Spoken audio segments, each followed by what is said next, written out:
5, 4, 3, 2, 1.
What is up, everybody? Welcome to the Jet Stream. Yankees versus Angels, final game of the three-game set. Yankees going for the sweep. Brother Mecathere says, ready when you are. Cheers and beers. I'm ready right now, brother.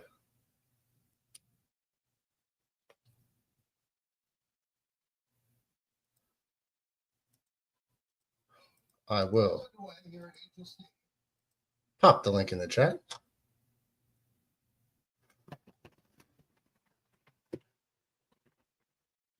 Bull Goldschmidt almost led the game off with another home run, but he doubles. Close play at second base.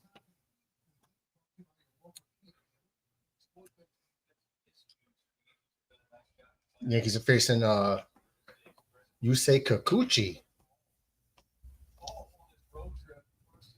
He's been good against the Yankees in his career.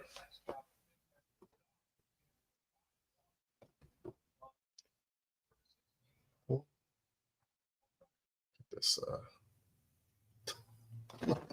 nothing I can do about that thing.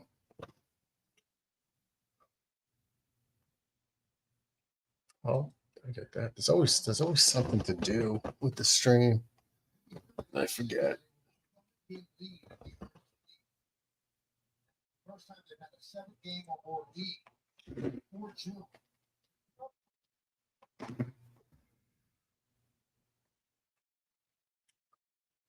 1-2 count to Grisham.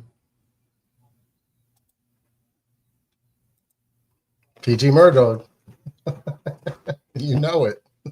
I need a PG Mecathere. And a PG Red. And a PG Mets. And a PG Landon. And a PG Ratcliffe. Even I need a PG DJ sometimes. PG, did they say PJ DJ? PG DJ. The tongue twister in itself. No, he's pretty good though. He's the least one that you have to worry about. Ben Mays, the home plate umpire, is pretty neutral, they say. More high strikes on left-handed batters, fewer outside strikes. Okay.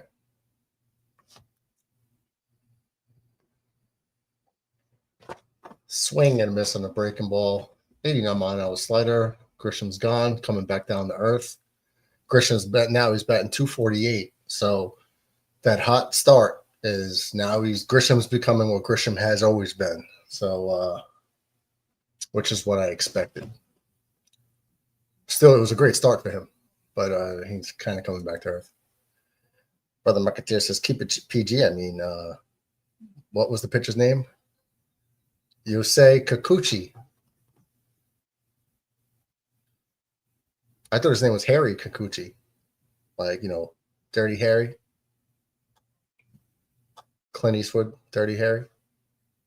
Harry Kikuchi. Is that what you mean? Yo, is my face red? Do I look like Grimace right now? Jesus. There's Cody Bellinger.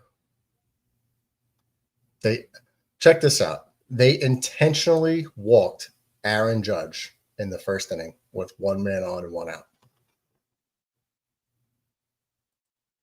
Definitely would have been better. What do you mean? Am I in? If his name was Harry Kikuchi? Let's see if it's this light. Yeah, maybe it's this light. I don't know. Let me back this thing up. It's making me look purple like Grimace. Yes. How do you intentionally walk Aaron Judge in the first inning with one runner on, like one out? He could strike out, hit into a double play. This guy has no confidence in himself to walk Aaron Judge. Not even like throw 4 balls. No, just take first base. Wow. Talk about respect. That's Barry Bonds type stuff in the early 2000s.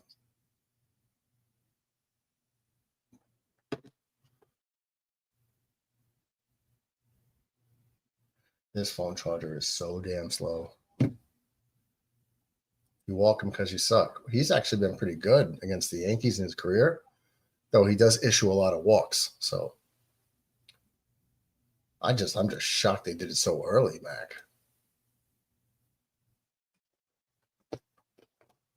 Wow. 3-1 count to Cody Bellinger.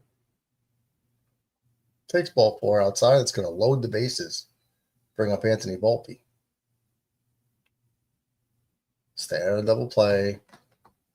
Minimum sac fly.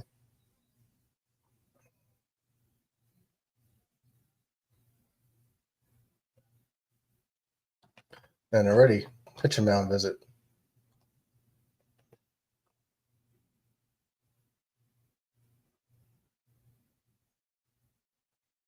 Says past is the past. He sucks. You talking about Kikuchi?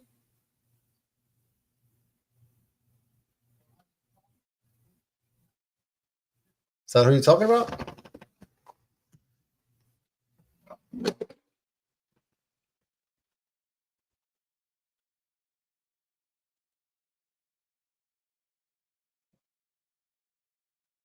see. He's got a 3.15 ERA, so he's not doing bad. But he's getting himself into trouble here against the Yankees. He's got an 11.5% walk rate, which is the highest in the major leagues, though. So Volpe takes ball 1, curveball way down and in.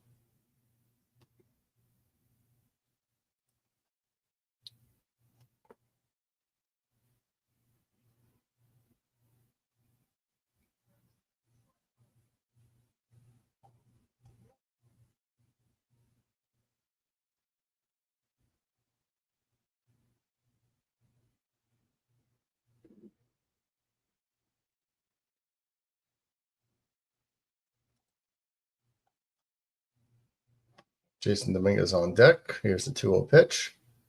Ripped into center field on the run. Chris Taylor's going to make the catch on the run, but Paul Goldschmidt's easily going to score without even a throw. Yankees go ahead 1-0.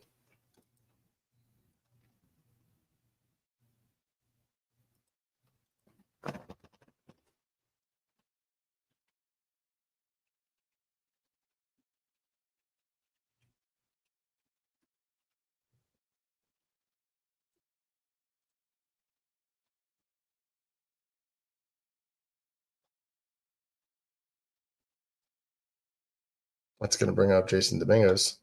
Runners on first and second, 2 down. Kikuchi's ERA jumps 1.13 on that hit. Bomber in the house. Jets pilot. What's goody? Chilling, sir. Let me see if I could do this.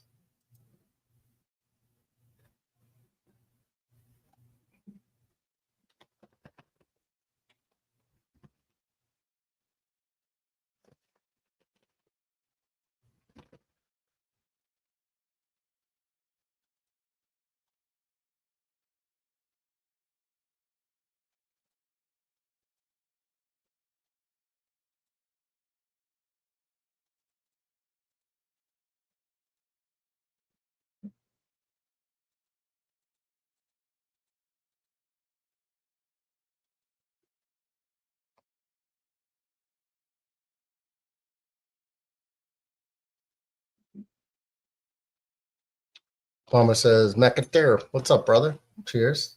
Dominguez with a slow ground ball to the third baseman is going to come. It's going to be a tough play for Moncada. He's not going to get it in time. That's going to reload the bases for the Yankees. Infield single. McIntyre says, yeah, I mean, a charcuterie. That's a charcuterie board, the pitch. I don't know. Poop, just talking smack because it's fun. It's a charcuterie board, but Tanzel Smart did call it a Kikuchi board or Chikuchi, something like that. Yeah. Bomber cheers and beers. Yeah, Jason Dominguez is quick.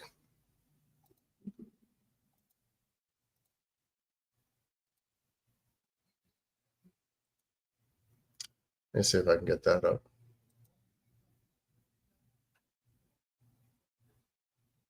There's a deep fly ball. LeMahieu's going to fly out the end inning, but not before the Yankees pick up a run.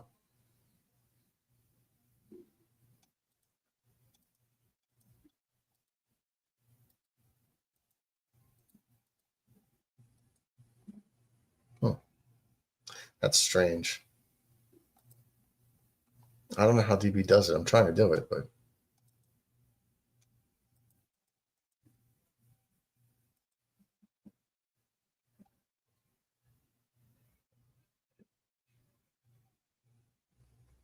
DB is going to have to tell me how he does that.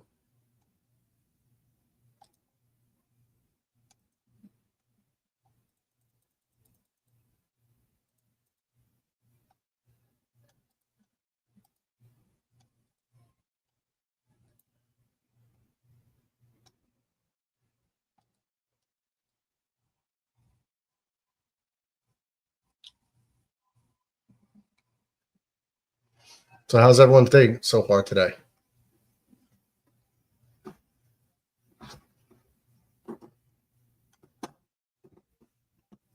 What? This is great.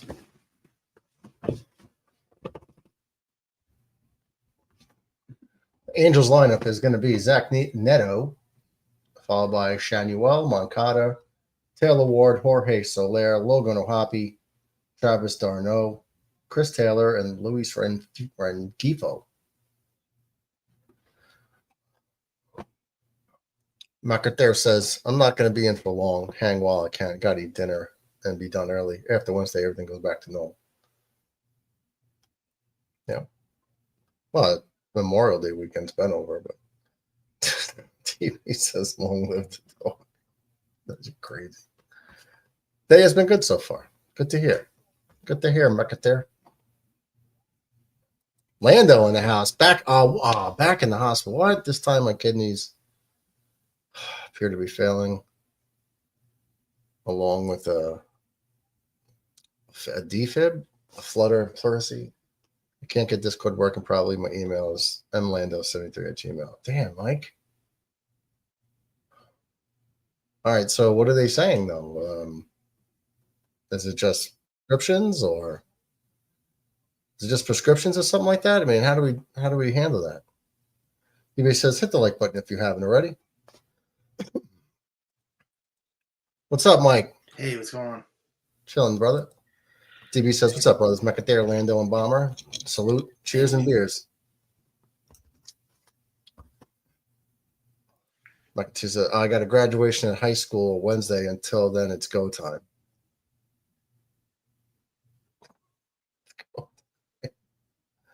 What's going on, Mike?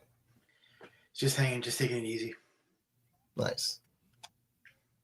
Well, Yankees got an early 1-0 lead. Left the bases loaded. Yeah, they had the bases loaded and they just got one run. Mm-hmm. But yeah, I'm just taking it easy. Just I'm doing all right.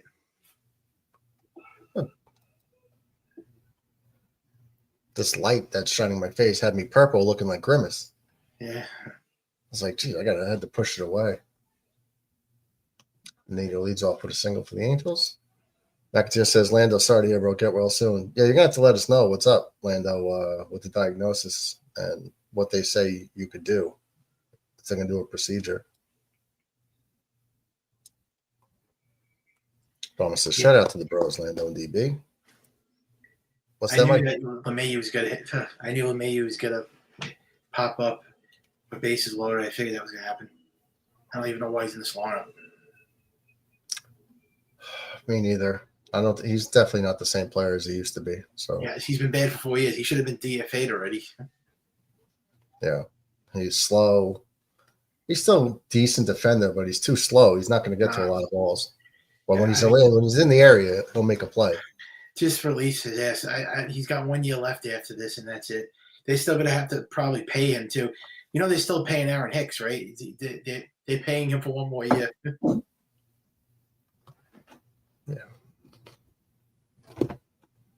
DB says, Lando, just now reading your message. Focus on feeling better. We can figure out the tech stuff later. Yeah, man. No biggie. Don't worry about the Discord. Just focus on your health. Yeah, I was hoping a couple more runs, but because Kikuchi is he owns the Yankees, so that was a great golden opportunity for them to get more runs. But that's the Yankees for you. Lando says, going for an ultrasound on the kidneys. Okay, normal levels are 2.5 times out of normal range. Medicine is helping. I'll know more tomorrow. Yeah, man, kidneys. You can't play around the kidneys.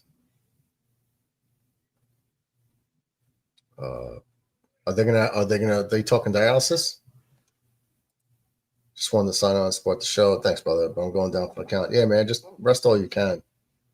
Keep us posted for whatever they tell. Yeah, I mean, I lost my uncle to the similar thing with he was on dialysis for years. Oh, I'm sorry to hear that. Yeah, my dog just recently passed away from kidney disease. He was 15 years old. So kidney is no joke. It's terrible. When you get that, I hope you heal up. I hope you feel better, and I hope you live a long life, Michael. I hope it's not serious. The kidney thing that you have. I hope you're gonna be okay. Yeah, man. T's and P's to Lando. Yeah, I mean, I offered my uncle a kidney, because you could donate one. Yeah. Yeah, it's no joke. It's serious. I mean, you could live from that if you get like a kidney transplant. I know humans have that. I know dogs can't get a transplant. They haven't invented it yet for dogs, but I know for humans they have it, and you could live with that for a long time too. It really depends on what kidney what stage in kidney you are. Like if you're in second stage or first stage, you should be okay. But yeah, I mean, you got to take it seriously. That thing, man, it's no joke. Yeah, you said it's no I've seen it firsthand, and definitely. Just follow the programs. Hopefully they get to you in time. It's not progressed bad, and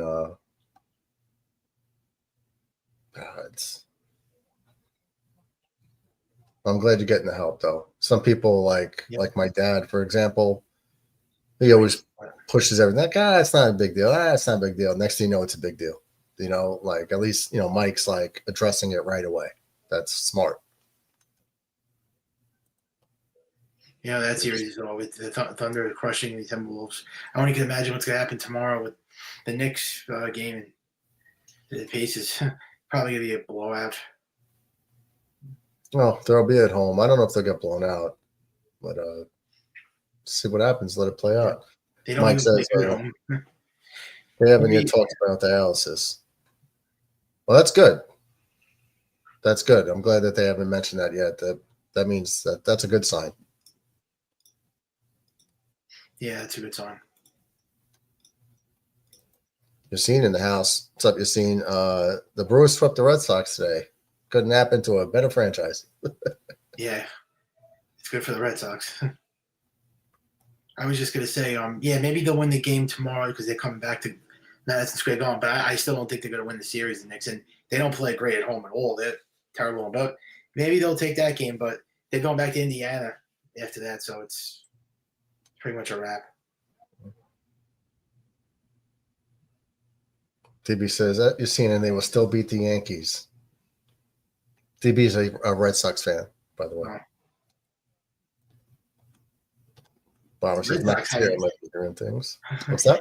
I was saying the Red Sox haven't even been good the last 3 years. They've been terrible. It's the nature of a Red Sox fan. Yeah. You're 10 games better than us. You suck. That's what Yeah.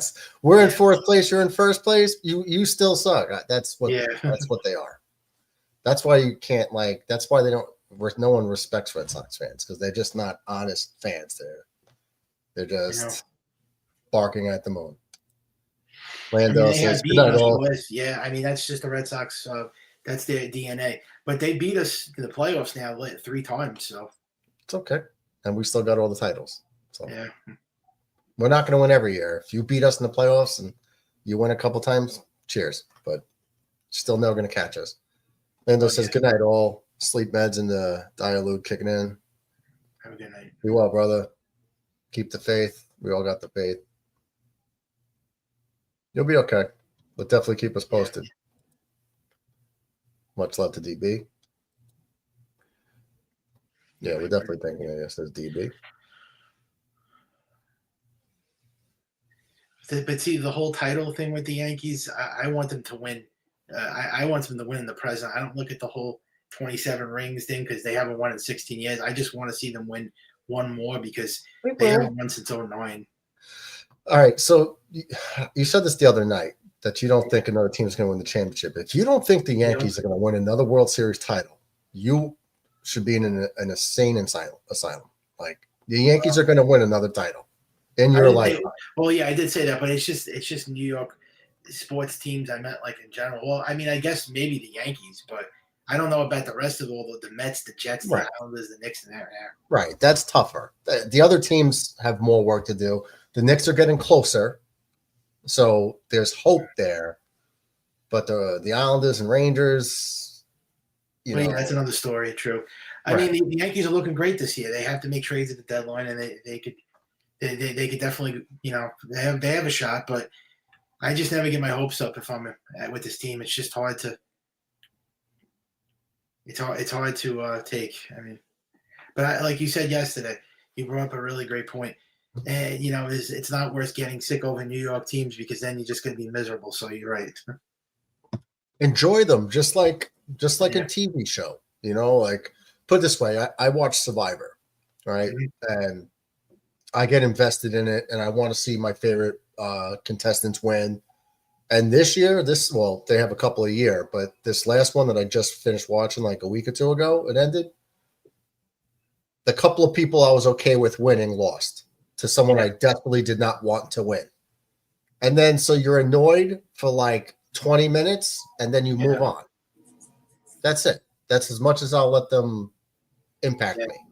Well, I mean, maybe I have to walk back what I said. All right, maybe not never, but I've been saying for a while that they're not going to win for a while. I mean, you could definitely make that case. If this continues and they don't change their approach and they don't, hit runners in scoring position and they don't play defense, then there's a chance the last drought was 18 years. It was 18 years until they won, so it's possible. Yeah, 78 to 96. Yeah. And then they went on a run. You if you have a core lineup and you add pieces to a already good core, you're doing like you're in position. Like, here's what you got to take solace in. The Yankees have put themselves in position to be a contender since basically, except for like 2-3 seasons, since 1995. Mm-hmm. So that's 30 years in a row we've been in position to be there. And it's now you're a Giants fan, so you've had some success. I'm a Jets fan, where the most wins we've ever gotten in the year is 12. Yeah. You know what I mean? Yeah, we had a couple of 2 years in a row we went to the AFC title game. Outside of that, it's really been shit. Yeah. So with the Yankees, I have sustained success to where I know I'm going to have a successful year and then hope we win in October. The Jets, it's like it's losing. So there's hope with the Yankees. Don't really have that hope with the Jets. Yeah. What about the Rangers, New York Rangers? Well, I'm an Islander fan. So, and I've been going through with them too. Lando, see you next show, brother. Tomorrow we're off. There's no game. Yeah. I'll see you Friday, Lando. Hopefully you have good news. I'll see you Friday for the Dodgers game, another late night game. Yeah, tomorrow's an off day. Yeah. The Rangers, it's rough too. They never win a Stanley Cup. It's been since 1994. They come close, but they never win it. Like last year, they got to the Eastern Conference Finals. They lost.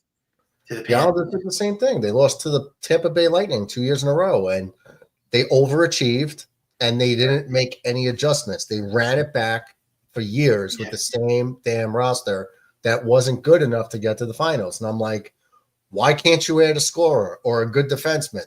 Somebody, a difference maker, add someone. And they didn't. Nobody impactful. And they kept running it back for like 5 years straight. And then this year, they were kind of on the teetering on the playoffs, but then they started losing again. They only traded one of their older veterans.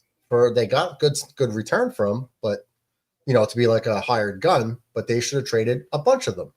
They got the first pick in the draft this year, and they won the lottery somehow, but it's not even like a strong draft. Yeah. DB says, Murdo, do you think the Pacers can hang with the Thunder? I don't. I don't. I think Thunder's winning that series. Yeah. Yeah. I think as soon as the Knicks are eliminated, as soon as Thunder clinch it, I think it's over. Yeah. That's my opinion. Thunder are going to be the next NBA champions, I think. Yeah. They actually might sweep the Pacers. They deserve it. Now, it would be a different story had, let's just say they lost Game 7 to the Nuggets. Then I think the Pacers would have had a better shot at winning. Yep. Bomber says, Shai Alexander sounds just like Kobe. He still shouldn't have won the MVP, though. DB says, I hate the Yankees, and I could see them winning a few in the next decade. Yeah, well, all you really got to do is get past the Dodgers. Yeah. Which ain't easy. Maybe one championship the Yankees will win. I don't know about a few. I don't think they're winning 2 or 3. Not in this generation. But all right, but you're not seeing the forest through the trees at the moment. I am a very big critic of the Yankees because I call it as I see it, right? Mm-hmm. But next year you're going to have Cole, Fried, Rodon, Luis Gil as your top 4. If they don't trade him, they might trade Hill. You think so? It's a possibility. I mean, if they want to get, I'm just saying, you never know. I mean, they were trying to trade him last year for Kyle Tucker, and it didn't go through. But they'll trade Clark Schmidt before they trade Gil. Yeah, 2-out double. Yeah, I mean, one championship. That's all I want to see. I'll be happy with one, and that's it. Yeah, did you hear what the Ranger fans said when they won the Stanley Cup in '94? Now I could die happy. That's the way I feel with the Yankees. If they win one more, I'll be like, now I could die in peace. If they win one, but time out. So the Angels. So Grisham just has a 2-out double, and so second and third, and they walk Aaron Judge for the second time. Wow. In the game in the first 2 innings. They intentionally walked him in the first inning and now the second inning to load the bases for Bellinger. Wow. 2 intentional walks in his first 2 at-bats. They're treating him like Barry Bonds now. Bonds, 2002. That's what I said when they walked him. I said, that's Bonds treatment. Yeah. Brother BKL Contreras in the house. Hey, fellas. What's up, brother? Sports entertainment guy is in the building. Just jump right in and feel relaxing in here. It's great to be 34. Is today the birthday? Nice. Happy birthday, brother. Happy birthday. He did say his birthday was coming up.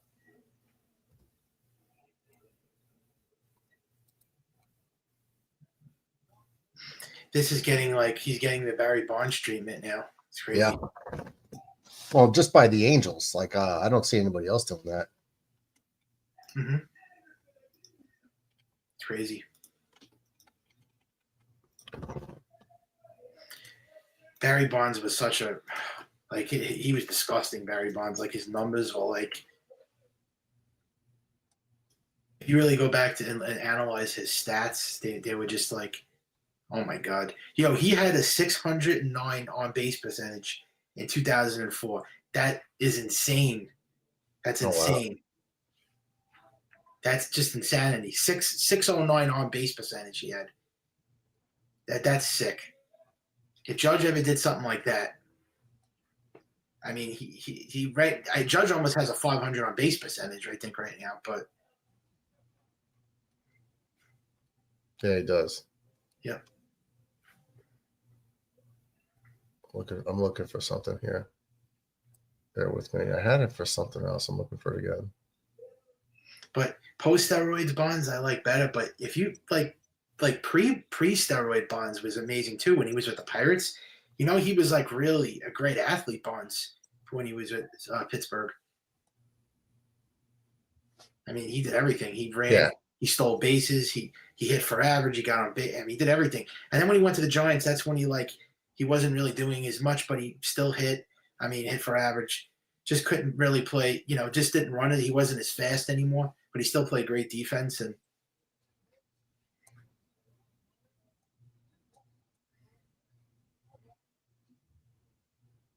All right, can't find it.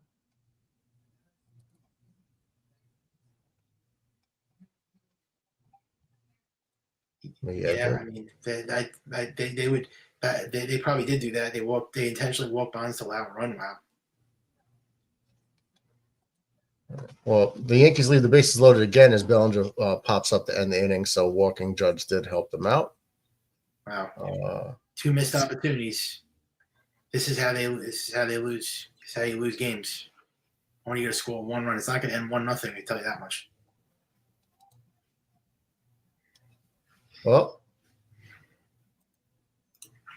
and I believe for happy birthday to what's his name Brother again? BKL Contreras. Brother BKL. Happy birthday. Happy 34th birthday, brother. I would sing if I was good at it, but I'm not. Mets 2128 is not here yet. Otherwise, he could sing. But is he coming on too? He might. Oh yeah, the first game that they play the Dodgers on Apple TV. I don't get it. That's the only thing that sucks. I can't watch those Amazon Prime games and Apple TV. I didn't like that they did that with these streaming things now with the baseball. They started this about 3 or 4 years ago with this.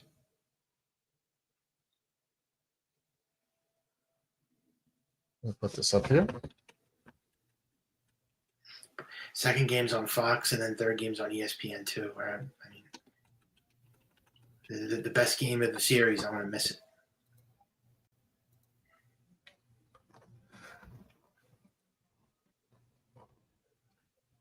Bomber says happy birthday to you. Oh, I can't spell birthday? Jesus. I'm trying to get this right. There we go. There you go, brother. There's a base hit by Soler. Oh, wait, I'm doing this wrong. I'm trying to do this. The base is loaded, dude. I'll just pop us out for a minute. I'll pop us out for a minute. I'll bring it.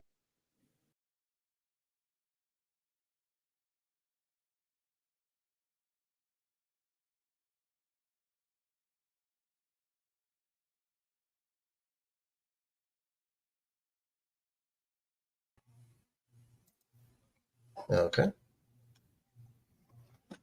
All right, and we're back. So happy birthday, 34th. Man, I remember my 34th. No, it just kind of gets, I think it'll just start lumping together at some point, Mike.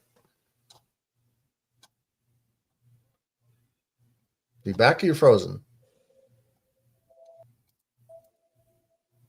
There he is. Okay, he's not frozen. Yeah, I'm still here. Okay. Bomber says, guess the Wolves are going home. They're just not a better team. They should. But isn't something both the Knicks and the Wolves just basically just like threw in the towel in the series? Like you get this far and you just you go down like this, like you just wave the white flag. I mean, no sense of urgency, no nothing. That's what happens when you don't play defense, man. You don't win games. That's it. You're not going to win if you can't play defense. No defense in the series by the Knicks. All these teams do the same thing. They swing the ball around the top of the key. Someone gets up to them, and then by the time they swing it back the other way, the guys are out of position. They get a wide open look, and that's what they do. I see the Knicks fall for it every time. Yeah. Lucine says, "Do you think Netflix or Hulu will broadcast MLB games in the future?" I do. I could definitely see Netflix doing it, which I hope they don't. Losing to Indiana back-to-back years, man, that's really that's going to be a hard pill to swallow. I mean, what is it with the Pacers? They own the Knicks. We can't beat Indiana. Oh. It's like with the Astros, with the Yankees. Yankees never beat the Houston Astros. Yeah. They just have their number. If this was another team, I bet you the Knicks would go to the finals. If they play like Miami or they played Orlando Magic or the Bucks, I bet you they get to the finals right now, no problem. But since it's the Pacers, it's of course they lose. Well, it's about matchups, just like boxing. Styles make fights. Matchups in basketball make fights. Yep. Football, same way. All sports. Yeah. Styles always make fights and games. Yeah. All right.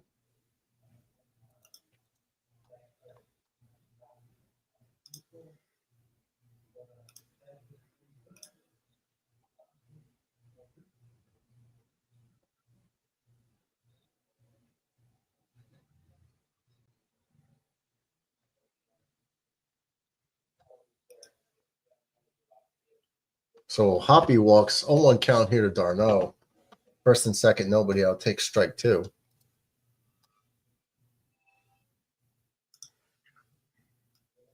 Kikuchi's already got 4 walks in the 2 innings.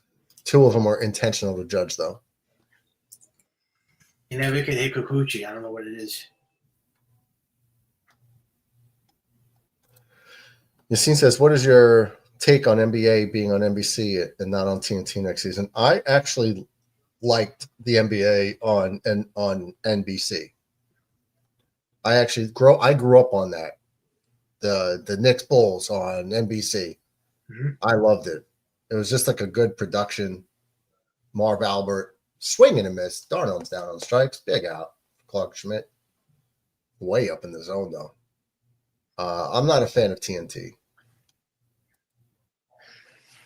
Yeah, Clark Schmidt is good, but then the third time in the order, he doesn't pitch well. Like you'll see by the 4th, 5th inning, he'll start getting lit up. That's why the Yankees have to score runs here because it's always the third time in the order. Schmidt doesn't pitch good. He's like don't go 4 or 5 innings and then gets lit up. Well, that's normal for everybody, no?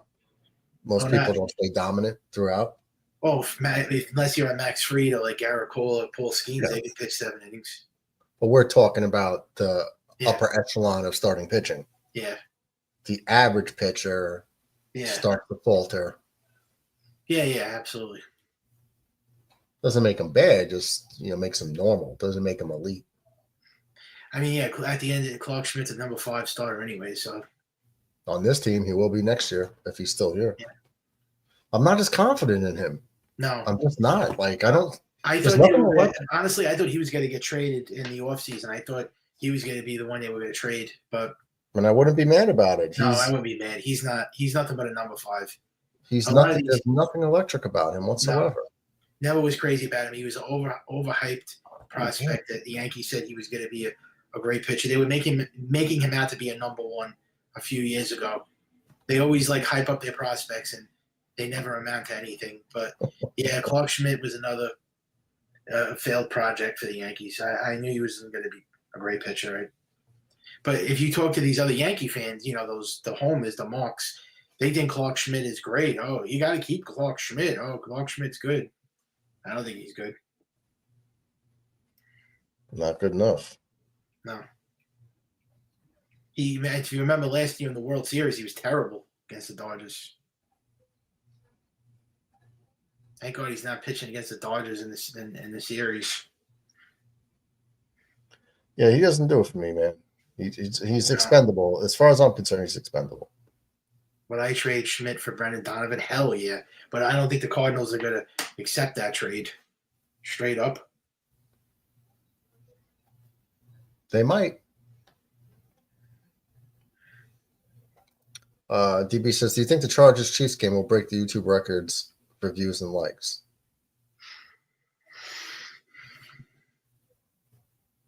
Yeah, Clark. It would have to be like Clark Schmidt, like a Pereira, Roderick Arias. Yeah, I would do it. I mean, I don't even know if they're going to ask for Clark Schmidt, though, but yeah, I would include him. I mean,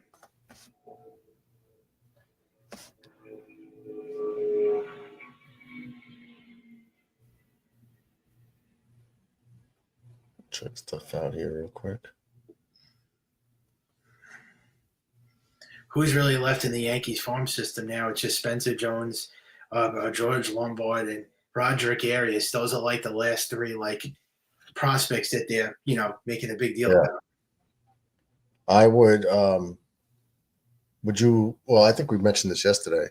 Consider moving Volpe to get it for George Lombard.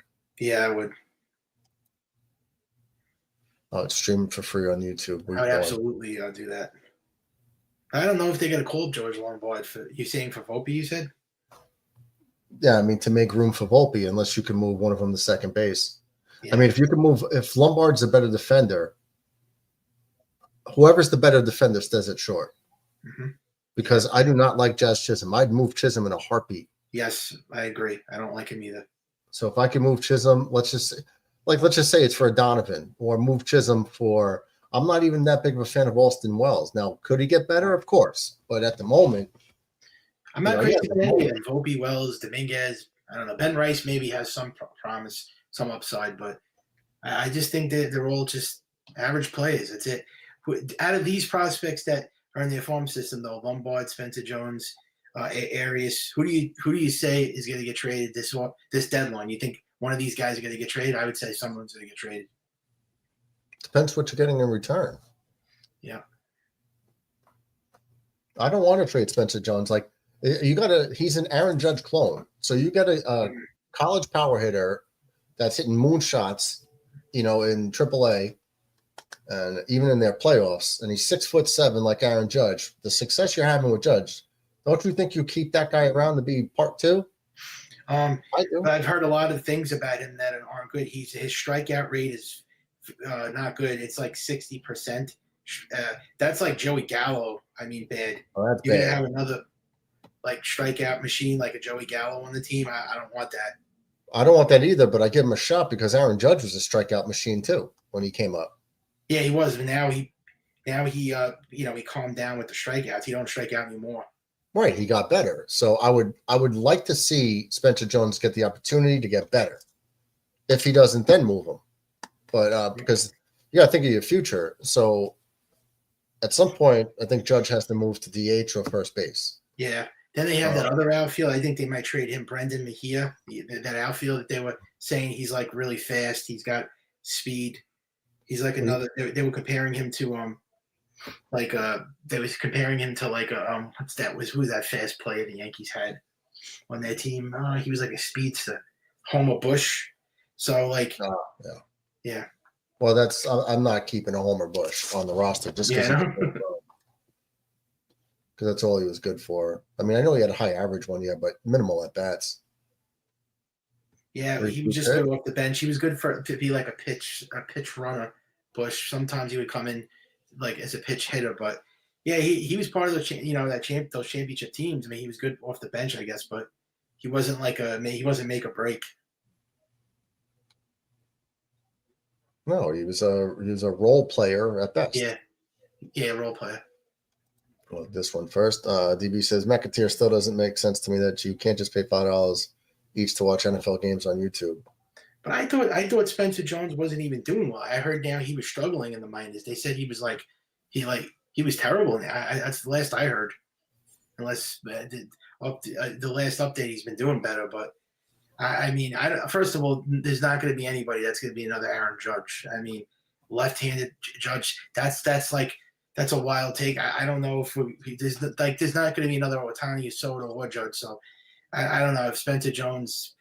If he works out here, good. But I don't think we're gonna. He's not. I don't think this guy's gonna be like another Aaron Judge. All right, and what if he is? What if you with Aaron Judge striking out left and right in his when he early on, even when he won Rookie of the Year, his strikeout rate was still high. What if you were like, he strikes out too much, it's not worth it, and you traded Aaron Judge and he became Aaron Judge with another team? You'd be kicking yourself for the rest of your life. Like, yeah. But we didn't know that it was a risk you're willing to take at the time. Nobody thought Aaron Judge was going to turn into a legend, like a Hall of Famer like this. We knew he had legendary power, but it was like, man, if he just does more consistent contact, he'll hit 40, 50 homers a year. And he started doing it, and he did 40 to 50 homers a year. So if you have a guy with that ability and potential, you wait and see. You don't just give him up. you wait and see if he could make more contact before you move him. That's what I do. Yeah. Yassine says, I would only trade Spencer Jones for Tariq Skubal. I would do that in a heartbeat. Because you got a proven ace, young, and you got to do it because basically Skubal is like a pitching version of Aaron Judge. Right? Problem is though, Brian Cashman wouldn't do it. Would you trade Spencer Jones for Paul Skeens? I would. Yes. Yeah. Paul Skeens is going to be the best pitcher in baseball if he's up there already, striking everybody out. Yeah. On a friendly contract for the next 5 years? This is his second year. Hell yeah. Yeah, I would. I think he's the best pitcher in baseball. Imagine having Max Fried with Garrett Cole, Louis Gill, and Paul Skeens. Oh my God. Good luck, MLB. Yeah. They would have the best rotation in baseball. I think that would top the Dodgers. The best rotation in history. Yep. Absolutely. And we saw that the pattern with Garrett Cole when he was with the Pirates. It seems like the Pirates give up. They just know they're not going to win. They trade their best players, their best pitchers. They traded Garrett Cole to Houston. Now it looks like they might trade Paul Skeens. There was rumors about it. I don't know if they're going to do it this year, but because he's not signing. When these stars are in Pittsburgh and they're like, we're a 60-win team, 70-win team. I'm not staying here. I'm not throwing gems. And if I don't throw a shutout, I lose. They're not staying. Yep. Nate in the house. What's up, Nate? Trade anyone not named Judge for Skeens. Yep. Just got to hope the Dodgers don't get Anybody. him. The Dodgers, don't be surprised if they show interest and they get him. That says, would you trade? Yes. Gee, all right, Matt. Yeah. Obviously. Oh yeah, of course. Ohtani's not. But why is Ohtani even in the equation? He's not. He's under a contract. He's just signed a massive contract with the to Dodgers. get Skeens or Skubal, you would probably have to give Dominguez up. You would have to give up Dominguez, Spencer Jones. To get both, you mean? No. To get either one, you would have to. Okay. I thought you said both because then you have to clear out your whole farm system for that. No, well, they're not on the same team. So I mean, if you wanted to get Skeens or Skubal, you'd have to give up. They'd be the centerpiece of the trade for the minor league. But I was saying, like, if the Yankees, it's never going to happen. But if they would have trade for both on each team, you would have to gut out literally your whole farm system to get both of those guys. Which I'm just saying it's never going to happen. But either one, you have to give up 2 of your top 3 prospects to get screwed. Well, the Tigers aren't going to do it anyway because they're got one of the best records in baseball. So they need Skubal for their playoffs runs. Pittsburgh, on the other hand, is different. They're not going to be competing. So they're going to get the best they can at some point. Out of Paul Skeens and Skubal, though, I would say Skeens is the one that I would want over Skubal. I would take Paul Skeens. I think he's better. Mm-hmm. Yep. He's got and Skubal's a lefty, so that's intriguing for him. But actually, in like the last X amount of starts, I think it's the last month. Mm-hmm. I think Will Warren is at the top with Skubal I think Warren has more strikeouts. Per game in the last month or 5 starts, or they're like 1 and 2, Skubal and Will Warren. So he'll probably be another one that would have to be included. Mm-hmm. As long as none of them go to the Dodgers. Yeah, see, that's what scares me. As soon as the Dodgers get involved with a player and they want them bad, they get them. See, that's the thing. If they, God forbid, say they want Paul Skeens, they're going to get Paul Skeens or Skubal. There's already talk about that they want Kyle Tucker. So this scares the life out of me now. We got to figure out how long is Cody Bellinger going to be a Yankee. I mean, if Dominguez is going to be involved in a trade now, I mean that you have to do the math of who you got to replace them. Yeah. I don't know how long Judge is going to be able to play the outfield at an elite level. I mean, he is 33 years old. 4 years, 5 years at the most, probably. He's got 7 years left on that deal. 4 years maybe. Do you think the Cardinals will trade Arenado at the deadline? That's like my hot take is that the Yankees are going to end up with Arenado, but that's going to be contingent on the Cardinals picking up a portion of the salary, which I don't know if they want to or would, because I think moving Arenado, well, it's almost like a good faith thing. Like if they're not competitive, Dominguez steals second base. That kid's fast, man. Yes, Arenado's going to definitely get traded. I would take him, and now you get him while the value's all right because Arenado's struggling right now. He's not doing well at all. So you could get him easy in there because he's not. Yeah, well, we talked about that a few days ago. Like when a player's not on fire, then you could get him for cheaper. And the motivation for the Cardinals is get a couple prospects, get rid of the contract. And plus, like they're like a goodwill type team. You know, I could see that front office being like, I think John Mozeliak is still the GM there, to where he'd be like, you know, you tried to help us win. You're at the downturn of your career. You know, go play for a contender, get some prospects in return. That's just kind of how baseball works. Yeah. So I could just see it. I could see the Yankees getting an Arenado because we need third base. Yeah. And we need second base. Third baseman. Yeah. So Arenado, perfect. Come to the Yankees, veteran. Like an infusion, you know, I could see one of those like shots in the arm type thing for him coming over, and it just fits everyone's needs. So to me, it just seems like I think it could happen very easily. But that's just my hot take. Yeah, I think Arenado's a Yankee come the trade. Yeah, and I think he's also very close friends with Goldschmidt. He said that he wanted to retire with Goldschmidt, like he wants to play with Goldschmidt at least one more season. Like there was rumors last year in the offseason that wherever Goldschmidt went, he wanted to go. But that Mark Feinsad reported that, but it can't. It's not 100% that the story was true. But they said that Arenado wanted to get traded to the Yankees because Goldschmidt was there. Yeah, it just makes sense all around. Even like from that standpoint, just in a baseball standpoint, it makes sense to me. DJ in house, what's up, Uncle DJ? Murdo, Caputo, DB, Boomer. He calls him Boomer. Sean, Yasmin, BKL, the birthday boy, and Lando, go Jets. Mike, I'm praying for you, buddy. Good evening, all. Go Jets. Jones is hitting 228 with 9 homers, 16 RBIs, 20 walks, 41 strikeouts in 26 games. Yeah, that's what he's currently doing. So that's not good. 41 strikeouts in 26 games. Yikes. Matt Smith says, would you trade LeGrand out for Skeens, Ohtani, and Barry Bonds? I would trade DJ LeMahieu for Barry Bonds right now off the couch. Yeah, me too. At like 54 years old, whatever the hell he is, I would trade him right now for Barry Bonds. But these trades are like wild takes. But DJ LeMahieu for Paul Skeens and Ohtani. No, that's Matt Smith. That's what Matt does. Like, he's joking.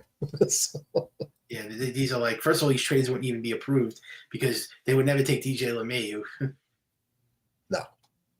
But he also said Eric Feedy from the Cardinals. No, I don't want him. He's like a number 4, number 5. They need another dominant. Kyle Freeland? No. This pitcher on the Cardinals, his name is Eric Feedy. Oh, Eric Fetty. Yeah. Yeah, Eric Fetty. I saw his numbers. He's like mid. I want Sandy Alcantara. That's who, or Freddie Peralta. That's who I hope the Yankees could get, one of those two guys. I could see the Yankees trading for Fetty and Arenado from the Cardinals. Yeah, because the bullpen helped for sure. But I'm not giving up prime prospects for Fetty. late stage career players. I'm not doing that. The Yankees have had a history of giving up good young prospects for rentals that. I like Arenado, but I don't like Fetty. Like we were talking about yesterday, like a Freddie Peralta or Alcantara would be more like that would be a more ideal move. I hope they could pull that off. Plus, get Brendan Donovan. That would be a blockbuster. If they got Arenado and Donovan, yeah, that would be a blockbuster because you got your second baseman and your third baseman now, and then Jazz would, I guess, right? Jazz will be traded. Hopefully. Yeah. McAteer says, you always keep us wondering what you're doing off screen, Mike. I'd love to be on the fly on the wall. Okay. The random shutting off the camera. I like to shut it off too. I just like to, I always turn it on. On off. Bomber. DJ says bomb. Yeah, but you call Bomber Boomer all the time. on purpose. DB says DJ's a legend for calling him Boomer. Reverse psychology. Yeah.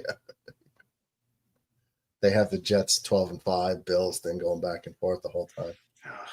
Yacine says, what is an MLB trade equivalent for Luka for Anthony Davis? Well, that's, two Hall of Famers getting traded for each other. So what's the equivalent?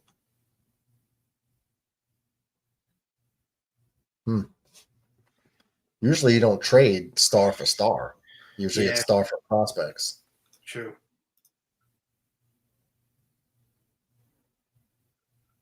It's absolutely true. So I don't really have a good answer for you for Yacine. I'm sure I could think of one if I had more time, but in the moment I can't. Mets lost to the White Sox. I know that's as bad as the Yankees losing to the Rockies, but it's much baseball and it happens. So it's the same thing I said to the Yankee fans when we lost to Colorado on a Friday, and I was like, don't get worked up. Yeah, we shouldn't have lost to a AAA team, but they are professional baseball players. Yeah, major league. It happens, and you just saw it with the Mets. It's gonna happen. It is what it is. I've seen us lose. Well, you can't get worse than the Rockies, but I've seen the Yankees lose worse at games than that. Trust me. No, I mean they only had 8 wins. Yeah, they had a 16% winning percentage. So, I mean, for Yankees in the top 5 in the league to lose to a team historically bad, it's a bad look. But it's still a game. It's a baseball game where anything could happen. That's why I don't ever bet baseball. Yeah, and they did win the series, so. That you take it. They won 2 out of 3. I would have loved a sweep, but Palmer says, "Welcome, brother. No rings." That's what we call Uncle DJ now, brother. No rings. Yeah, I think they're going to take 2 out of 3 with the Dodgers. Actually, McAteer says, "I'm joking, Mike. You do you, bro. On or off camera, glad to have you." Yeah, it's cool. Busting chops. That's what we do. Mets, what up? Hey, Murdog. Hey, little brother, Mets. Oh, Mets, I'm sure went on a rant today for losing to the White Sox. Yeah, but they still won the series, though, but they lost that rubber game. Yeah. Well, no, if they won the series, the rubber game means that they lost the series. Oh, yeah, I'm sorry. I got it all mixed up, yeah. So they just lost the finale of the series. Yeah, they lost the finale. Yeah. Don't worry about it, Mets. If you're ready to like go on a rampage, don't worry. It's just a game, man. You guys will be just fine. DJ says, cut LeMahieu. DJ says, cut DJ LeMahieu. You're going to cut one. After the last 5 years already to cut him. DJ says, cut DJ. Yeah. Mets says, I was at work when it happened, so I couldn't really do a rant anyway. But yeah, but did you toss a child across the aisle? He's known for doing that, tossing children. That's an inside joke. I tell you, Juan Soto looks really, really terrible right now. He looks freaking horrible. Oh, really? He's hitting 224 right now. 224? I thought he was hitting 240 something. No, it's 224. Well, look at his batting average right now. He is really bad right now. Nate, is Nate still here? Sometimes he pops in and pops out. He was 0 for 4 today, Soto, and he was also bad last night too. Yacine says Judge told Cashman not to DFA LeMahieu. Did he say that? Wow, that's hard to believe. I'd have to see that. But Soto is really, really struggling right now. He's really bad. We might have dodged a bullet. But it's one season. No, I don't think so. I don't think this would be happening to him if he was still a Yankee. I don't think so either. I just think I think he doesn't like playing for the Mets. I mean, he really wanted to be a Yankee. Everyone says, because it's the contract, because he signed a huge contract. Yeah, maybe it's that too, but he wouldn't be doing this right now if he was with the Yankees. Look at the season he had last year. He was amazing last year. Why all of a sudden does he suck now with the Mets? Well, I mean, I said it in a video in the beginning of the year. The field makes a difference. He wanted to be a Yankee. According to the article I read, he wanted to be a Yankee. His family wanted him to be a Met. Hey, guys. I mean, we're talking like 60 games into the season. So. Oh, I know that. No, it's only 2 months and he signed a 15-year deal, but it's a hot topic because they got, it's Juan Soto. He's one of the greatest hitters to ever live. So I want to ask Nate a question. I'm just gonna say it like this. Am I mad the Mets lost to the White Sox? Not really, no.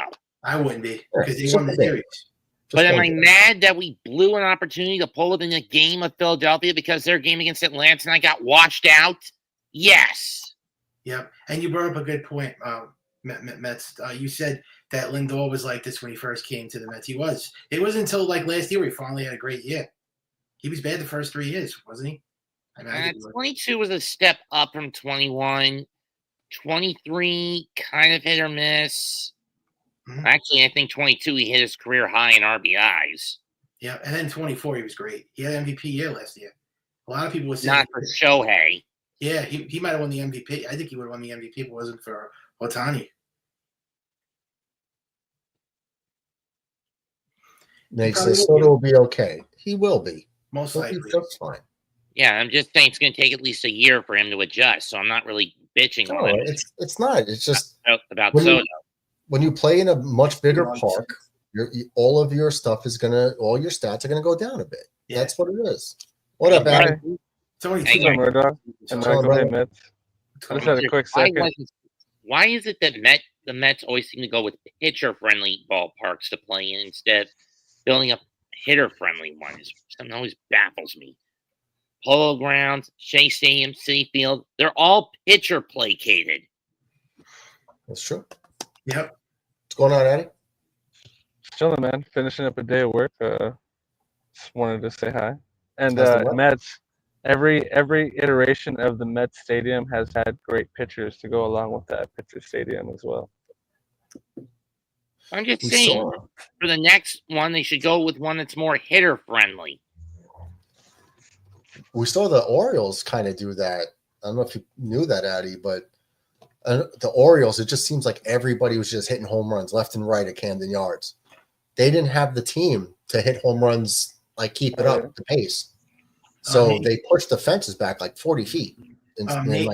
Nate says he wanted to be a Met. No, actually, Soto actually wanted to be a Yankee deep down. So it was his mother that it was Soto's mom that made the decision for him, really. So just to get technical, he didn't want to be a Met. Just saying. Hell no. He would have said, "Shut up, Mom. I'm going to the Mets." Yeah, I mean, I saw the report on Twitter, so I don't know how valid it is. I just read something like, "Oh, Soto said he." So I don't have like information on it. I just know what I saw. Saw it At on the end of Twitter. the day, he signs the contract, right? I mean, I can't imagine if I was in his position to sign with a team because my dad was like, "No, you got to be a Yankee." If I wanted to be a Met, Oh, I mean, if you know what I mean? I his can't mother, see that Well, being the case. if his mother wasn't the deciding factor, why didn't he choose the Yankees then? the West I know. Final is almost over, guys. Who's your source, Michael? Who's your source? Because that's the rumors that was spreading. No, around. I'll ask again. Who is your source? I don't have any source, but it's just All right. So the end. That's what you wanted. That's what you want to be the truth. So that's what you're making the truth. Hell yeah. Okay, but listen, buddy, like he the Yankees offered him $760 million. You're making it like they lowballed. So you're making my case for me. He wanted to be a Met. That's why he's in Queens, pal. No, he didn't want to be a Met. Right. So who's your source again? For how do you know Juan Soto? How do you know him? Look, don't take offense about the Mets, but you think he would really want to choose a losing franchise over a winning franchise? So I think he wanted to be where he ended up Where's the camera? because he was the biggest free agent in MLB history. I think he signed because the Mets offered him more money. No, I forgot that you know him better than his mom or anyone else. John, why is there What your was camera on a QR code? No, I forgot. Michael Caputo and Juan Soto. You're the one who he gave the tickets to, right? Behind home plate? You're the guy? But what was the deal that he signed with the Mets, and what was the deal the Yankees offered him? They gave him a 765 with an What did option the after Yankees 5 offer? years to get 805. Yankees offered him 760. Okay, was it that big of a contract? Again, you're making my point for me. He ended up where he wanted to go. He told his agent where he wanted to go, and they worked out the final numbers in about 8 or 12 hours after that. If he wanted to be a Yankee, he would have told his agent he wanted to be a Yankee, and he probably would have got the exact same deal from the Yankees. Okay, but the rumor has it by Mark Fine said that he By a really- Yankee reporter and Michael Kay by 2 Yankee reporters. But every yeah. Mets reporter said he wanted to be a Met, though. Yeah, So every Met reporter Jeff- said he wanted to be a Met, but Jeff every Yankey reporter Passan wanted to be a Yankee. Okay, Jeff Passan also reported that he really deep down inside wanted to be a Yankee, but he went to the Mets because his mother wanted him to choose the Mets, so he listened to his mother. And Nate is saying that this is like it's an unsubstantiated report. It's From garbage, Yankee, bro. that's what It's he's complete saying. garbage. Well, Like Jeff this is the Passan sad is part. right. This is the sad part with Juan Soto and Yankee fans. His struggles have it can't be about baseball with Yankee fans. It can't be about baseball. It can't be about he's letting the ball come a little bit deeper this year into his swing, or the fact that maybe he's human. He's actually struggling. The fact that he signed the biggest contract in sports history. It always has to be the fact that his mom wanted a Sweden. Like it can't be about baseball with Yankee fans. It can't be about the sport of baseball. Within 7 weeks of the season, it's he hates being there. He doesn't want to be there. We got fuck Juan Soto shoots. We're gonna turn his back to him like he turned his back to us. He got traded there. He never wanted to be a Yankee. Period. He wanted to be a free agent from when he was in the Nationals. Okay. He never wanted to be a Padre either. Like, I'm not making a saying bet. that to hurt Yankee fans. He didn't Lindor want to be a wanna Padre really either. Did Lindor want to be a Met? He got traded there too. He didn't want to be Right, but then he signed an extension afterwards. That's the difference. He signed an extension to Does Lindor stay. look happy? Do you think he looks happy with the Mets? I don't know. I'm not friends, and I don't speak Spanish. Like I'm not friends with the guy. I'm not gonna. But I'm gonna say What like is that supposed to mean? I'm saying I don't know the guy, so I don't know his daily happiness. Well, why I'm do not you gonna say because he doesn't speak Spanish? Because you don't speak Spanish. What was it? like I don't speak like I don't talk to him daily. Okay. Actually, Nate, that's what I wanted to ask you about. I don't pretend to know things I don't know. So that's what so I wanted to ask Met fans in the know. How is it for him with Peace that? out, guys. Like, on see you later, Addy. Go Dodgers. Go Dodgers, except for October. Are there rumblings in Met world about his psyche as far as wanting to stay or wanting to be a Bro, Met? so I was on the same boat as you because I was like, dude, he's not in the dugout. He seems to be like he's taking swings before every single at bat, blah, blah, blah, because I'm at every single Mets game, right? And I'm looking and I'm not seeing him in the dugout. And my friend who works and travels every single day with Juan Soto and the team, he's a photographer for them. He immediately snapped back at me and was like, dude, you're fucking nuts. He's what's that? PG show. He's telling me I'm absolutely crazy for even inferring that he's less excited to be there. He's like he's absolutely mad that he's struggling, absolutely, because he's a baseball player and his livelihood, and he's one of the superstars who happen to be obsessed with being great. So yeah, it sucks that he's struggling and not impacted the game at the plate like he wants to, because that's let's be honest, that's where he pretty much the only way he impacts the game is at the plate. So yeah, it sucks that he is, but he's beating himself in the cages. I remember a couple times my friend said he'll like take video of him in the cages and he'll just be like, he'll like give him the slash to the neck, like, yo, cut it out, stop filming. And he's just supremely frustrated at himself. But and again, I'm not saying he doesn't want to be a Met, right? Maybe he hates it here, right? Maybe his mom, but I wanted to hear it from his mouth and people who are close to him, not from 3 Yankee reporters and Michael Kay. Yeah. Right. When all the Mets reporters say the other side. So it's like, and we've seen this with Carlos Beltran 10 years ago. We've seen this with Lindor 3 years ago. So it's like, if it's not your first time in New York, like you have to be able to withstand the media. Like the media is going to come after you when you make big bucks. Yeah, I actually said Jeff Passan. I didn't say Michael Kay. I said Jeff Passan said that. Yeah, but I've seen him. He was happy the whole year with the Yankees, the high five, like all that, right? But I've also seen him like having a lot of fun in the dugout with the Spanish players on the Mets. So that's why it's like I've seen that. You see this? I know it's just you're seeing what like it's and you've seen it too. Where Yankee fans are really upset at what happened. It's the first time they've lost a free agent. Yeah, right? So you're gonna see I'm not saying everyone, but like there are Twitter accounts that like they make their whole day dedicated to Juan Soto and are gonna watch every single at bat and then tweet about when he strikes out. Right. So it's like I get it. They're hurt. It's the first time this has ever happened to them. Yeah, but so crosstown, yeah, right, yeah, because it's a crosstown rival, but it's simply that. It's simply being obsessed with your ex type of thing. It's like let's talk about baseball for once, and maybe and why I'm focused on the Yankees season. No, I know, I'm not. You're not one of them. You stream baseball games, Yankee games every day, but there's a younger faction of the generation, or maybe just emotional Yankee fans in general, where it's just like, oh, he wanted this. Oh, maybe we dodged a bullet. He's not good at baseball anymore. It's like, all right, are you new to the sport here? Like, have you never watched Juan Soto play? Nate, like I think you saw my video in the beginning here. I clearly said he's one of the best players in baseball, hands down. He'll be fine. I know there are Yankee fans that are reveling in his struggles because the bitterness. I'm trying to look at it from a different point of view. I'm looking at it more like, well, why is he struggling?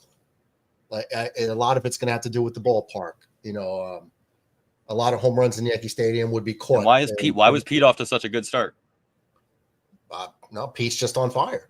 And a lot of that has to do with Juan Soto getting walked every single time before him. When the year started, every single pitcher made the same decision. Oh, he Let's definitely go. slowed down. I'm going to get Pete Alonso out, and I'm not going to deal with Juan Soto. He cooled off now, Pete Alonso. He's not hitting the way he used to.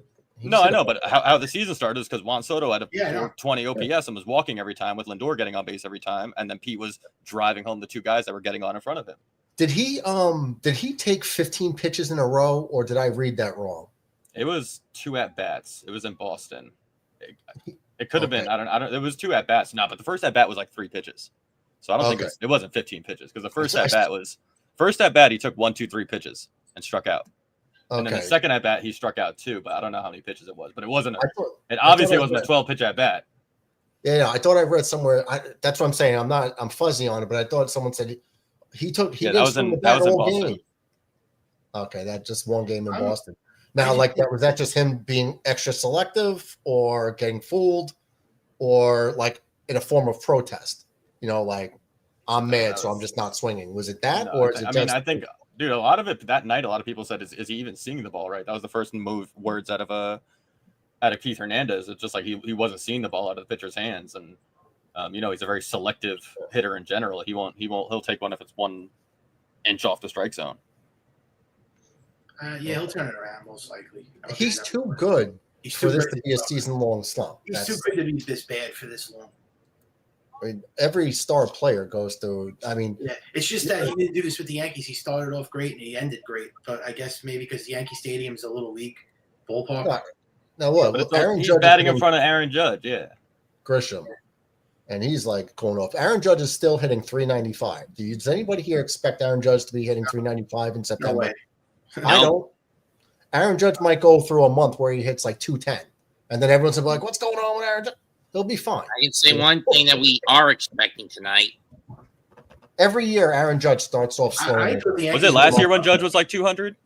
Yeah, every April. 2 months. He starts off like, remember Mark Teixeira? But you didn't hear anything about like, is he comfortable in a Yankee uniform now that he signed the big contract?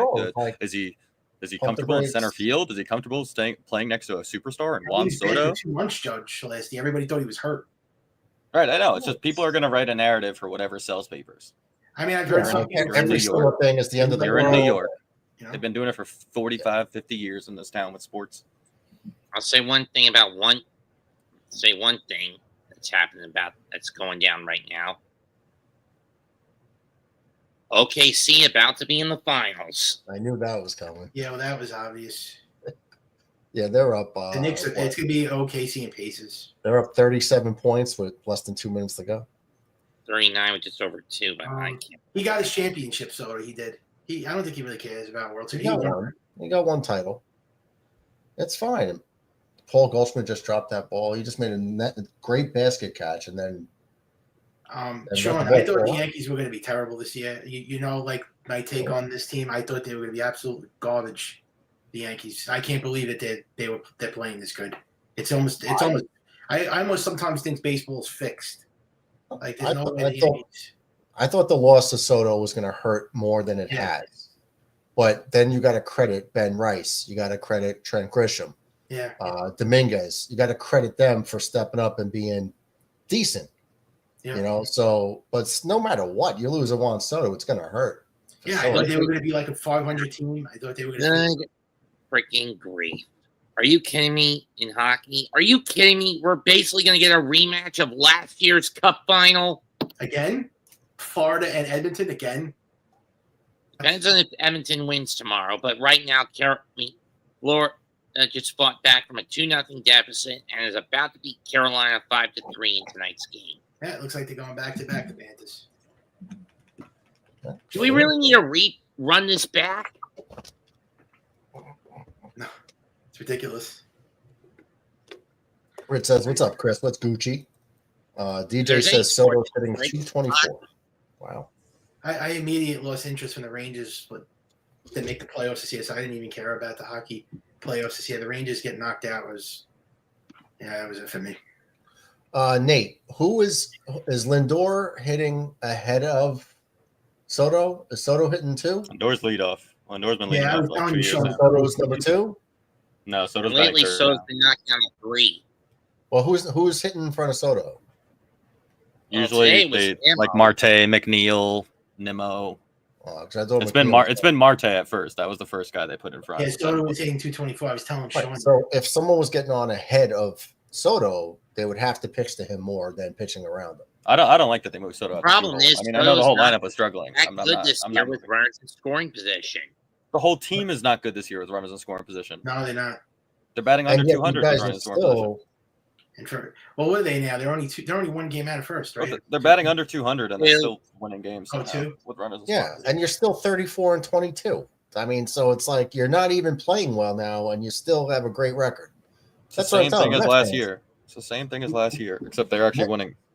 I think the Met fans are a little bit. See, like that's what Mike is an example. Like Mike, hold up, Mets. Mike was like he was terrified of the year. I thought we'd be just fine. He thought we were going to stink. I didn't.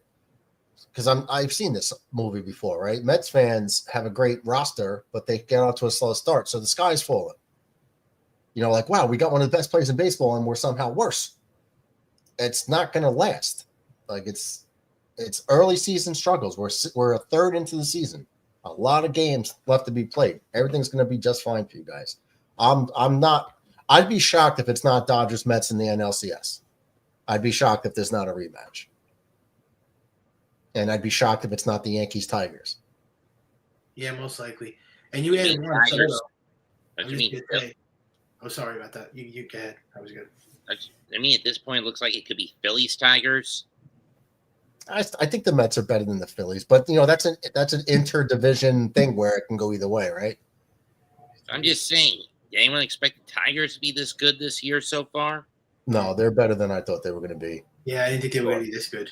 So a lot of their young hitters are playing better than earlier than expected. So I was just going to say, I really hope the Mets or the Padres knock the Dodgers out, because then if they're out of the equation, then I believe it'll be easy for the Yankees to win the World Series if they even make it back. But I'd rather see, to be honest with you, I think I'd rather see the Padres and the Mets. I don't want to see the Dodgers again. I really.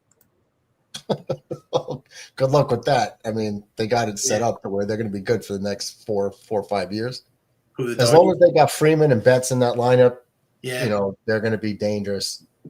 Yeah, I hope the Mets beat the Dodgers this time. I really hope they knock them out, or the Padres.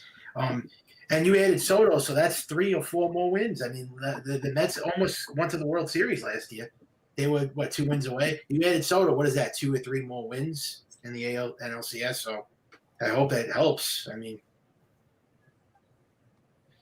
Okay, the pitching matchups for the series against the Dodgers have been announced. Free against Gosling, Warren against Knack, Yamamoto against we don't know. Yeah, it might be a Yarborough game. Yarborough's been great at bullpenning it. He went 4 innings, 5 innings, 5 innings, and now 6 innings, and his ERA has been great. You know, doing the bullpenning stuff. But Addy, I just had it up for a while. Addy says, if you're sick about Soto leaving the Yankees, for Yankees fans, imagine how the Clippers fans feel about seeing what Shai Gilgeous-Alexander has become. Yeah, for Yankee fans, it's more like the what could have been. If you had Soto and Judge, it was like Trout and Ohtani.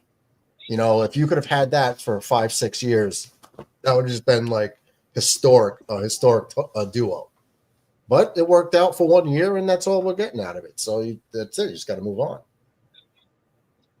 You know, we got 162 games to play and playoffs to worry about. So when Yankee fans, at least from where I'm sitting, I wasn't happy that it happened, but once it happened, you just got to keep it moving and focus on your team. All right, so now what do we do now? You still got a season to play.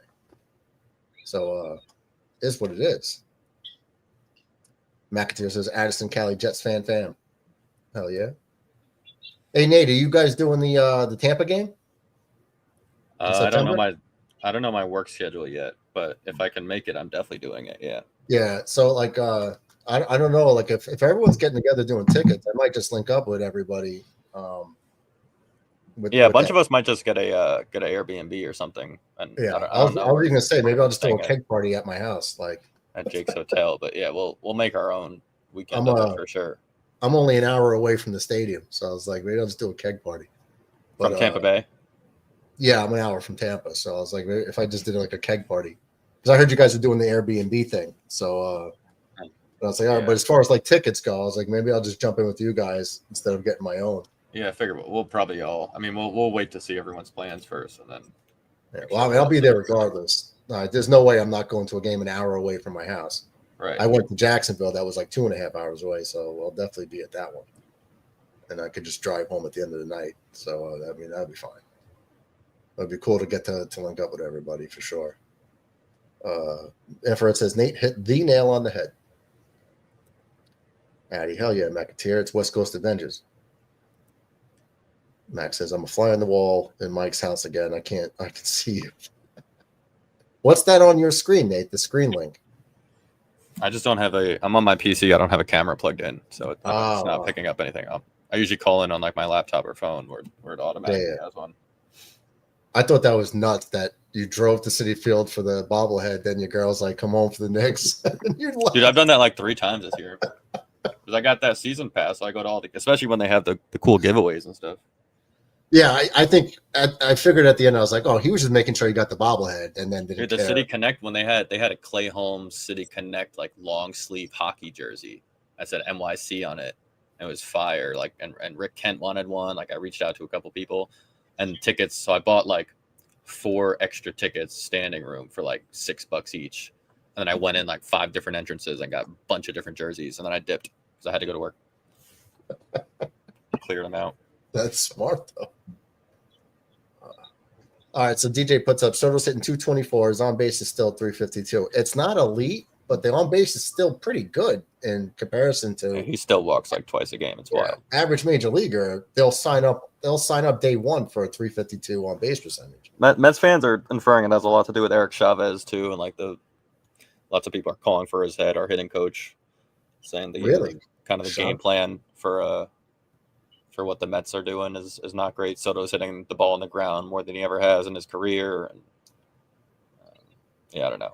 We seem to in general, like we've always been a team that's been able to pass the baton the last 2 years and move runners and drive them in, kind of like the opposite of what you talk about the Yankees all the time. And they've just been doing the opposite. They've been scoring a lot by the long ball this year, which is not really how they're built. Yeah. The Yankees have no right playing that way. They don't have the roster for it. That's why it drives me crazy. Yeah. I mean, the Mets can't. It's just not. The Mets always kind of killed you with the long ball, but they always, like I said, were able to move runners down and kind of wear pitchers out by the third time in the batting order. Pitchers were usually worn out. That was a Yankee staple. And then the other day, I'm watching the guy get to like 3 innings with like 24 pitches, and I'm like, work the counts, guys. Everyone's first pitch swinging, popping up, grounding, like, make this dude work. And he says the Dodgers are a juggernaut that could only be derailed by injury. I agree. It's really Tigers. I think Dodgers are hands down the best team, the best roster by far. They got too many good players at every position, it seems. But you can always outpitch another team in a 7-game series. I'm not saying it's likely, but it's possible. They had no bullpen going into the World Series. 0 runs, 4 games. We're here in the 5th, though. Update on the Yankee game. Here in the 5th, top 5th, 2 outs. It's Cody Bellinger grounds out. Still 1-0 Yankees. Infrared agrees with Addy. He's not sleeping on Dodgers. You can't. It's like an all-time great lineup. Max says, Addison, I got a buddy at work, a Dodger fan. He was telling me about the pitching injuries. That's rough. Last year, they had tremendous injuries. But now they add like Blake Snell. If Glasnow and Snell are healthy, it's like lights out. Real tough to beat that team with those 2 guys. DJ says, who's projected for 102 wins, the Mets or the Yankees? Because the Yankees are at 34 wins. The Mets are at 34 wins as well. But the Yankees have played 2 less games. 1 less game. You can count tonight. Well, this game's not completed. The Yankees are 34-20. Mets at 34-22. So we don't know if we're going to win this game yet. And he says, yeah, Mac, pitching staff is banged up. Dodgers lead the league in bullpen usage. Last year in the World Series, they had so many relievers hurt, and it didn't matter. Mike says, if pitching gets healthy, I feel it's game over, and I'm a Mets fan, just being honest. Yeah, just got to call it the way you see it. It's like can't look at things through rose-colored glasses. You just got to evaluate what you see and be honest. Addison says, McAteer. Dodgers still got it done in the playoffs with a banged-up pitch staff. Hopefully the injury bug leaves us alone the rest of the way. Well, not for the rest of us, Addy. The rest of us would like a chance at the World Series. The Mets, what? Nate, you guys beat them twice in the NLCS, though, right? Won 6 games? Yeah, 1-6. Yeah, so the Mets could beat them. Wait, the Mets beat the Dodgers in the NLCS? I thought they only beat them once. Yankees, I think, only beat them once. Mets beat them twice. Oh, I'm talking about a series, like in general. I know they beat them like in 2015 and 16 in the NLCS, but I think that was it. I don't know if they beat them more than that. They swept them in the LDS in 2015. Oh, yeah, that's right. Actually, it was 3 out of 5 in 2015. Number 25. Yeah, that was a sweep. So does number 25 in the NL. Yeah, they beat them twice. We only beat them once. That's right. Last year, the Mets went further than us. They at least went to Game 6. We didn't even go past Game 5 because we choked in Game 5 in the fifth inning. It was horrible. Yeah, and I called that game. You were calling it? Yeah. Oh, nice. You were doing like the commentary. Were you doing the game too, Sean? Was it you and Which game? The Yankee World Series game last year. Yeah. I did. I started doing the Yankee games in the playoffs last year. Oh, nice. I think I started in Cleveland. Had I know you were there, I would have came on too. But I wasn't. Well, the channel was just starting. Okay. I literally brand new. Oh, yeah. Well, actually, like a month old. I think I started in September, week 1, cool. or week 2 of the season, something like that. Later, Mac. Addy says, Mets and Padres are the biggest threats to Dodgers in the NL. Maybe the Giants, too. I agree with the Mets and Padres. I don't know about the Giants. Yeah. Although it's interdivision, right? Giants football. Yeah, the Giants could be a threat. They have like a gritty team. Remember, they won those 3 championships once upon a time ago, but they always surprise you, San Francisco. The Diamondbacks, I thought were going to be good this year. When they got Corbin Burns, I thought they were going to be a threat, but they're like in 4th place, I think. Addy says Phillies will choke on it again. I have a hot take. Tell me what you guys think. I wouldn't be surprised if Mike Trout finally gets traded this year on like a mutual agreement.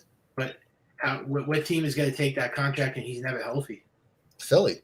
I've been saying I don't understand. Like, obviously, I always wanted him to be a Yankee, when he was healthy. But Nate, tell me how you feel about this? I always thought Mike Trout was one of the best players ever before the injuries, right? Before up to 2020, through 2020, he started getting hurt in 2021.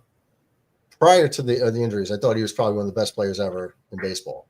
Yeah, he could do everything at an elite level, and he did it every year. But the fact that he kept re-signing with the Angels to sit in last place and only play 3 playoff games devalues his legacy in my eyes. You know what I mean? Like, are you scared of October? So I even if don't you don't think want it's to be intentional, though. But you keep re-signing with a last place team. Why? I mean, I don't know. I don't think they're like I don't knock the guy for re-signing with the Angels whenever he did re-sign with them. Like the Angels are not like the Pirates where they've never had hope. Like every year they try to invest in their team and they put some amount of money into it, and like also I'm also just not into ever shitting on guys for being loyal to the team that they were drafted in with how I grew up with sports. Like I enjoy watching guys for like David Wright never won a championship with the Mets. He never had any great playoff success with the Mets, and his jersey's getting retired as a Met, right? And yeah, but were the Mets a last place team perennially? Yeah. They didn't make the playoffs after 2006 for about a decade. Were they bums? Were they a trash team? Like bro, after 08, they were a trash team. As a Met fan, I can admit that. Once after what's his name with the big the Bernie Madoff hit. Yeah, and then they said that they were gonna. Oh, don't worry, it's not gonna affect us, and it completely affected them. And Beltran was kind of like the last big signing they had in 06. They got rid of that Delgado, Beltran, Santana, and it was like, oh yeah, don't worry, we got R.A. Dickey now. Granted, that shit worked out for 1 year, but that was not Angel Pagan type of signings. Like that was a joke of a 7 to 8 years. And David Wright had to fucking just carry the torch and go to the locker room every day and explain that we're losing because everyone on this team sucks. And then he ends up contracting spinal stenosis. So yeah, I'm not gonna shit that's on serious. on him at all. That's like career ending right there. Well, I just think Shohei Ohtani went to the Angels to play with the best player in baseball, and Yeah. he was. And then they still couldn't win with both of them. And the Rendon contract definitely sandbagged them because then you would have those three. He's missed 67.5% of the games. And Sean, they missed the playoffs 10 years in a row. The Angels. Yeah, but that's my point. Shohei Ohtani was like, all right, enough. I re-signed with you guys and was still terrible with Trout. I want to win. So he goes to the Dodgers. At some point, you got to be like, Trout, bro, you played 3 playoff games and you lost Ohtani. And Rendon's not ever going to play for you guys. It's over. Like, go try to take your talents. Try to go have some postseason success. And 3 games in your career? Now, I don't think he would want to be a Yankee or a Met or a Red Sox, but I think he grew up a Philly fan.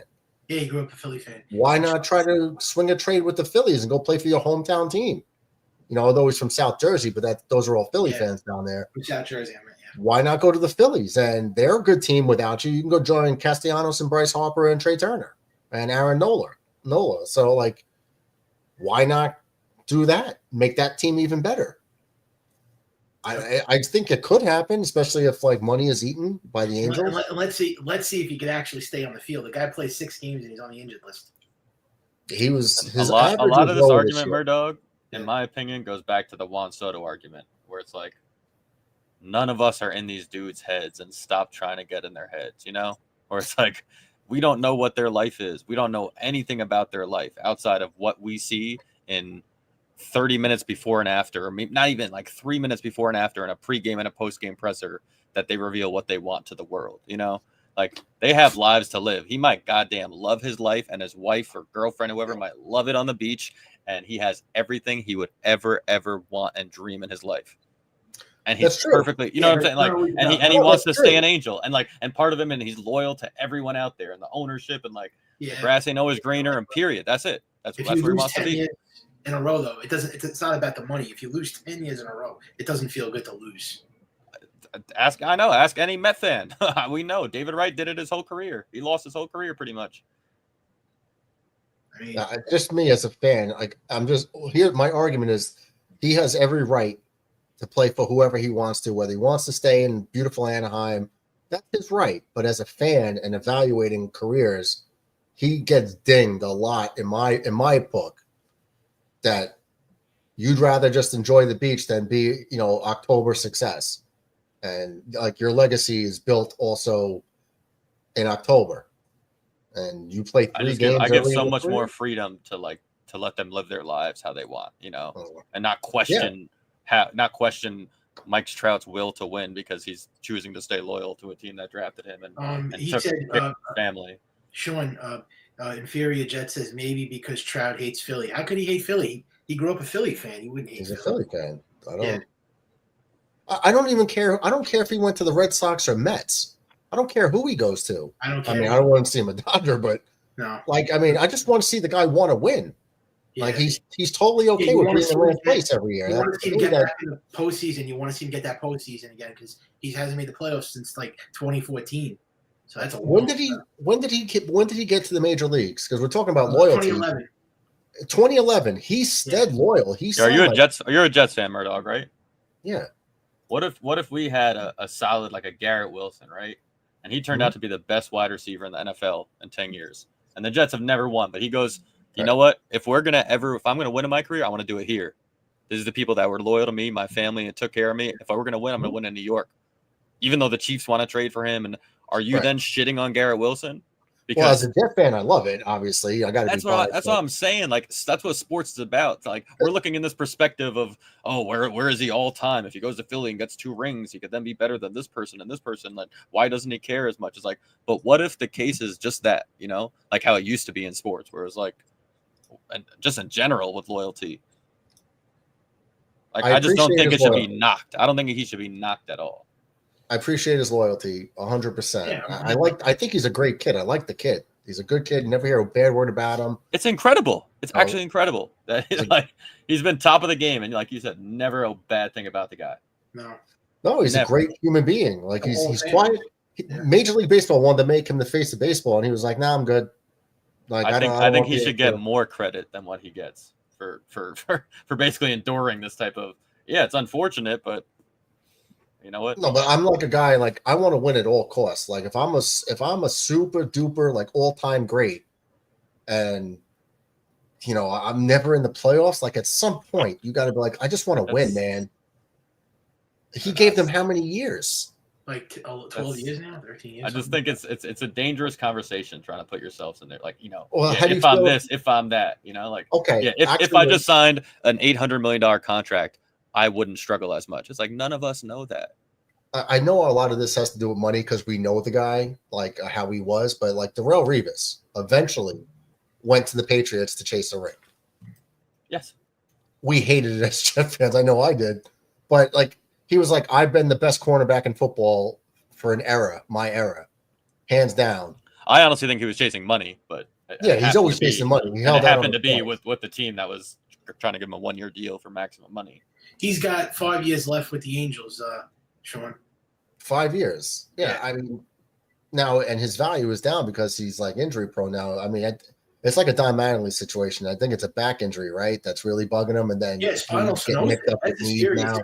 Spinal stenosis is a serious back problem. Murdoch, what if I told you that Mike Trout was going to, or if I could guarantee Mike Trout was going to win one World Series in his career, where would he want to do it? He would want to do it with the Angels. So I think, like, what if that's where he's at in his career, where he's like, yeah, I'm only going to get one. I might as well, like, I'm either going to live and die with this Angels legacy. Again, we're just trying to put ourselves in his shoes and his brain, which is completely impossible, but we just don't know. I'm just saying, like, it's just my opinion that I look at him differently for constantly re-signing with. A lot of people will. A last place team. It's just like you're trying to avoid the pressure situations of October. That's how I look at him. Like, you have these gaudy numbers, but you did it in the basement with no pressure on you. I was surprised that he signed back with the Angels. I thought he wanted to win a championship. Like, I know he's loyal. It's all about loyalty. I get loyalty, but you had a chance to make it to the playoffs and win championships, and you want to re-sign a 12-year deal with the Angels. I mean, well, if he signed the contract after they had Rendon, Ohtani, and he was like, I'm investing the prime of my career with all three All-Stars, and they're going to continue to build around them. I understand that part, and I respect his loyalty. I would love that if I was an Angels fan. But Ohtani's gone. He's been gone. Yeah. Now, Rendon can't – obviously, he's worse off than Trout. You forgot who else was with them still at the time. Pujols. Yeah, also had Albert Pujols. But Pujols is like a shell of himself when he got there. But he was still – I know, but imagine if you still had Albert Pujols hitting. I know he was like the end of his career, but he had all those guys, and now they're all gone now. So he's all by himself. So yeah, now there's no reason to stay anymore. For his sake, like just for his like career, I would like to see him play in October more than 3 games in 14 seasons. Like, got one series, bro. Like, and I would have liked to see Patrick Ewing get a ring. Yeah, well, he was in the playoffs a bunch of times. Like a lot of these guys, like they don't. I mean, he's like the exception to the rule. It's almost like a Barry Sanders, right? Even though, shorter careers, but Barry stayed on the last place Lions for the duration of his career. And it was like, imagine if Barry Sanders was on the Cowboys rather than Emmitt Smith. He would have broke every record, like by far. And he's still the best running back in history, in my opinion. But and he had to deal with the offensive line on the Lions. Imagine, I remember the Cowboys had everybody on the offensive line make the Pro Bowl, including the backup center, Donaldson. So I was like, you had 6 offensive linemen make the Pro Bowl? And that's why Emmitt Smith has these gaudy numbers and records. Imagine Barry Sanders had that. Gaudy numbers. He did. Barry Sanders, to me, man. But he was on the worst team, one of the worst teams in the NFL for a decade, just about. And it was sad. It was like, man, I'd just love to see this guy play with an offensive line. No, he was Ken Griffey. Trout has transformed. I did get to Ken Griffey Jr. now because Griffey was healthy most of his career, and then he got hurt when he went to the Reds. I mean, more like I would say Ken Griffey Jr. in terms of the staying on the field situation. He has never stayed on the field anymore for the last 7 years. If you look at his games played, damn. I mean, I never thought he was going to turn into an injury-prone player like that, Trout. I can't believe Yeah. it. Well, he was fairly healthy up until 2021 hit. Then it was just Yeah, like downhill. downhill. I mean, this year he's how many at bats does he have? He's hitting 179 this year with 9 homers. Yeah. I'm trying to see how many at bats he's had.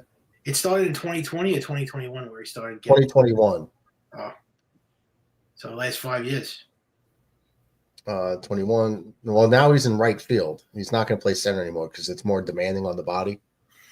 When you're 21, getting 5 straight years, your career's done. If you get injured that many times in 5 straight years, yeah, your career's hanging up. I mean, that's it. I mean, yeah, he's still like, let's see. 2012 was his first full season. And these are the games. I'm going to go from 2012 down. Full season. Games played. 139, 157, 157, 159, 159, 114 in 2017. So he missed a little time there. 2018, 140, 134. Then I'm sorry. 2020 it started. 53, 36, 119, 82, 29, and he's played 29 this year. So yeah, it's unfortunate. He's played less than a full season in the 3 years combined, the last 3 years combined so far. Yep. But when he comes back, he hits well. Yeah. This year, he guess what? He's still a career 297 hitter. Yep. It's still 1-0 Yankees. I can't believe it. Yankees, yeah, bottom 6. I can't believe this. This can't stay 1-0 like this. They had bases loaded like 3 times in this game.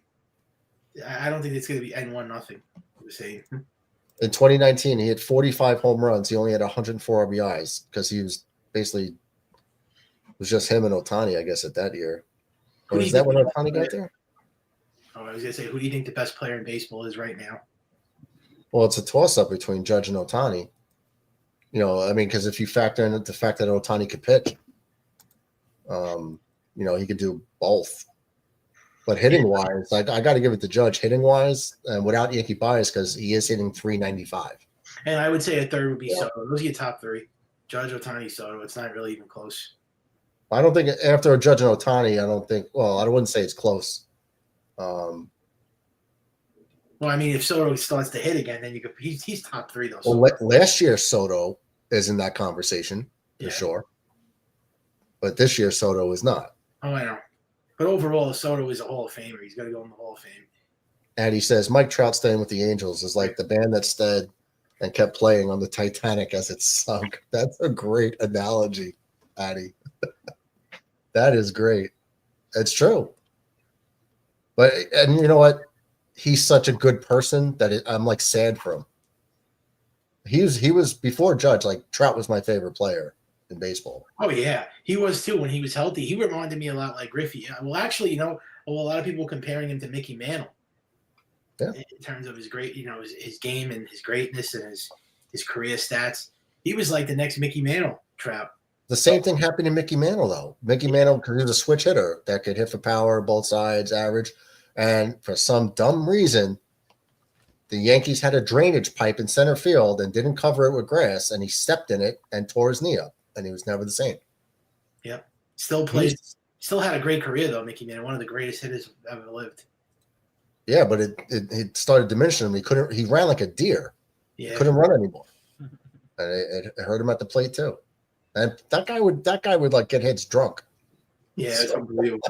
They were party outs. Mickey Mantle should have played for the '86 Mets. He would have fit right in. Yeah, Mickey Mantle got hit. It's so true. And Babe Ruth too. He used to have David Wells. Those guys should have been on the '86 Mets, winning championships, high and drunk. It's a fly ball fairly deep to center. Grisham's back at the track, right in front of the wall, makes the catch. 1 out. Clark Schmidt's still in the game at 91 pitches. Wow, that's hard to believe. Infrared says, "My question to brother Nate: What do our since like last year and who what? Clark Schmidt? I never saw him on a 6 inning before. Shutout baseball, yeah. Red says his question is for Nate: What do our Knicks need to do excellent next season? Oh, please. Or excel? I don't even want to talk about the Knicks. Space the floor. What'd you say? space the floor a little more. Space the They need floor. a solid Bench, shooter. get guys that can play defense. They need like another. They need a secondary playmaker too. Brunson's the only guy that can make plays for others. Yeah. How do you feel? How do you feel about that Mikal Bridges trade now? I'm still okay with it. Still okay with it? I didn't It's a want it with contract. that much, with all those assets sacrificed. I mean, they need a bench. It's obvious. You had a They need guys to play defense. They don't have a defensive team. Didn't you have like a great 30-minute argument or an hour argument with Gary one night? Dude, it was like 2 hours. It was 2 hours. That was where I keep bringing up clips from. Yeah, I remember that. They need a new coach too. They have to dump Thibodeau. He sucks. I don't like Thibodeau at all. Well, what are the odds? I heard some rumblings. I don't know the legitimacy of this, but I heard that Giannis wants to be a Knick. Don't do it. Yo, it's not going to make a difference. They're going to still lose because they don't play. Well, Nate just brought up we need another playmaker next to Brunson. So Who are they going to trade Giannis for? They going to trade like Karl Anthony Towns? Like, no, you can't. I don't think you can get rid of Cat, but you can get rid of Bridges.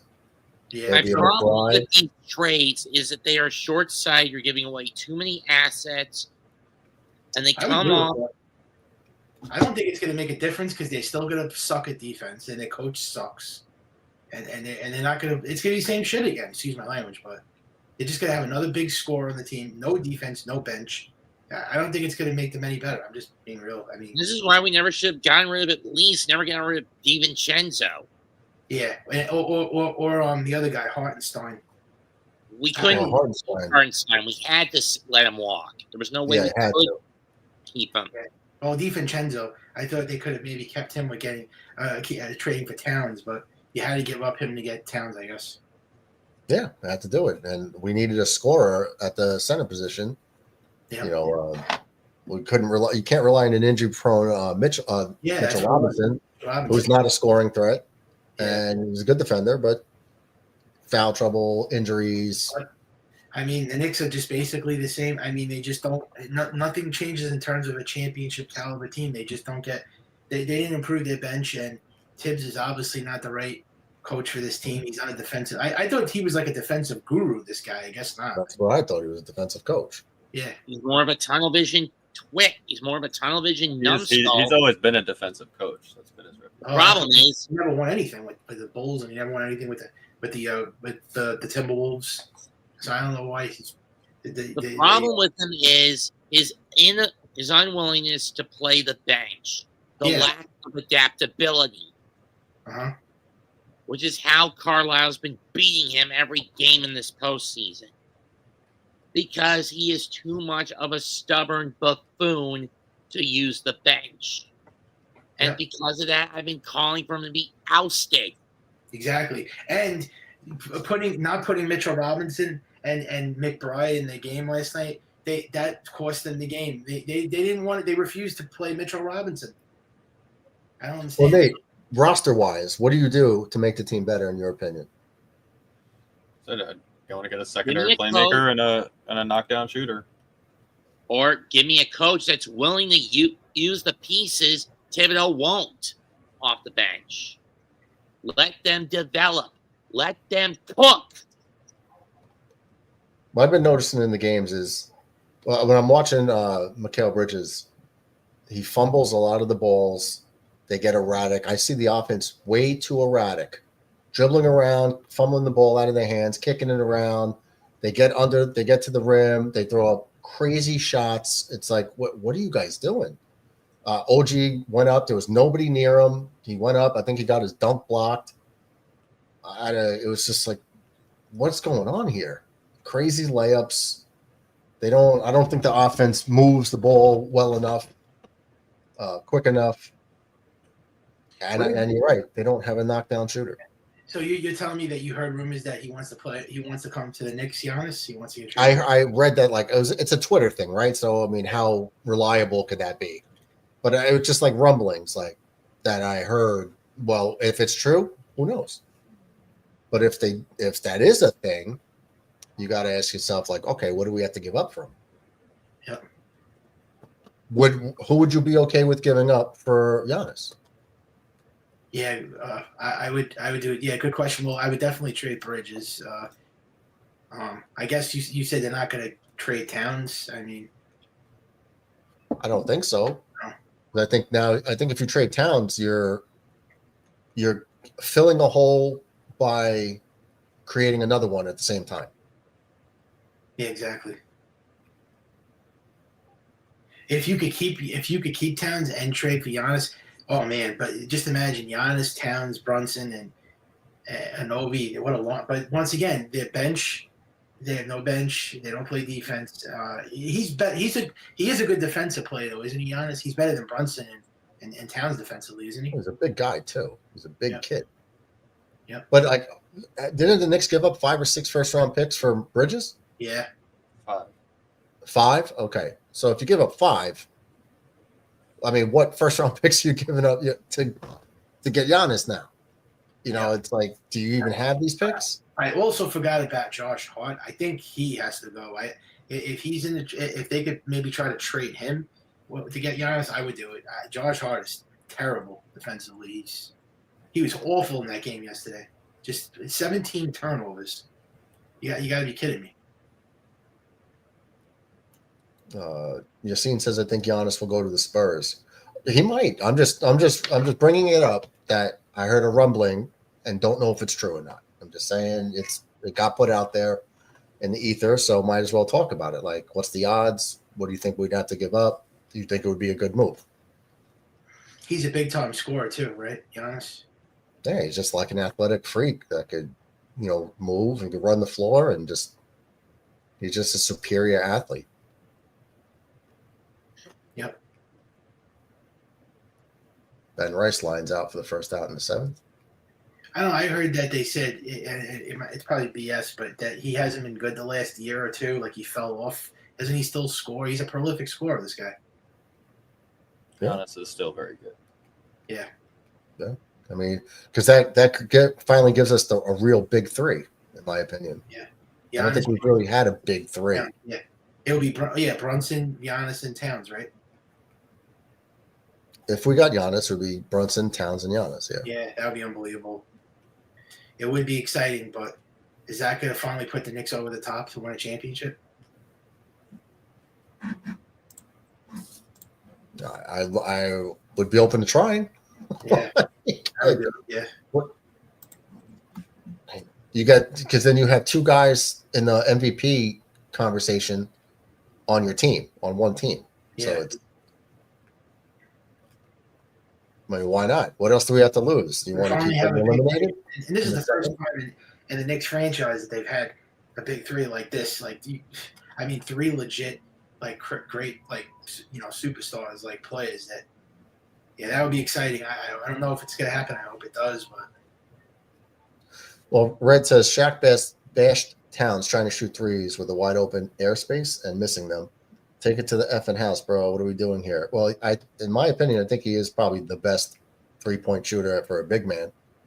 You guys tell me if I'm wrong, but I think he's the best 3-point guy in the NBA for sure, if not all time. Like him and Nowitzki are same level. So if I see Cat shooting a 3, I'm pretty confident. Yeah, but Towns has just been horrible in the series. Just no. I mean, he had that one great game, and that was it. Even Brunson hasn't done anything. Yeah. Yassine says, Brunson's imagine the averaging match trade. 35 a game in the series. Who, Giannis? No, Brunson's averaging 35 a game and had 43 and 33 his first 2 games. Brunson's doing his thing for sure. Yassine says, imagine the Mavs trade their first pick overall for Giannis. Well, it's really trading Cooper Flagg for Giannis. Yeah, right. The first round draft pick. That draft was rigged. The Mavericks getting a first round. Yeah, pick. I think so. Yeah, just like LeBron joked about it. The Knicks getting Ewing in '85 felt rigged. LeBron felt rigged. Got what the hell is his name? Kyrie Irving felt rigged when they lost LeBron. Yeah, Zion Wilson was another one that was fixed. New Orleans Pelicans. Which is weird because I think he wanted to go to the Knicks. Yeah, Zion did. Yeah. And but them giving him to the Pelicans is he was not happy. No, he wasn't. He was there for it. And he was not happy. He thought he was going to the Knicks. He was all happy. He was smiling. Scott says he heard the Warriors and Giannis rumors, all the usual suspects. Okay. I haven't heard that. I mean, it might be out there. I'm just saying. When I talk about Twitter, it's all unsubstantiated, just so everyone knows. The Heat and Nets are also mentioned with him. The Nets? Yeah, the Heat and the Nets. Why would he go to the Nets, though, Giannis? I don't get it. Another get-rich-quick scheme by the net owner. I mean, after multiple failed super team attempts, this is basically their last shot. If they can get the Greek Freak, maybe they can get out of the basement. That's my best guess. He also lives here in the offseason with his wife and kid. Well, I don't think you trade for somebody to get out of the basement. I think you trade for someone like that to put you over the top. You know, if you're trying to get out of the basement, you try to build through the draft. If you're a contender, you got to get that piece to get the Nets can build around him really quickly because they just have the flexibility to do so in all the draft picks. They got all the draft. The Bucks are fucked. I'm sorry, but the Bucks are screwed cap wise. And in terms of draft wise, the Knicks are screwed, mostly because our GM is a spendthrift with draft picks. Yes. They have one of the best starting fives in the NBA. I was going to say, why wait, the Lakers? I don't think the Lakers are getting Giannis. Aaron Judge up here, running on first, 2 down, the 7th. Oh, they're not going to walk him. Wow, shocker. This seems like it's the Yankees are doing their usual, like, I don't want to score any more runs type of game tonight. They hate playing on the West Coast, I think. Yeah, they really do. I mean, I'm not wrong about what I just said about Rose being a spendthrift with draft capital, am I? No, you're right. Yeah, but he did it so we could get to the finals. They thought they were going to the finals this year. The problem but Matt, you're not understanding something. If you got a team like the Knicks have, your first-round pick is going to be in the mid-20s. You're not trading a top 3 pick 5 years in a row. You're trading 22, 26, 28, 24. You know, that those guys usually, the stars are gone. Like, you got to get lucky to hit in the NBA draft. It's not like the NFL draft. A lot of those first round picks never really pan out. But all I'm saying is many of these trades may be fruitful in the short term, but once the negative consequences show up in the long term, you're going to realize that you were an idiot for making some of these trades.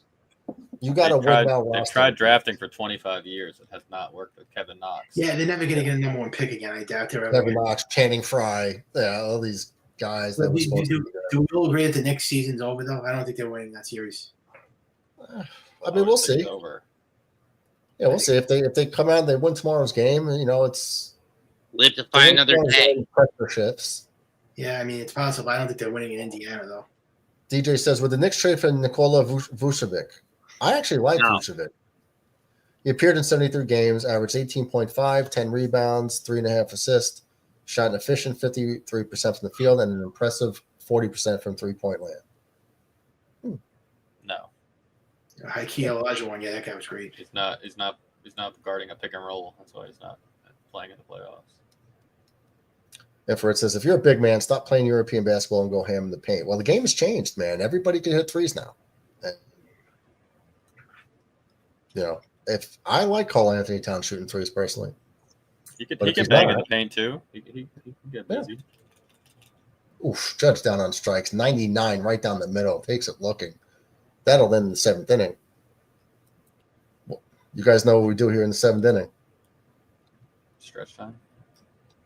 Stretch time. Oh, TB made some changes to this. Uh-oh. I don't even know what I'm looking at here anymore. The Thunder are back in the finals since 2012. The last time they had him was Kevin Durant. That's it's only their 4th time in the finals if you also go back to their days in Seattle. Oh, yeah, that's right. I think they were in the finals then, too. That's right. Including winning it in 79, I believe. Yeah, I think so. They won a championship, Oklahoma? I never knew that. As Oklahoma? No. No, as Seattle. Oh, okay. 7th inning stretch time. I'm going to use this to go to the bathroom break, potty. But we get patriotic here in the 7th inning stretch. Grammy Award winning artist Mets 2128 with his God Bless the USA rendition. I'm gonna stretch as well, Murdoch. I'm gonna head out for the night. Take care, boys and girls. You're in a 24-hour stretch. I'm on a Thanks for 24-hour hopping in, stretch. Nate. It was See y'all great tomorrow. talking sports with you, brother. Hell yeah. Peace out, fellas. See you later. All right, guys. Enjoy the sweet sounds of Mets 2-1-2-8. And I'm going to go to the bathroom. Enjoy. And so, my fellow Americans, ask not what your country can do for you. Ask what you can do for your country. If tomorrow all the things were gone, I worked for all my life, and I had to start again with just my children and my wife. I thank my lucky stars to be living here today, 'cause the flag still stands for freedom, and they can't take that away. And I'm proud to be an American, where at least I know I'm free. And I won't forget the men who died, who gave that right to me. And I gladly stand up next to you and defend her still today. 'Cause there ain't no doubt I love this land. God bless the USA.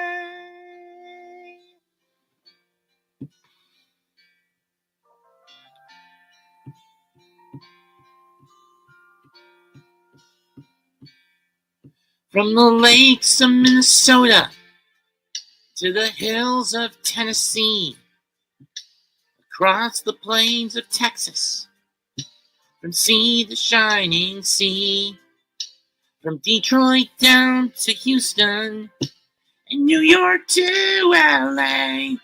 Well, there's pride in every American heart, and it's time we stand and say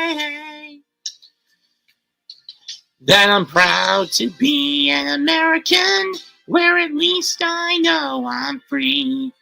And I won't forget the men who died, who gave that right to me. And I gladly stand up next to you and defend her still today.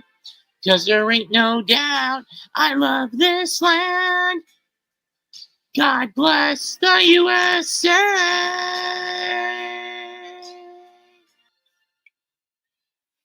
Goodbye, good night. Happy Veterans Day, and God fucking bless America. We got to edit that part out. PG show. I couldn't find it in time. Couldn't find it. Oh, man. Okay. Scott says Lakers have been mentioned. Wow. Yeah, if LeBron gets his paws on Giannis, Giannis is gypped. How many more years do you think LeBron's got in the league? 2? Well, at this point, people are getting fed up with this throwing his way around politicking with the teams he wants to craft. I say 1. He's got to retire. LeBron's time is up. I mean, it's getting close to the end now. This is how many more years could he do this? I mean, he's still playing great at his age, but yeah, I think he has to. I think he could still do it. I think it's a matter if he wants to still do it. He's still effective. I think Scott agreed with the big 3. The Knicks having a big 3. He's doing things that like a 25-year-old would do. I'm just saying. The problem is he makes it all about himself and not about the team. That's what it is, yeah.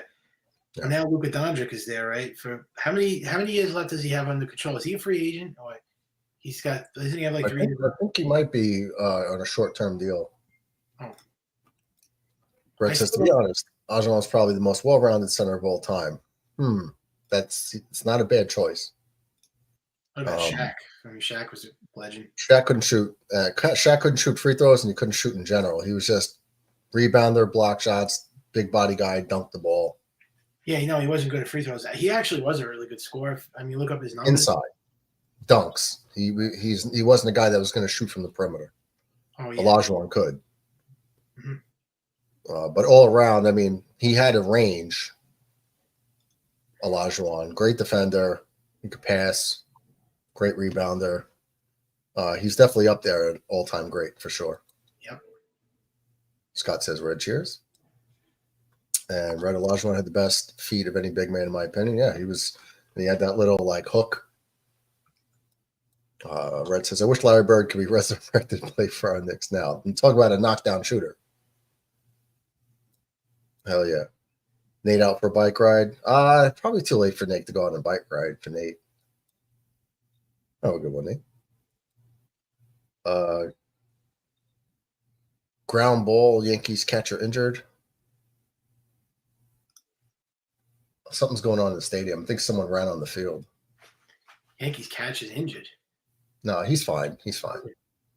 I think he might have got caught like a foul tip, like in the ball hit him in the nuts or something. Yeah. No, they're watching. They're the two catchers are laughing because the catcher's up. Oh, all they need is another injury. Huh. No, he's fine. They're all joking. Right? No, I think someone ran on the field and got tackled. Yeah. Can't believe it's going to end 1-0. I just think the knock on wood. Yeah. No, we don't know if it's going to end. Yeah. Moses Malone was an all-time great. Yeah, DJ's right about that one. Came right out of high school too. 19-year-old kid. So you're gonna stream the Dodgers game on Friday, Yankees Dodgers? Yeah, every game I can. The only games I really haven't been doing is like a weekday day game because nobody's around to watch them. So it's like I'm usually on the clock until 5. I'm usually on the clock until 5 on certain days. Like when the Yankees are ending a homestand and they got to go out west, like they've been playing at like 1. And it's like ain't nobody gonna be here on Tuesday at 1 or Wednesday. You know what I mean? Yeah. So. Sean, I was gonna ask you, are you Italian? I'm Italian. Oh, of course you're Italian. Yeah. I already figured out who you remind me of. Somebody said, who does Michael Caputo remind you guys of in the chat? I already have my answer. Well, somebody else say Tony Soprano. They say Tony Soprano a little bit. No, not Tony. Tony was. I love Tony. No, I don't think. There's another guy, but no. Tony was more like, because you sound like the guy too. Tony was more like, you know. Oh, I know his voice. Oh, I know. Yeah, it was more like that. Oh, I love The Sopranos. My favorite TV show. It's the greatest TV show ever. It was good. Yeah, I love it. Yeah. Classic. The whole series. Scott says, Red, check out the little bird clip I put on Discord. Time to retire, Mets. What does that mean? Yeah, you could have told right away I was Italian, right? Just by my, the way I sound, right? My accent. Yeah, the dialect. Yeah. What's your? Are you Italian too? No, I'm predominantly Irish. Oh, cool. You don't sound it. Yeah, I thought you were Italian at first. An Italian named Sean? Well, yeah, some people. But I'm just saying you have like the New York East Coast. That's why I thought you were. Hey, whoa! I'm walking here, huh? Yeah. I can do that, huh? Yeah. I could do. I mean, I'm from New York City. I could overdo it with the New York accent. Yeah. Because everybody like that from New York. But yeah, I wouldn't have guessed if you thought you were Irish. But yeah, that's cool. Yeah. Irish and a little bit of German. Oh, nice. Let's see.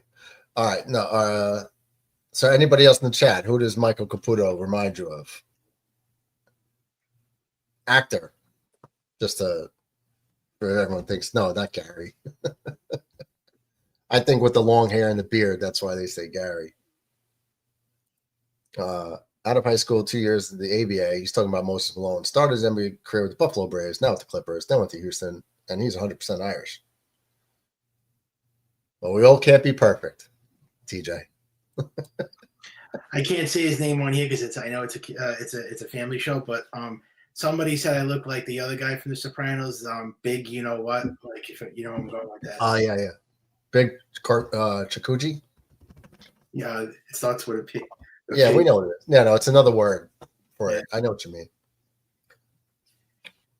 No, I would say Michael Rispoli. Rispoli? Oh yeah, I know he is. Was he in, wait, he was on The Sopranos too, but only for a short while. And then he like left. He also was in that movie Son of Sand. He's in every Italian mob movie I've ever made. Mm-hmm. That's his typecast. If it's an Italian anything a movie, he's in it. But yeah, you look like Rispoli and you sound like him too. Thanks. Scott's a mutt.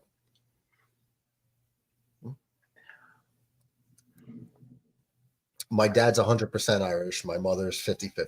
Nice. So it makes me 75-25. My mom and dad are both Italian, so that makes me 100%. Are you going to watch that film? My mom's Italian. My dad's of Swiss and Germanic descent. Oh, nice. Germanic? German. Oh, German. Okay. Is your mom all Italian? Yeah. Nice. But my father's mostly Swiss. Nice. Do you like Swiss cheese? Not really. Me neither. Yeah, I don't like Swiss cheese. That's why I can't eat a Reuben sandwich. Everyone's like, "Oh, give me a Reuben." I'm like, "Nope, no Swiss."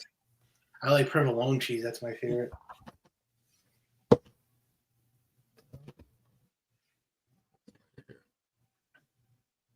Provolone. Well, my favorite cheese is fresh mozzarella. Oh, I love it. Fresh mozz. But we were actually talking about this the other day. I refuse to say mozzarella. Yeah, no, I say mozzarella, but yeah. No, they're like, oh, fresh to the court or fresh mozzarella. If you have an A at the end of the word, say it. It's mozzarella. That's an Italian thing. Yeah. Because of manicotti. There's an I at the end of it.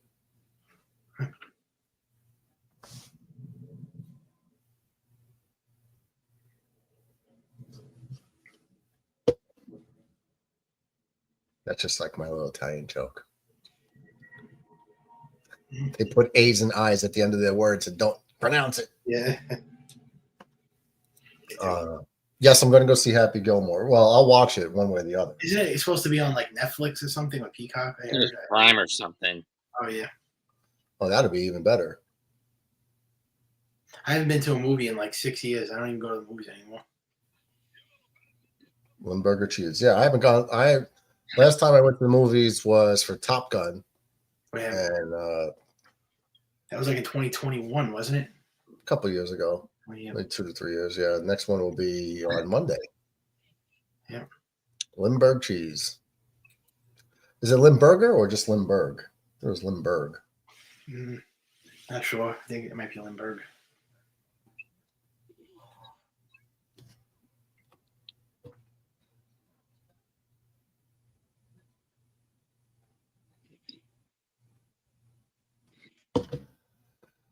Wow, so we're still 1-0 here in the top of the 8th. 40 Bells are up, 2-2 count. Are you going to do like? I'm sure you're going to do trading deadline like coverage too on here, right? Like when it gets closer to the trading deadline, you'll probably like do a live stream too, right? You mean just to talk about the trade deadline? Oh yeah, and see if the Yankees make any big trades. All right, I guess I could. Did a lot of draft stuff. Not baseball. Baseball, I don't do baseball draft stuff. Oh no, just like the trading deadline. It's July 31st. Usually, like with that stuff, that's when I would probably drop a video. Bellinger down on strikes, first out.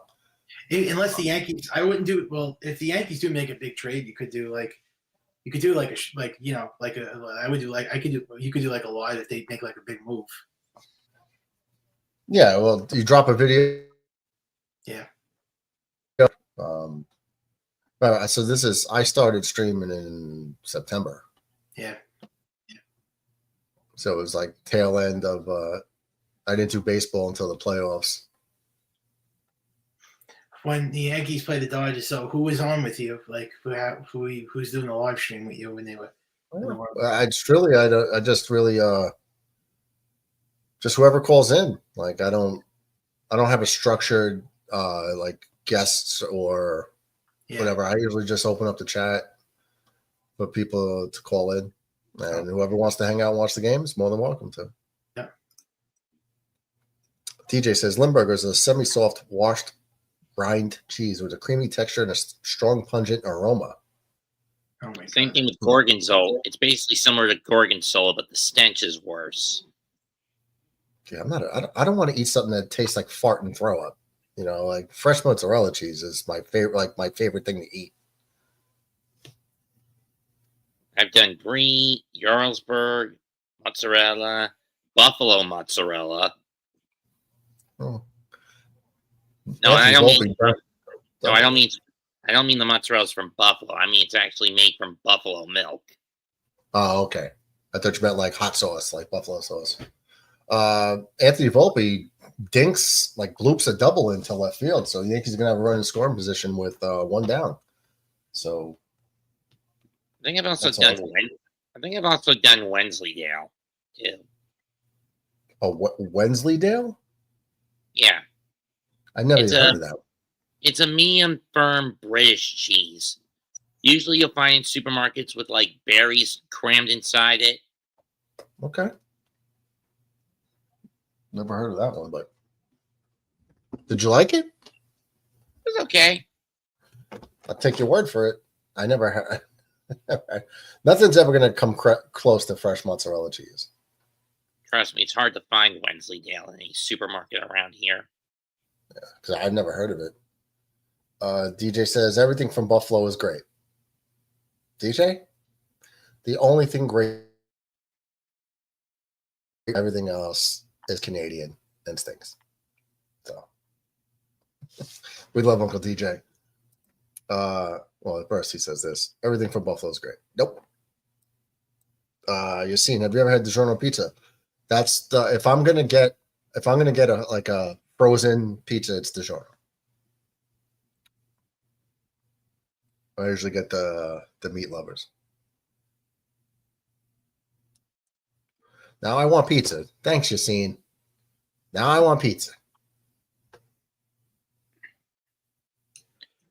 Yo, This is what Wensleydale looks like, Murdoch. oh nice. Wensleydale. That Okay. So it looks like a brie. Oh shit. It's more crump. It's less soft. It's not as soft as brie, but it maybe like Crumbles? that, but a little harder.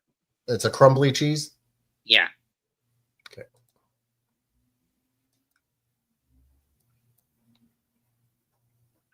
Jason Dominguez strikes out, chasing a high 97-mile-an-hour fastball. This is like I don't know. This reminds me of the old Yankee team. It's like they're playing like they better not do this against the Dodgers. Fuck my God, they don't play well at the West Coast, huh?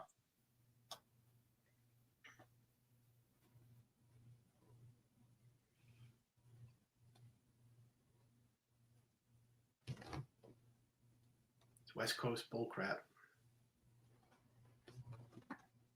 I love there's not like a New York Italian pizza, man. Like I love this. Yeah. The regular. I love all these toppings now. I like eggplant on my pizza, like baked ziti, like fried galamata. I mean, all that. The eggplant's great. I love chicken alla vodka pie. They have a delicious chicken alla vodka pizza over here. I always get that. Artichoke pie. I mean, when you name it, they have it. I mean, they got everything.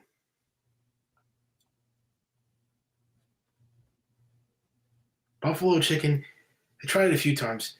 I'm not a big fan of the buffalo chicken one, but you have to try chicken alla vodka pizza. It's incredible.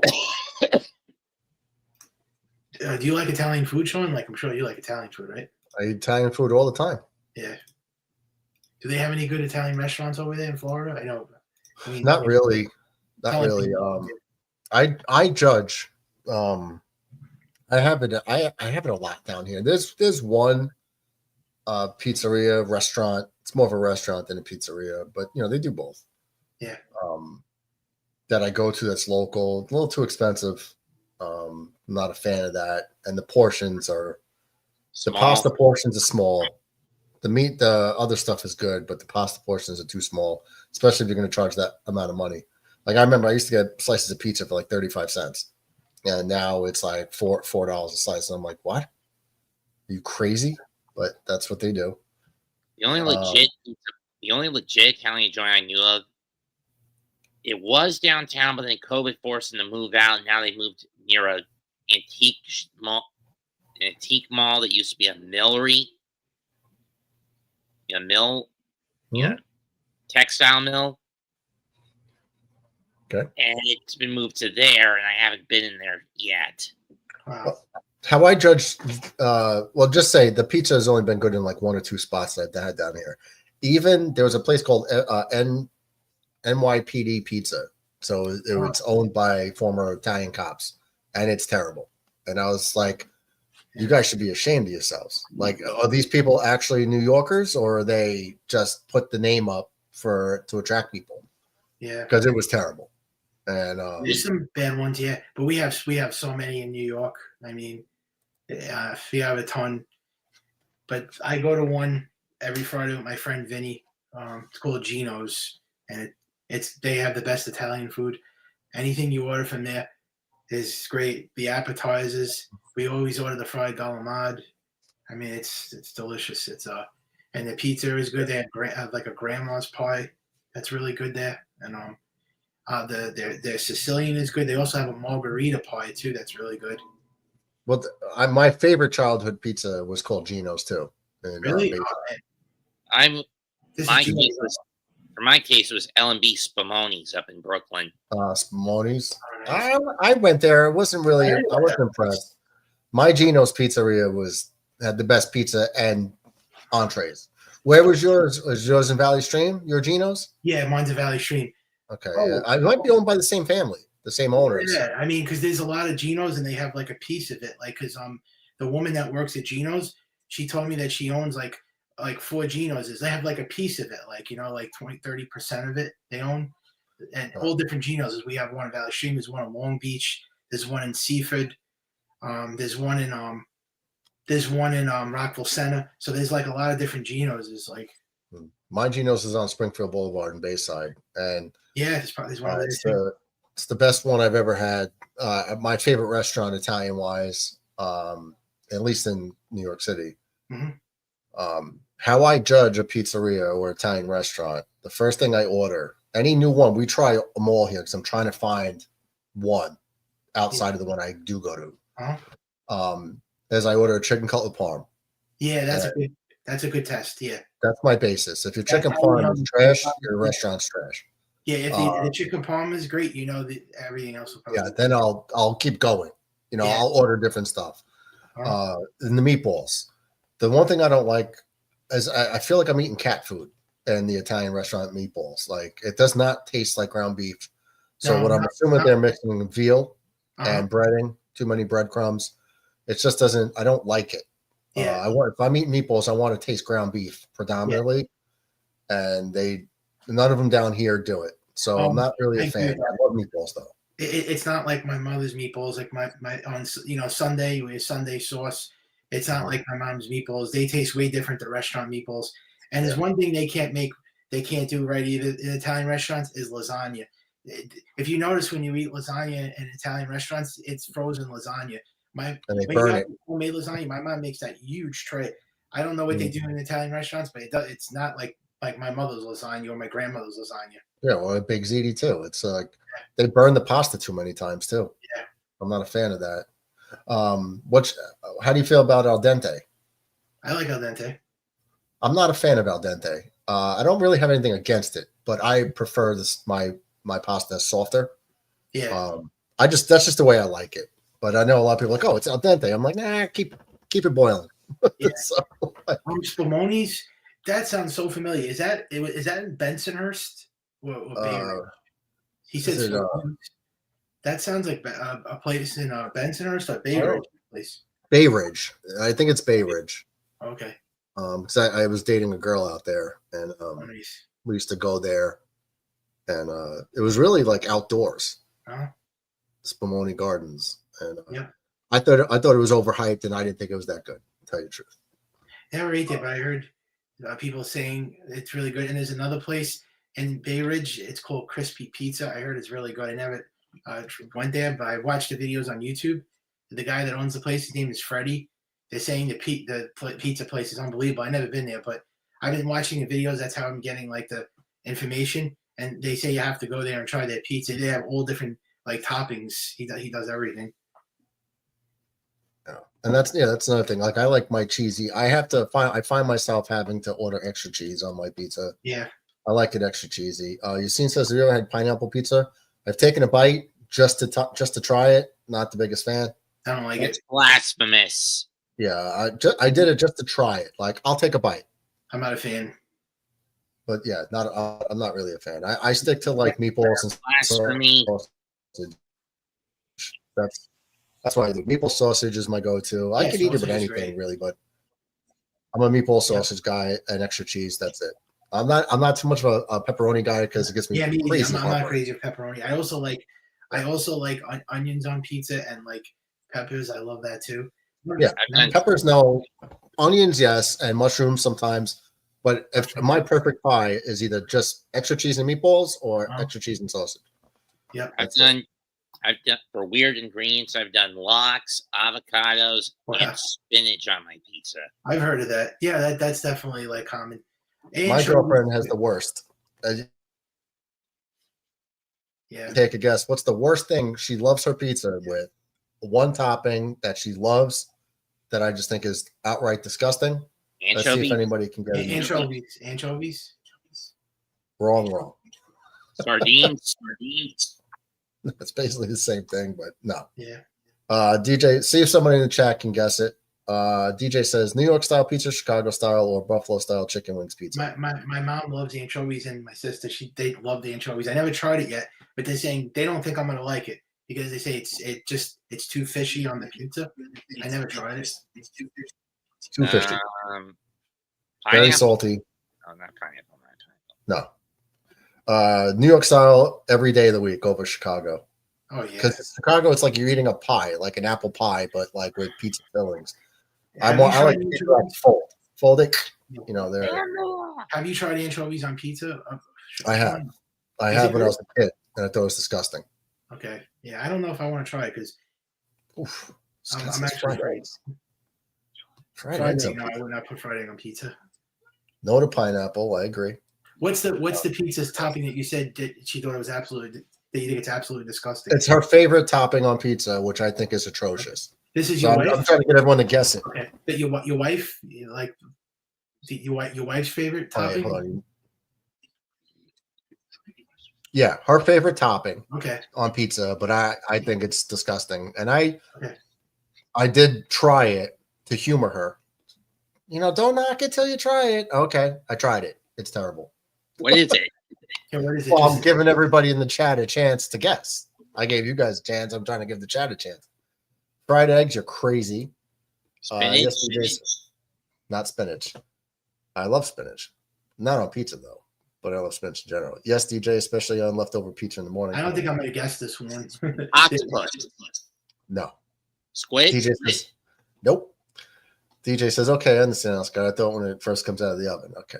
But Scott's a Sasquatch. Scott would put eggs on it fresh out of the oven.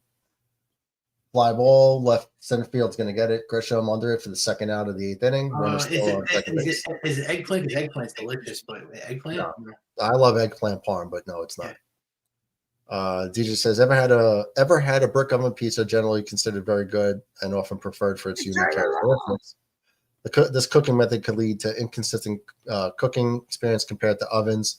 Yes, brick oven's great. I don't like how they burn the crust too much on some spots. I think that's where you talk about the uneven cooking, because I always see that there's a lot of overburnt portions of the crust. Overall, it's good, but I'm perfectly okay with just a regular conventional oven. It's really like when I've watched some videos on YouTube about how they do the brick ovens, and they get the certain amount of logs, they have them all prepared, and they put all the pies basically in the same spot where they find it to be mostly consistently heated. Scott, over easy. Oh God, gross. DJ, yes. The Angels bunted the man over. That's because they're playing smart baseball. They just need to come up with a hit now. Anchovies, no. Onions, nope. Tripe, that's a crazy guess, Scott, for pizza, but no. Hey, what's up, Dennis? La Brassure. Over from Vessi? the 8th Avenue. Yeah. Did she put What's Vessi that? on her? Vessi? Betsy? Vessi. Vessi? Who's Vessi?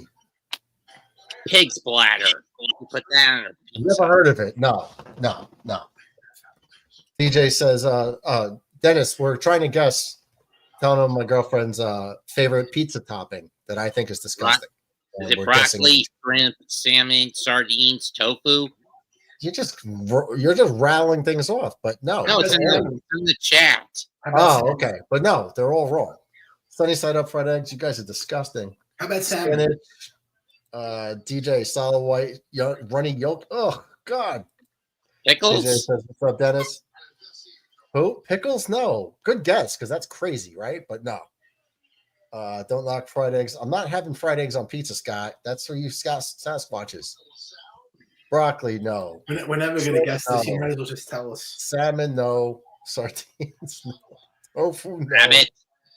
Rabbit, no. Is it a normal topping that you just happen to hate? I don't think it's normal. It's a normal food. It's a normal food to eat, but I don't think it's normal on pizza. Salami? Ground ball, second base, in time. Shiny roll grounds out. Is it ham? Ham? It's not ham. Salami? Yankees still hold on to the 1-0 lead going into the top of the ninth. We're now JC Escara, Yorby Divas, and Paul Goldschmidt, followed by Grisham and hopefully Can Judge. you just tell us? Licorice. Ugh. Oh my God, licorice No. on pizza? I don't know who put candy on it. Prosciutto. I see a prosciutto, but I know that Michael would be like prosciutto. It's Prosciutto. prosciutto. Do you say prosciutto or prosciutto? I said it because I know that's how they say it, prosciutto. But no. Chorizo? Chorizo. No, I don't know if that would even be bad on it, but that's a no. Bologna, no. Salami? Butter. Ugh. Peanut butter? You know, there's people that put chocolate on pizza too. What? Which is disgusting. Yeah. No. Peanut butter? Hell no. Just Oh spill my it. God. No, you guys are gonna have to get it. I will say some of you guys have gotten close. I'll never guess this. You're gonna have to. Of course you can guess it. Some of you have been close Wait, in the sir. genre. You've been close with the genre, like so to speak, the food group, but you've gotten the wrong food. Oysters? No. Beef? DJ said weed for Bomber's guess. No. What was the second one, Mets? Beef? No. I love beef, like ground beef on pizza. I mean, meatball pie. It's my go-to. That's good. Meatball palm. Yassine says feta. Nope. Scott says clams. Nope. That would be gross too, though. Clams. Oh, I think clams would be oysters and good. Clams. Scallops? Nope. Lobster? Remember, I find it disgusting to put on pizza. But It's these got- toppings are all clams, and I think that's a good topping. Feta cheese. For pizza? I think it would be all right. They put calamari on pizza. Kalamata olive? No. No, like calamari. Wait. No. Yassine wrote Kalamata Oh, okay. olive. Kalamata olive. Never even heard of that. Oh, okay. My bad.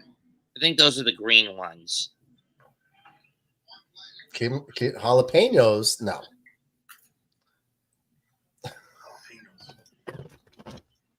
Oh, I can't believe you guys are missing this. Think of something. It's good to eat. You could all right. Barbecue. No, I'll give you more hints. Yeah, give me a hint. You could have it like people eat this on a sandwich all the time. Coleslaw? I don't know anyone who has a coleslaw sandwich, but okay. Oh. Oregano? No, I put oregano on On all. a of them. sandwich, you said, right? You could have a sandwich of it for sure. People mostly eat these on sandwiches. Is it a But cold putting it cut? on pizza is disgusting. Is it a cold cut? It is not. Ham? No. Lettuce? No. No way. What no. about roasted red peppers? No. All right. It's the primary ingredient on a sandwich. Mayonnaise? No. Bread? That's not a primary. That's a condiment. Yeah. Bread? Not bread. You said primary. Okay. The primary part of a sandwich, not bread. I'm talking about like Okay. you guys said like ham. So you've had a ham sandwich, right? That the ham is the Turkey. primary part. Salami. No, that's been Turkey. said. No, Olive oil. no. But you asked me if it was a cold cut, right, Mike? And I said no, not a cold cut. What the hell's on the sandwich? You guys are gonna kick yourselves in the ass when I tell you. Cucumber. Bacon, no. Bacon's Carrot. great. Carrot. No, not carrots. You ever have a carrot sandwich? No. I'm like I'm at this point I'm brain dead. I don't even know like what it is anymore. I'm just All right. I remember a lot of kids eat this for sandwiches too. Tomato, no. Is it bologna? No. Very People are very simple. Okay. Chili cheese, dog pizza. I'm Kids have confused. this for lunch a lot. It's a lunchtime. It's a lunch. You're not going to eat this for breakfast. You're not going to eat this probably for dinner. It's mostly like a lunch. Think of like a kid's lunch at school. Is it messy? Could be. How about sloppy Joe? No. All right. I would love sloppy Joe on it. Mozzarella, no. I remember those in high school. Never. Disgusting on pizza. Um, Not disgusting in the sandwich you eat it. Pretty good. What's Sauerkraut? can you give us like what does it start with? What letter does it start with?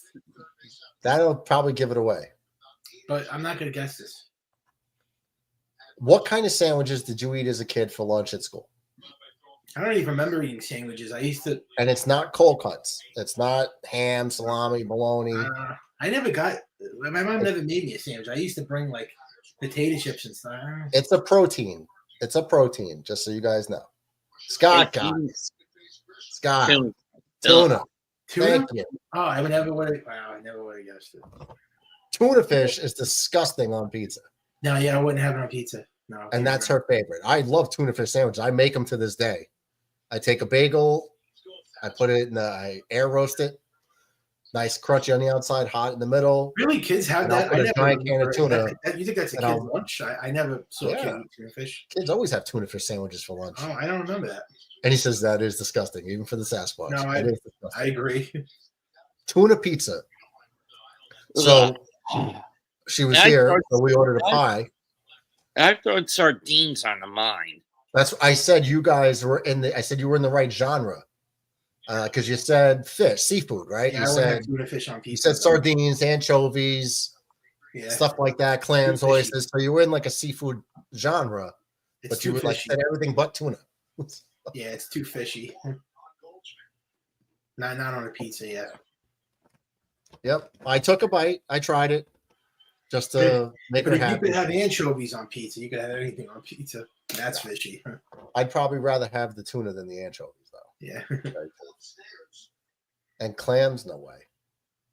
Clams, I'd have to eat like I don't like oysters or clams, but try I like putting mackerel on a pizza.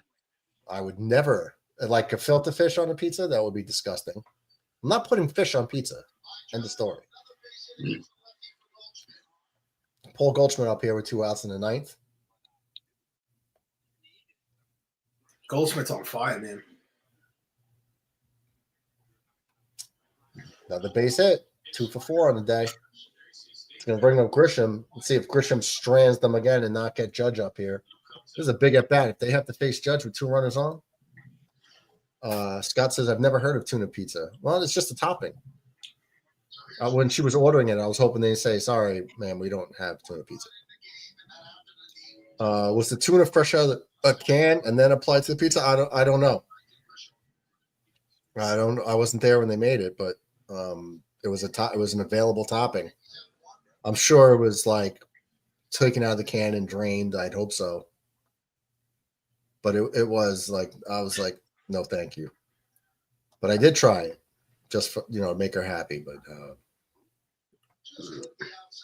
labors of love, I guess. You can't really. I'm sitting there telling her how gross she is. Oil or water? I don't know. But my only tuna I eat is in water. I can't. I won't touch. I don't like tuna in oil. I thoroughly drain my tuna fish, like over and over and over until like the fish smells almost like highly dissipated. And I strain it over and over and over and over. If you saw me strain tuna, you'd be like, "Damn, dude, enough! It's done." I'm like, "No." Like I have a system. Like basically, if you take a tuna can, and I always get the big one too, so it's like 2 cans in one. So you open up the can, and the first thing I do is put it in the sink, and I run water over it. So I let it just kind of like push out some of the fishy water that it came with, and then you push it down. So you could take something like this, right? The bottom of a big cup. And we actually have a specific tuna strainer here too, but it's like, eh. So basically, I'll take the can of tuna. Say it's like a big circular thing like this. I'll take something sturdy, and I'll take the can, and I'll put it on top of the can, and I'll mash it together, and I'll just go around in the circle to fit it. Grissom really. I mean, this guy. I knew he wasn't going to stay this good the whole season. He sucks. This guy. He's a bench player. He's coming back down to earth. Yeah. I mean, it's hard. He hit 300 the whole season. But you also left him up there to hit against a lefty. He's a role player. Yeah, he's always been. But you should have put a righty in there to pinch it. Yeah. Lefty on lefty. You're trying to get Judge up one more time. That's just bad managing. If I ate that, it would drain the contents of my stomach. Well, no, tuna fish in general. When I made tuna, I put so much crap in it. You never know there's any fish in there. I'll eat tuna with onions. I'll eat, but I heavily pepper. I put a lot of pepper in my tuna. Next thing you know, you'll try the eel. Yeah. Next thing you know, it'll be eel on the pizza. Not for me. No thanks. What do you think of lobster pizza? Is that serious? I never had lobster pizza. Nor It's would I pretty ever. common in California on California style pizzas. Oh, cool. I mean, I love lobster. I never had it at lobster pizza. I heard it was good though. I love lobster, but I wouldn't put it on pizza. I'm sticking to the classics. I like meatball and sausage. That's it. I like a lot of toppings. After you crush the tuna, how do you wash it underwater? Tuna and mayo. Well, I have tuna and mayo on toasted bread. I do that. I usually use a toasted bagel. I don't know if you guys have an air fryer, but I put the bagel in the air fryer and I put it on air roast. So you start to see it brown, take it out. So it's a little crunchy on the outside, but not like brick, not like really hard. It's kind of still malleable, but it's toasted. When you cut it open, the hot inside, the dough is hot inside. It's such a great sandwich. Why is Mark Leiter pitching in this game? This is here we go. Why are you using Weaver? Luke Weaver had the day off yesterday. Oh my god! And they have a day off tomorrow. Why isn't he pitching? See what I'm talking about? Why are you putting Devin Williams back out there? He's not. Oh no, it's Mark Leiter's pitching. This guy is garbage. This is gonna get tied up, guarantee. Oh jeez. I will bet my life on this. All managing. That's Joe Adele pinching, then Taylor Ward, who's a home run guy, and Soler, who could, and Ohapi. You got some power hitters coming up for the Angels too. How he got one out, a miracle. But this is still a terrible move. He had the day off yesterday, Weaver. Why is he off? And then his off day tomorrow. What's the point? I don't understand it. Joe Adele just smashed a line drive off a 93-mile-an-hour sinker, luckily right at him. Yeah. This guy throws meatballs. I don't get this move. DJ says, after you crush the tuna, how do you wash it underwater? So then I take it, after I rinse it off and I squeeze it out a little bit, then I let the water run on it, and then I flip it over. And so I have it upside down, and then I push it against a circular bottom of something sturdy. Yeah, like a can of soup. Take a can of soup and use it, and then smash it against it. Like push it one way, and then your hand pushes against it the other way, and you just drain it. Then I open up the lid again. I keep rinsing it out with fresh water. Do it again. And I do it like 3 or 4 times to get all the fishy water taste off the tuna. You got the 2 outs, which is a miracle. Got a strikeout. Oh, wow. On 3 pitches. Yep. Wow, he got a home run hitter. Guy's got 14 homers already. Got him looking on 3 pitches. Scott Foss says, I put pickle juice on it and dillweed and tuna. I heard of dillweed. Pickle juice though? Oh. Dillweed. How do you wash your tuna? In the can. Like, got the can, take it out, and just let the water like slowly run into it, and then put the lid back on it and just kind of push it out. Can you get the fishiness Let the out? water get in. Yeah, I'm just constantly like rinsing it out. Yeah. But if you put it up too high, you'll blow the tuna right out of the can into the sink. Yeah. But it's just little drizzle, like just let it trickle into there to where it's not dispersing the tuna. It's just kind of in there, and then you just take the cover of the tuna that you just opened it with, and you just kind of like push it down, and it squeezes out the fishy tuna smell.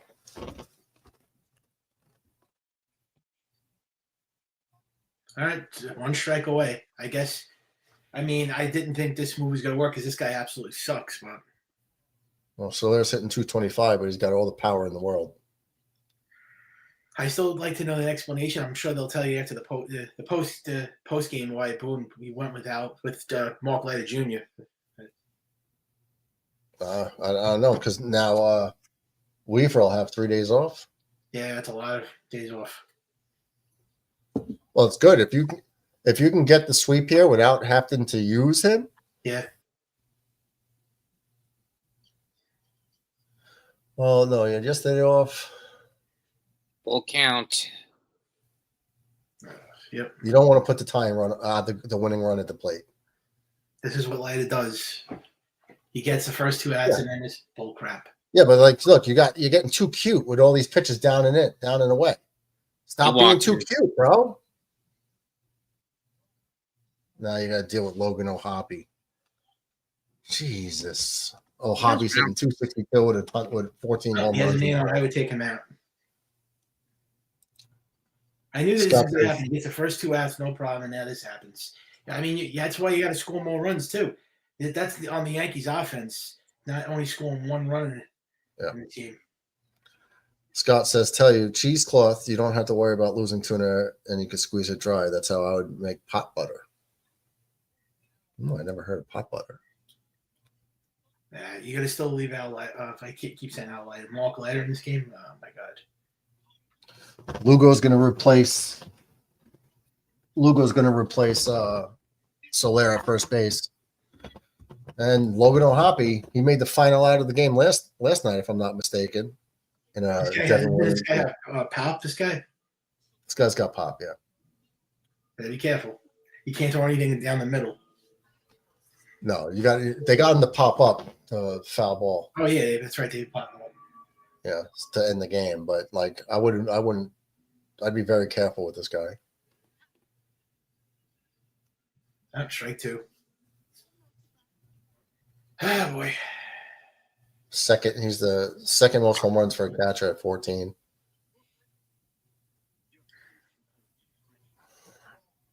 Got him swinging on a curveball outside for an 0-2 count.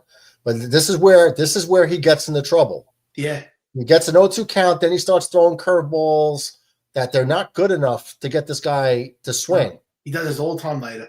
Yeah, he's just going to start wasting pitches, low and away. Terrible trade this was. I don't know why Cashman made this trade.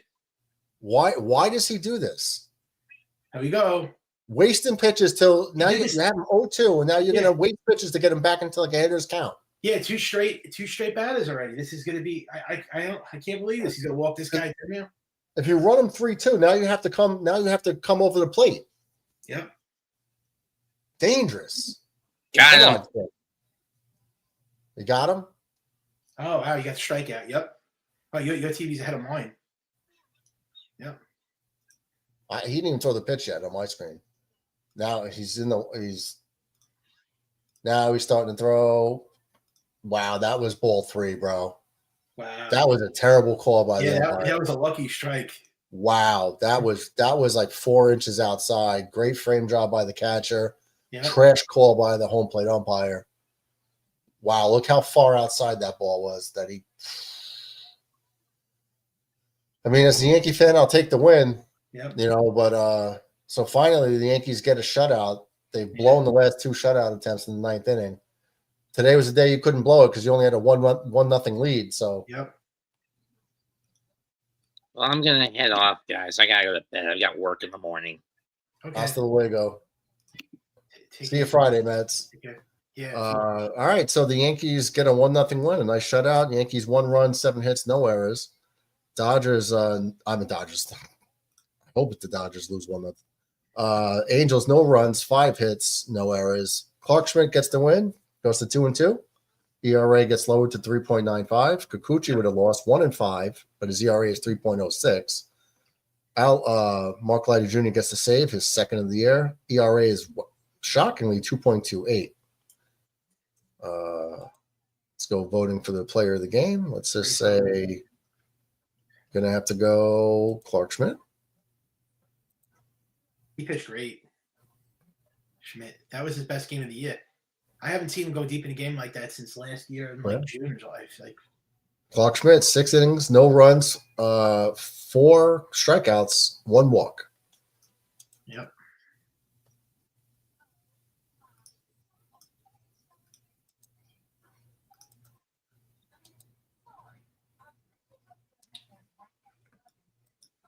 Bomber knows what pot butter is. Okay. So they have 35 wins, Yankees. DJ, updated projection has the Yankees at 103 projected wins for the year. Yeah.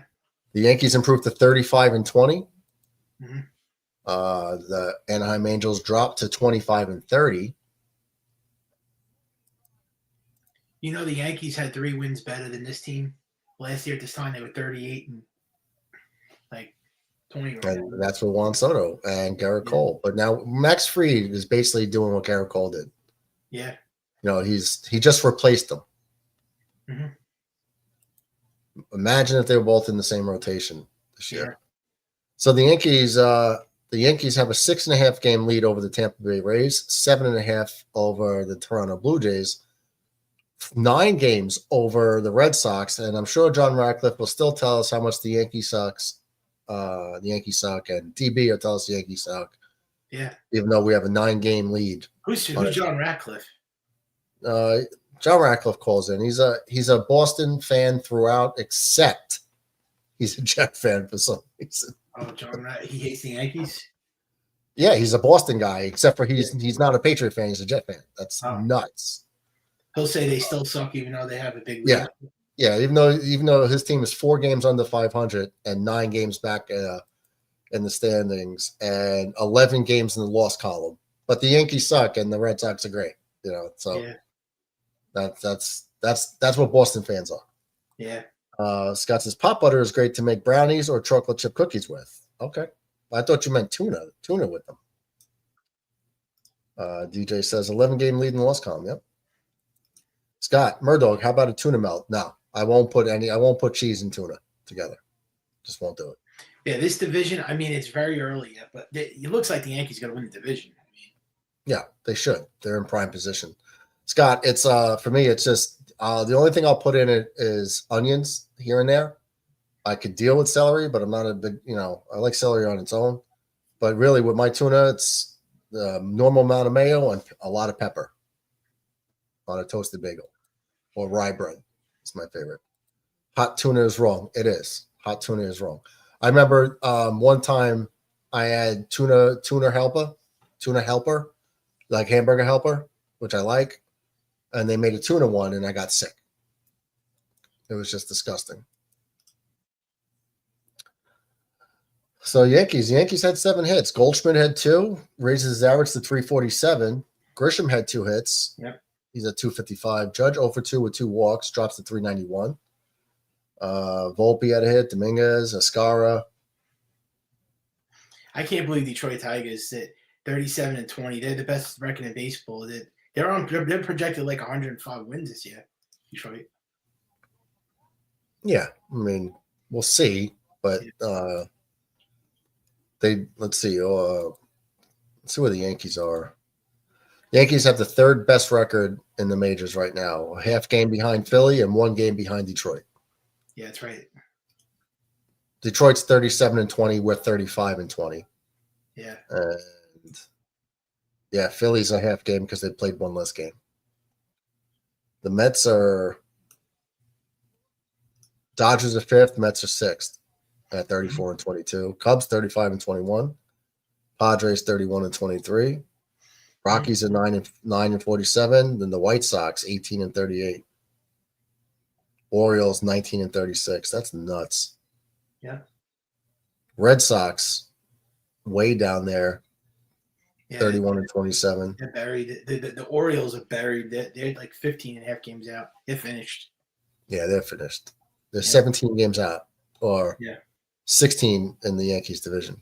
I thought the Orioles were going to be good for years to come. I can't believe that it really started last year. I mean, it was like a horse race between the Yankees and Orioles. But I thought the Orioles were going to make a lot of big moves now because they got new owners. But turned out they're just the Orioles again. Well, you thought like when they got Gunnar Henderson playing well, Adley Rutschman. not playing well this year. Yeah. Jackson Holiday coming up, and Adley Rutschman, good young catcher. But you lose Santander, you lose Corbin Burns.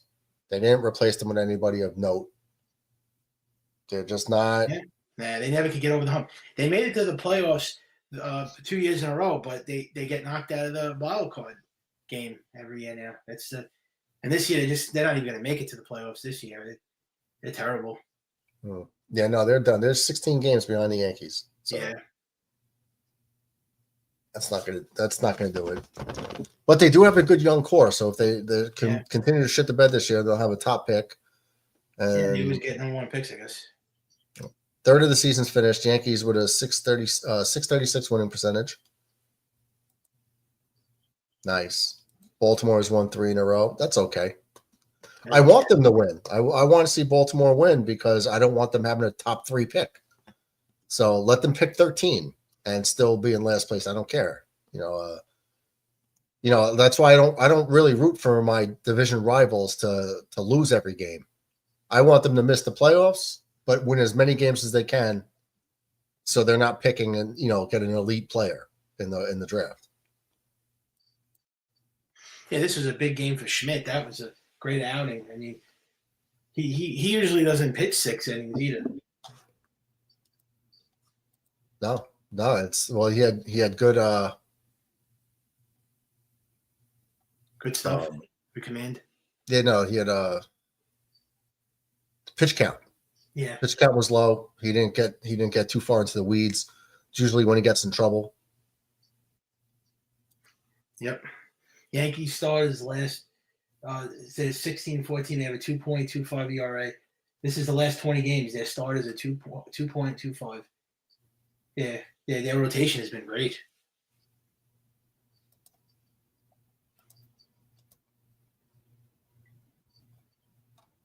Can't believe they're getting it done with the rotation that they have, right? We didn't think we were going to losing Luis Gil and Garrett Cole. I thought this rotation was going to be terrible. Just looking at something real quick. 2, 3, 4, 5. I have the post game one.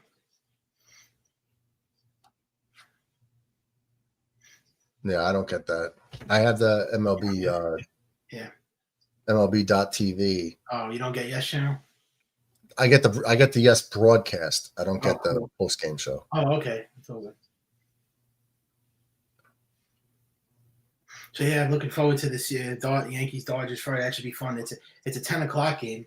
Yeah, I'll be on. All right, yeah, I'll see you on there. Yeah, no, it's gonna be one of those like nerve-wracking, like, oh god, it's gonna feel like a playoff game for us. It is. Because we're finally playing another team that's like decisively better, and yep. This is the first real elite, team the Yankees are playing. They did beat the Padres and Mets, so they are sort of passing the elite test. If they beat the Dodgers, then the Yankees are the real deal. I mean, they could be a major threat to win the World Series this year if they. They have to. They're always going to be a threat, but what we got to see if they're, what we're going to do at the deadline. Yeah, that's going to be the whole thing. The deadline, they have to make a big move. I'm expecting a third baseman. Yeah, I'm hoping for a second baseman. Just please get rid of Josh Chisholm. Yeah, and relief pitching for sure. Mhm. Because Loizaga's back now. He's just working himself into shape, right? Uh-huh. I mean, To where he can start if need be. Yeah, and you're getting Stanton back. Luis Hill's going to come back by July. Jazz Chisholm, I don't even want him back. But no, I he's one guy I don't even want. No, I don't want him back. Kid Airbag says, "Bro, I'm so happy we're paying Goldie $750 over 15 years." Goldschmidt? Yeah, that was a joke. Yeah, yeah. To hit 347 after 2 months, and basically got him for nothing. So, yeah, we have Mets fans. Like Soto will be fine, but I dropped a video in the beginning of the year, and but that guy came out of nowhere. Like, what was that? Like that guy? You're not getting 2024 Soto. He didn't even Nate. Nate's a big Met fan. I know, but he was like, I didn't think he was going to come on like that. And like, all I was saying was that I heard that Soto really, he wanted to be a Yankee, but his mother wanted him to be a Met. And he got like offensive. He got like offensive over that. That's the way Met fans are. All right, Nate. All right, Mike. Nate is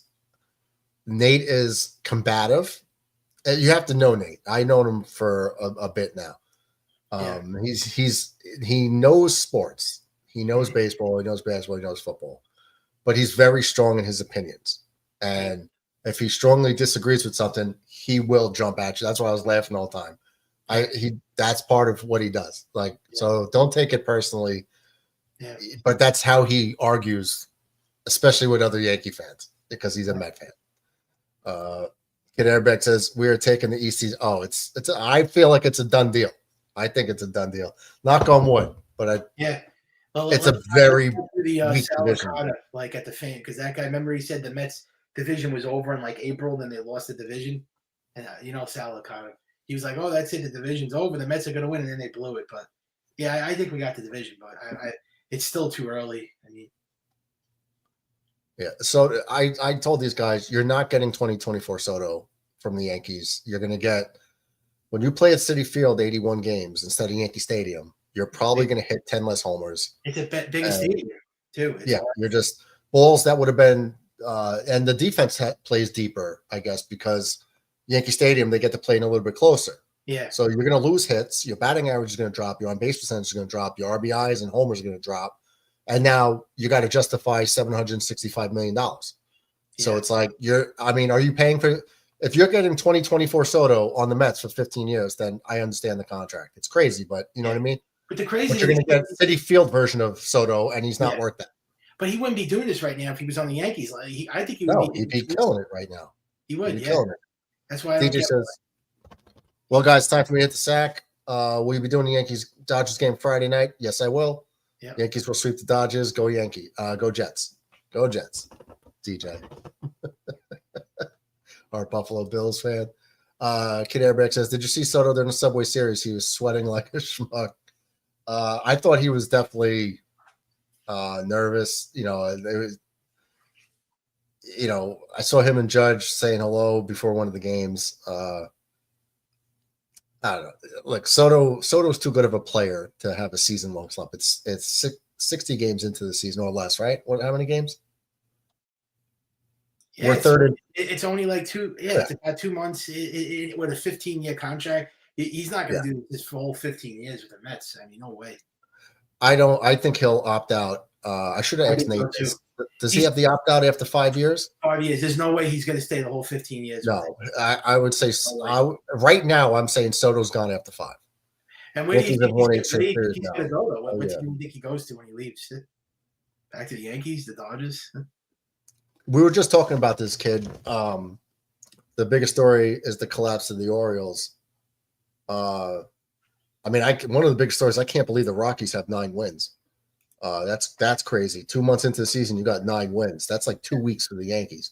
But yeah, that is crazy. But we just said before you hopped in here, losing Corbin Burns and Santander is big for that team. Yeah. And now Gunnar Henderson is not Gunnar Henderson from last year. Jackson Holiday is not really progressing yet. And Rutschman is a good young catcher, but he's kind of like being mid. So the guys overperformed last year are not overperforming this year, and you lose firepower in the starting rotation and your lineup. And that's why you have 15, 16 wins right now, or whatever they are. Yeah, 15-year contract. I hear you, bro. Crazy. What a contract is right. I mean, he is one of the best players in the game. You can't take that from him. He's not playing it right now.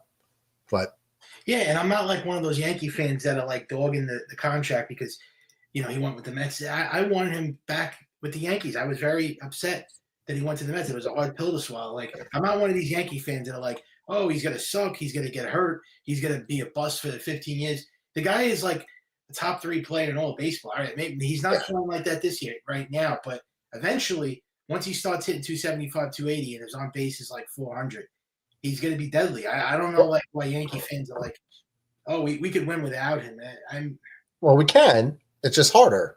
It's going to be hard. Well, the reason why we're okay right now at the moment is because Ben Rice has been doing well. Grisham has been doing well so far. Yes. The guys that weren't supposed to do anything, but have been doing their thing. So we've been Soto hit that home run last year. They wouldn't have got to the World Series. He hit the home run. Who would have gotten us to the World Series if Soto didn't hit? We're not in the World Series without Stanton or Soto. Yeah, I was just telling these fans that, and all they would tell me was, "Oh, it was a team effort." Really, it was just Soto and Stanton. Judge did nothing as usual. He never does anything. Who else hit? Wells, Volpe, Jazz Chisholm, Gleyber Torres. They were all terrible. Rizzo. Yeah. Who hit in the playoffs besides Judge? Besides Soto and Stanton. That's it. So who's going to be this year? Remember, the Buffalo Bills will win 3 Super Bowls before the Jersey Jets, especially, and the Jersey Giants make the playoffs. DJ is our uncle on the channel, but he's also an addict because he has to be to make that claim before they make the playoffs. Go Bills and the USA. Oh, yeah, for the USA. Thumbs down for the Bills, bro. Yassine says the Rockies have lost 22 consecutive series now. Yeah, they've lost every – are you going back to last year too? Man, he might be talking about just this season already. Have there been 22 series this year? Because that would mean 66 games at minimum. Yeah, then he is probably got to be going back to last year, but that's still crazy. That's horrible. That's abominable. Oh my God. Kid Airbag says true. Still such a young team, but it just paves the way for the Yankees in the East. Yeah, I mean the Red Sox are terrible this year. I mean, well, in comparison to what they thought they were going to be, they're 4 games under 500 at the moment. Well, let's say if the Yankees do get back to the World Series, I guess you got to go through Detroit. Would we be able to win this year if the Dodgers are knocked out of the equation? You think the Yankees could win it if the Dodgers? Yes. If the Yankees could beat any team, they could beat the Dodgers. The Dodgers are better though. That's just a fact. They are. If someone does it for us, that's even better. But the Yankees are right there with the Mets, the Padres, the Tigers. We're in that. The Dodgers are here, and there's like 4 or 5 teams that are right below them, and that's where we are because they're just so good in every position. Yeah. Padres on my NL team, yeah. Well, what a roster they got, right? I saw him leave there too. He's great, but that contract is astronomical, and all of like the perks he got in it, a little crazy. Yeah, the suite, what do you get? Incentives. He got that bonus. The whole VIP thing was crazy. Yeah. They're saying that was like the whole thing that he wanted, the suite for his family. And that's not. I'll never agree to that. I mean, I understand what you're saying, but his answer, I think, is bullshit. The reason Juan Soto is not a Yankee right now is because he did not want to be second fiddle to Aaron Judge for another 6-7 years. Yeah, it had nothing to do with the. That's it. He wanted to be the guy, the man. Aaron Judge. He's going to be in Aaron Judge's shadow, but that would have been a good place to be. Yeah, no pressure. You could just go ahead. Yankees are doing bad. They're not in Juan Soto's locker. They're in Aaron Judge's locker. I don't get, Sean, is why the hell would he want to go in the National League? It's a lot harder. He would have had it so easy in the American League East. It's an easy division. You would have been like sitting pretty right now with Aaron Judge and the American League East up 7-8 games. Why do you want to be in the NL East with a hard division? So you're getting this big contract. Even from the Yankees, right? The Yankees are going to give you $760. Yeah. You're going to be in the playoffs every year. You're going to be in New York thriving, hitting in front of Aaron Judge, getting pitches to hit. It would have been. Your average is going to be – now, what about the back of your baseball card? When your career is said and done, your baseball card's going to look a lot different than it could have been if you played the next 10, 15 years with the Yankees. Yeah. So he did it to himself. He did. You put me in that situation. I mean, Judge is 33, but he's still going to be able to be a hitter at 40. And also, you have to understand too, when you're signing a contract that big, you have to really think. You got to really think hard where you want to sign, because once you sign this contract, it's done. Like it's almost like the outs. You got outs. He might have an opt out after 5 years. Yeah, he's got the opt out, which saves it. But I mean, would he demand a trade out of it? Because you really can't. Like he has no, because there's a lot of money involved. Like like where would, let's say if he's unhappy in the third year and says I want out of here, how are you going to trade? How's he going to? How's the team? Because the Mets are going to have to eat money. If he's like, I don't want to be here anymore, the Mets are going to have to like trade with the Dodgers or the Yankees, teams that were willing to give him the money. I mean, we know the Yankees were willing to go to 760, but they would have to eat a significant amount of the money for the Yankees to do it. You think in the 50th he's gonna opt out in the 50th year? If that was today, yes. Yeah. Now, if the Mets somehow become great, then he could stay. But I think now this is why I was asking Nate, because Nate's the Met fan. So I don't like to speak about. I can give my impression of what my uninformed opinion might be the best way to say it. So I usually just ask the people that are in that fan base. But from what I'm seeing from the outside looking in, I think he's miserable and wants out. That's what I think. Yeah. Have you noticed? I think he feels like he made a mistake. Yeah, and I was just gonna say, like, if they don't win a World Series, like in the fifth, or already in his 5th year, I think he's gonna want to leave, because you're already 5 years in, and you got 10 more years left after the 5th year. How are they gonna? It's gonna look like a completely different team. No, because I think he's gonna be like, this is a mistake, and I'm not signing another 10-year deal with anybody. Like, he might do 3 or 4 year deals, but as of right now, I mean, he got his money, right? So it's like, as long as he doesn't opt out, he's guaranteed that even if he never plays another game in baseball, if something bad happens to him, he's getting that money. That's how the baseball contracts work. But that's if he doesn't opt out. But I can't see him being a lifelong Met now for the rest of his career. I just don't think he likes it. I can't see anybody staying their entire 15 years with a team.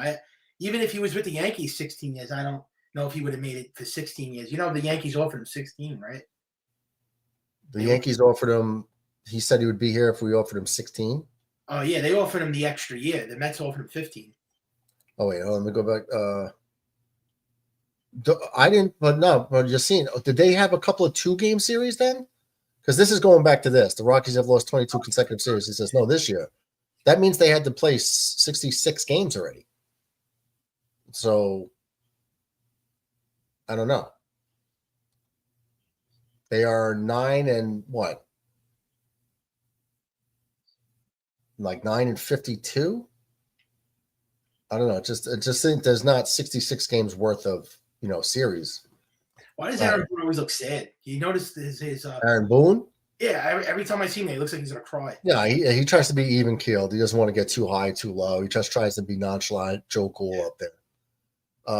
Kid Airbrake says the World Series is probably going to go through Detroit. School and the crew are nasty. Well, I agree, and I agree to a point.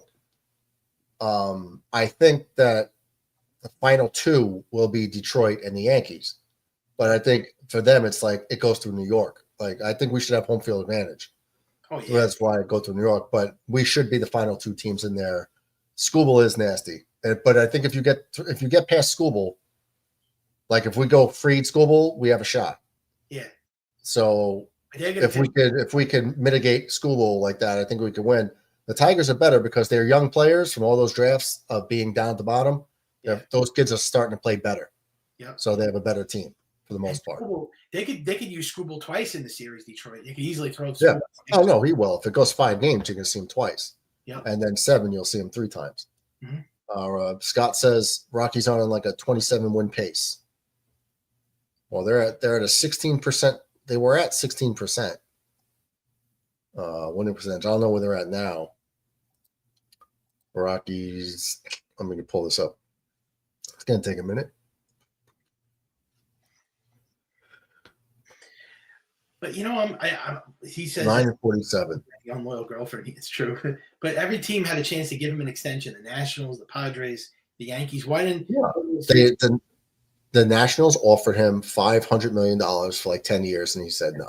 10 or 15. And what about the Padres? Didn't they offer him a contract, or they didn't even offer him? I think they might have asked him, and I don't think he wanted to be there. Again, he didn't want to play with Tatis and Machado. I mean, why would he not want to play with Tatis and Machado? Yeah, he didn't get along with them, I heard.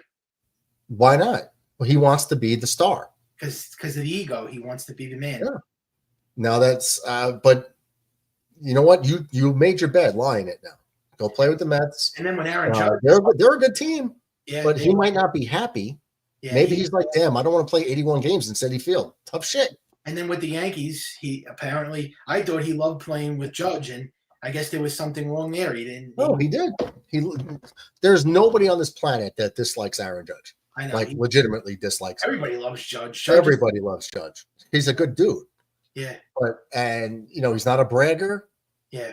He hits 500 home runs, puts his head down and runs the bases, comes in, says thank you God, goes into the dugout. Stand-up guy. Right. He ain't dancing around the base paths. He's humble. He's the leader.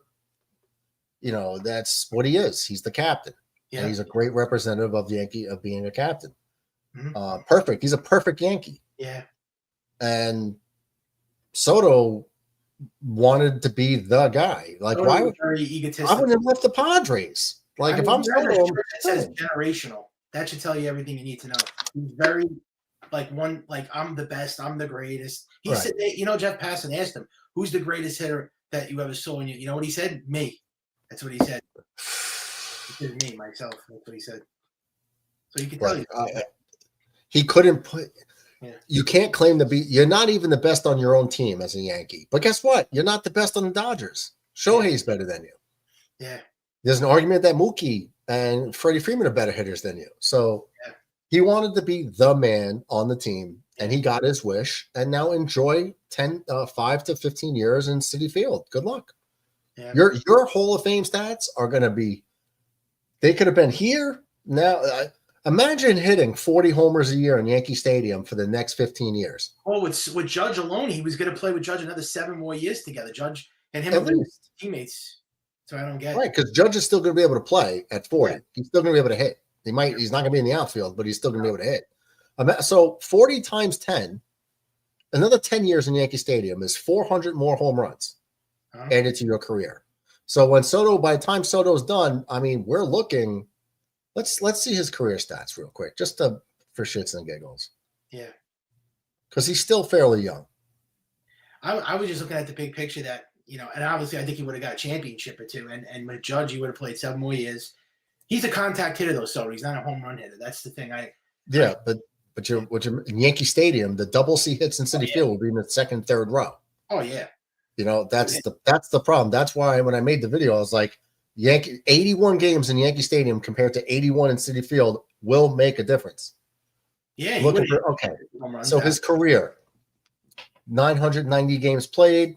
He's got 209 home runs. Okay, so let's just look at his whole career. The most home runs he hit was last year. He hit 41. Mm-hmm. And with San Diego, he hit 35. In 2019, he hit 34. That's it. That's it. And if you look at his career, he only really had 2 great years. 313. 2020 got cut short. He was hitting 351. I count that, then that's 3. But he was having a great 2020. Because that was short strike.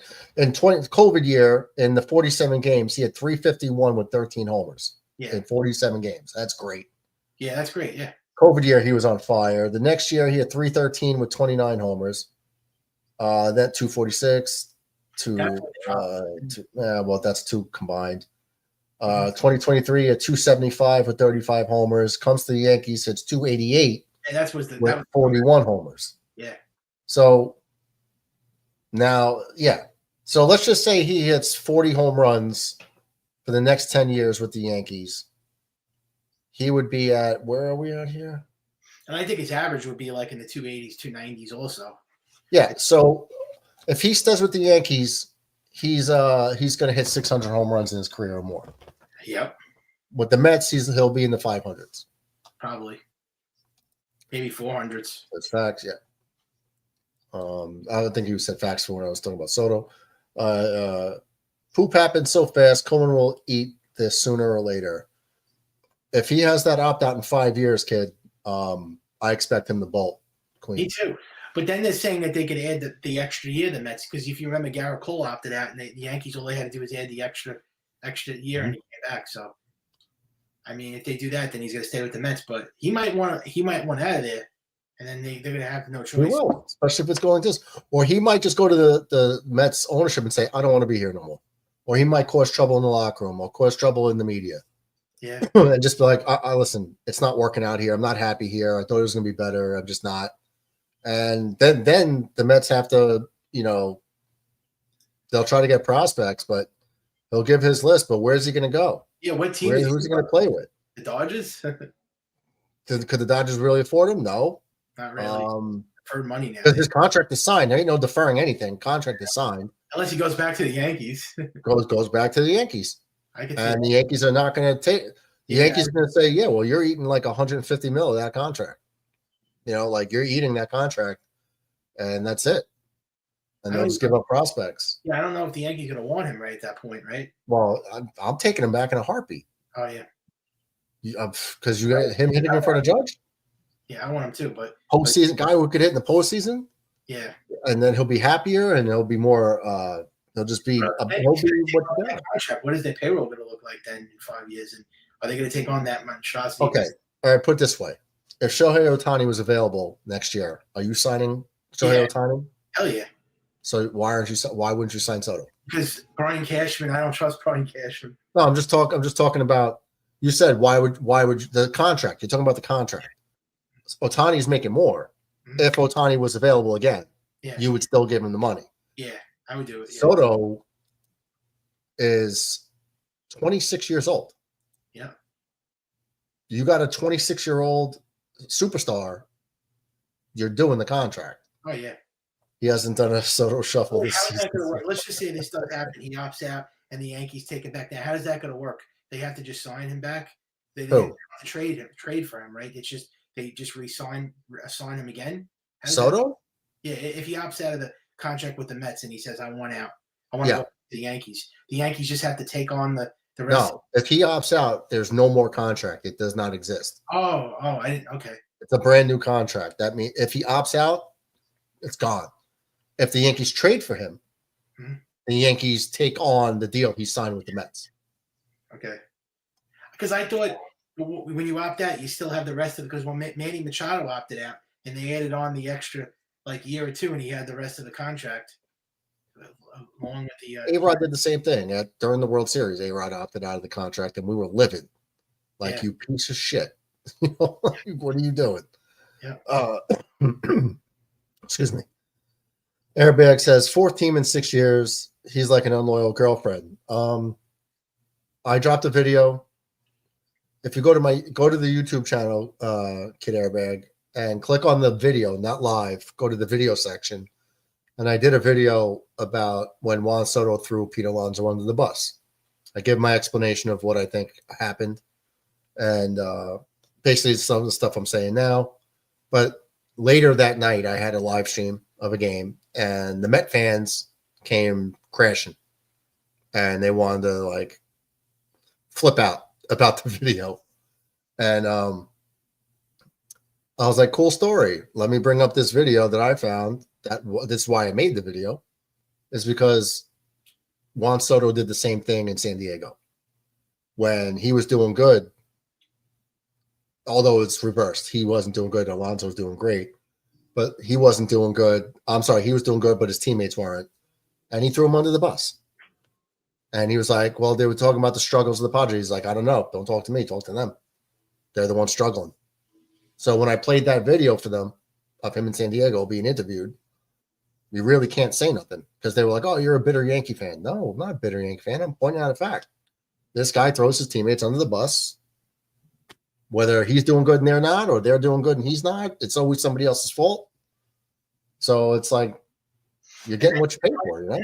Denied about the hustling. He says, no, that I was hustling. Remember when they asked him, you didn't break it out, you didn't break it, you didn't bust it, out in the box. And he was like, I thought I was. Like, he was denying that too. Like, and he clearly wasn't hustling. Oh, we're getting Skeens. Yeah, and he was not hustling, Mike. Yeah. So the money we saved by not signing Soto, we are getting Skeens. It's a Garrett Cole situation. Jameson Tyon to a lesser degree. You get these high drafted picks. I mean, he was number 1 overall, just like Cole, but you can't expect one of the best pitchers this young in baseball. His career is going to be ruined. You know what I mean? Like, let me see this. Well, I guess then the 760 that we didn't sign Soto would go to Skeens, right? Yeah. I mean, Skeens they're 21-36, 14 and a half games out of the Central. Yeah. So if you're Paul Skeens, you want to waste your career? I don't. I'm not wasting my career with that team. Even Screwball, I would love, but it's either Screwball or Paul Skeens for me. Skeens is 22 years old. That's it, yeah.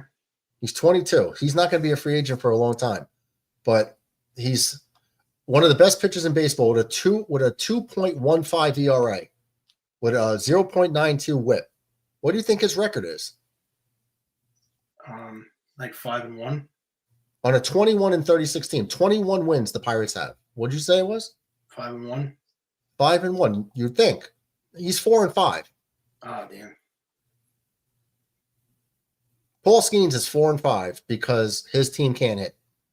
You think he wants to play his career? He's leaving 60 wins on the table by if every year he's with Pittsburgh, he's leaving 4 or 5 wins minimum on the table by playing with a bum team. Yeah. You think he's going to want to go through his career as one of the better pitchers ever? That, if he continues this path, nope. You think he wants to have his career? Look at the back of his baseball card. He's 4-5. Wait, what? He's got a barely over 2 ERA. Yep. But he can't get wins. He doesn't want that. He's gone, and he might just say, "Get rid of me now. I don't want my career destroyed. My Hall of Fame stats are going to be suffering because I'm a Pirate." And yeah. I could see him wanting to be a Yankee. I can. He's from California, though, so let's just hope he's not a Dodger. Yeah, that's what I'm worried about. the guy I want him to get, but I don't think they're going to trade him now, is Kyle Tucker. They just got him, and they just got him, and they're in first place, so they're not going to get rid of Kyle Tucker. He does everything. He can hit. He plays defense. He's a great all-around. Not getting rid of him. Yeah. Judge shouldn't have been in center field in that 5th inning. Yeah, with the errors. Yeah, he dropped the ball in the World Series that cost him the game. Yeah, well, that's a one-off, but I mean, it was a big error, obviously. But started the whole debacle in the 5th inning. Yeah. I mean, that was unfortunate. And he says, and without Soto, he wouldn't be. Well, they should have put him in right and put Soto in left. I don't know why they didn't. Why didn't they put Dominguez in center field? Dominguez didn't even play in that. No, he didn't play. No, he haven't played. Pete Alonso and Soto make the right side of Citi Field the giant hole. Yeah, Pete Alonso, during that Yankee series, we had a couple hits down the line, or like not down the line in towards second base, that Alonso dove over. And it was like, how did he miss that? Judge shouldn't have been in center field. That's why he didn't miss it like this, Mike. Like his glove's here and the ball was here. Yeah. He dove over the ball. It looked like the ball, you know what I mean? Yeah. He wasn't just out of reach. He was over the ball. It's like, how'd you miss that? Yeah, I get how he missed it. Ohtani is a brand. We should have went back to LA. It was over. That game was a wrap in the 5th inning. Yeah, it should have been a wrap. 5-0. Yeah, it should have been a wrap. Should have been. Ohtani is a brand, yeah, but he also does it on the field. So I mean, can't knock him. Ohtani money is deferred. Yeah, in 10 years, they're gonna have to give him $800 million, which is nuts. Yep. Pittsburgh is killing this kid. Yeah, and unless he gets a trade early on, which they're not going to trade him in his second year. But if I'm that kid, I'm telling him, get me out of here today. Me too. I don't want to be a Pittsburgh Pirate. I would just say, the Garrett Cole situation all over again. Well, Garrett Cole made a mistake. All right, I shouldn't say this. Garrett Cole made a choice. Yeah. He got drafted before. Yes. Do you know who drafted Garrett Cole? Yankees. The Yankees drafted Garrett Cole. Yeah. And that was his favorite team as a child. Yep. At the World Series game. Mm-hmm. If my favorite team drafts me, I'm going. No, he wanted to be a top pick in the draft. Yeah. So he went back, he went to school and got drafted after. He went to UCLA for like 2 years and then went back into draft and got picked number 1. Yep. But if I'm like, my favorite team drafted me, if I'm that good, they're not going to get a chance to draft me. Yep. I'm going to be gone. If I'm as good as I think I am, which he was, the Yankees, he ain't falling to the Yankees, picking 28 or worse. So if the Yankees do snag me out of high school, I'm like, hell yeah, I'm signing with them because now I'm a Yankee. Yeah. But he chose number 1 pick. That's what he wanted. That's what he got. He had to wait and get traded to the Astros and, wait to become a free agent. So that's really on him. He made the choice. I mean, he ended up a Yankee, but I would have liked him been a Yankee for the last 8 years instead of the last 2 or 3, Why doesn't Skeens request a trade? He might, but remember that he's only 22 years old. He's in his second year in the majors. He was the first round pick. We should have had a championship Cole already by now. I can't believe no championship. Garrett Cole. Yeah. Will he force his way out of there? I think so. I see Paul Skeens thriving in a big market. Paul Skeens is a bulldog. That kid could pitch anywhere. I don't think bright lights are gonna get to that kid. I don't think so. Like Sonny Gray could not pitch in New York, right? He pitched good with the Oakland A's, and he's been good with the Twins and the Reds, right? He can't pitch in New York though. Livy wants to move to the city. 100% she wants to be in New York City. 100% his girlfriend. Oh, that's Paul Skeens' girlfriend? Yeah. The hot gymnast girl that always posts bikini pictures. Oh, damn. And look, she just wants, she knows that kid's going to be a stud. Like, that chick's in there for the money, but, but whatever. That's his girlfriend for the last couple of years. She definitely wants the fame of New York City or California or like LA, but LA, man. LA. I don't think it's only the Yankees and the Dodgers, really, the fame, right? So I could see her wanting to be a New York City girl for sure. And I'll take it. I'll take it. Get Skeens on this roster. So, because right now our window, I mean, our pitch is like Fried is not a young guy. No, neither is Cole. Luis Hill is young, but that's about it. But the rest of the rotation's old, very old. No, East Coast is better than the West. Sorry, but it's true. No, but I'm saying there's 2 markets, right? For like celebrity.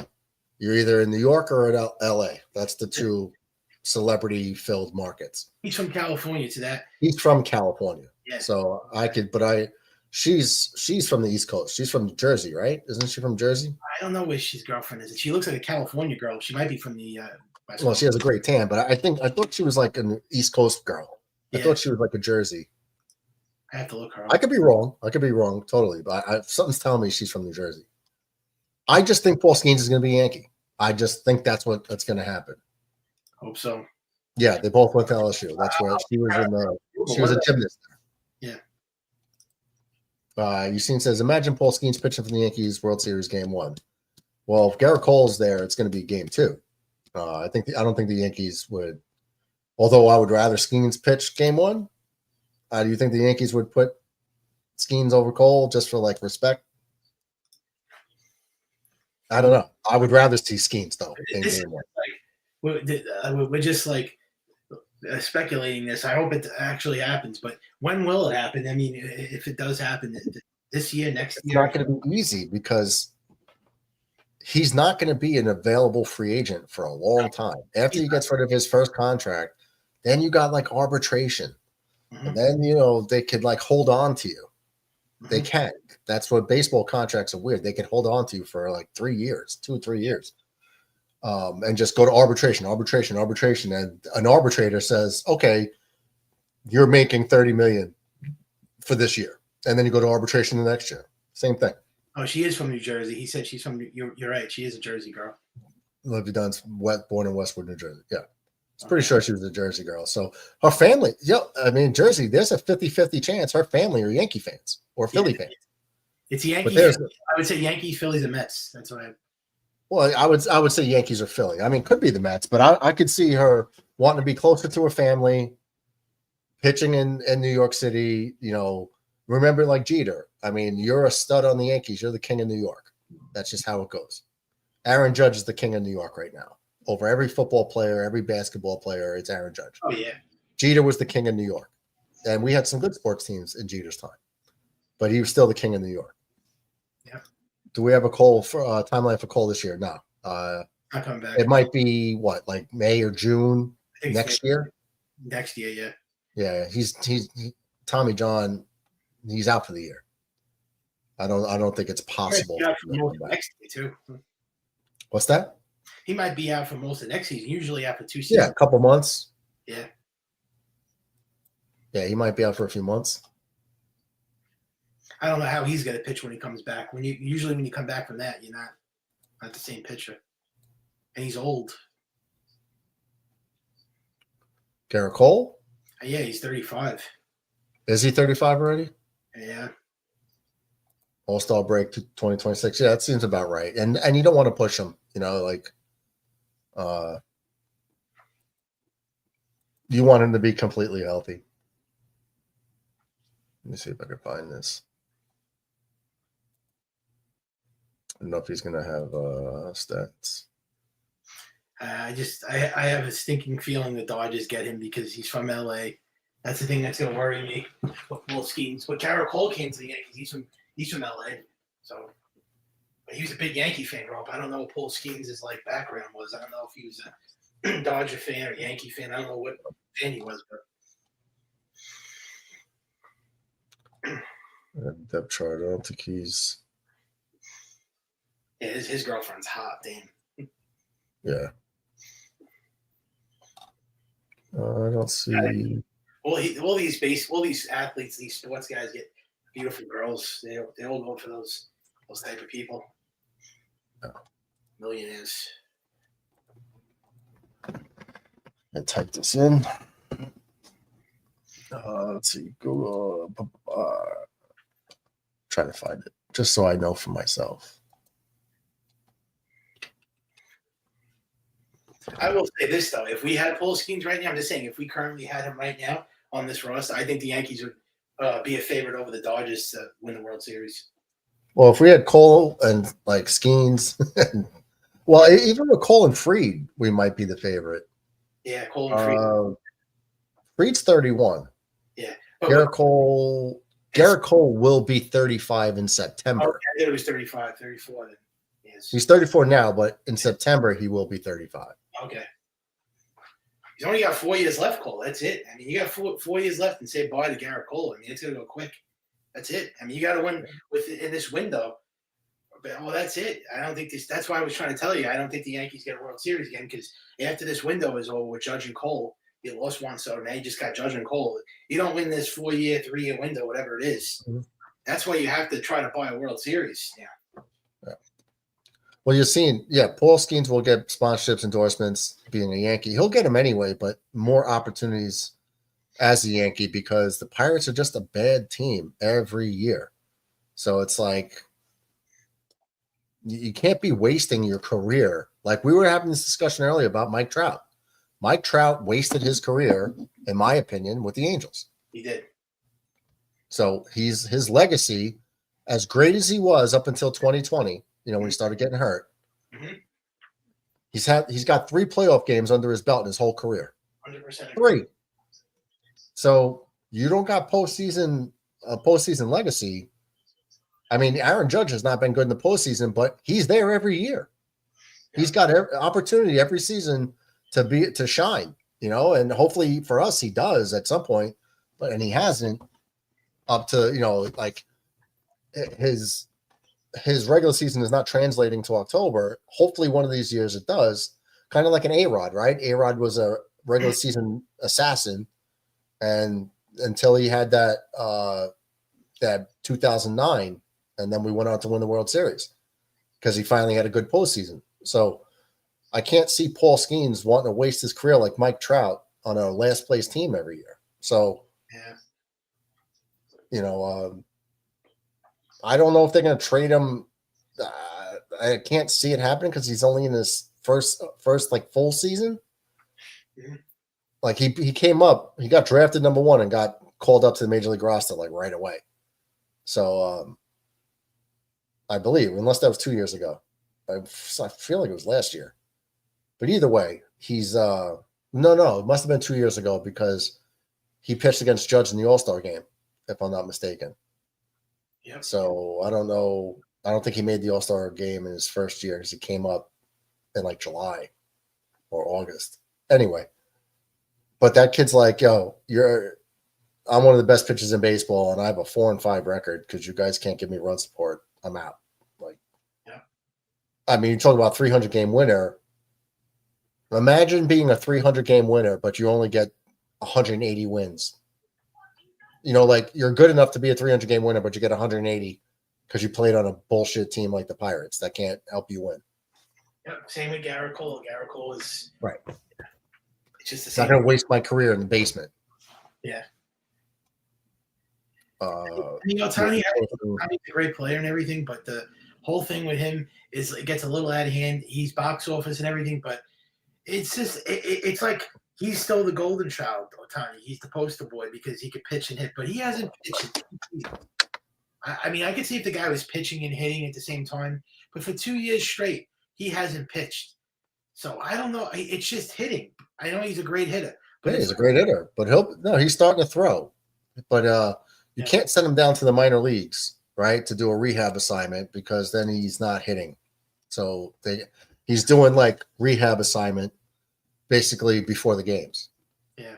And he'll be back. Scott says, my buddy's kid was the first round draft pick of the Cardinals a couple years ago. Advisors were telling him, hope and try to stay away from Pittsburgh. They don't handle their pitchers well. Well, look at all the great pitchers they've drafted that they just leave. Like Jameson Taillon was a highly touted first-round pick. We ended up getting him. But, yeah, he was supposed to be better than he turned out to be.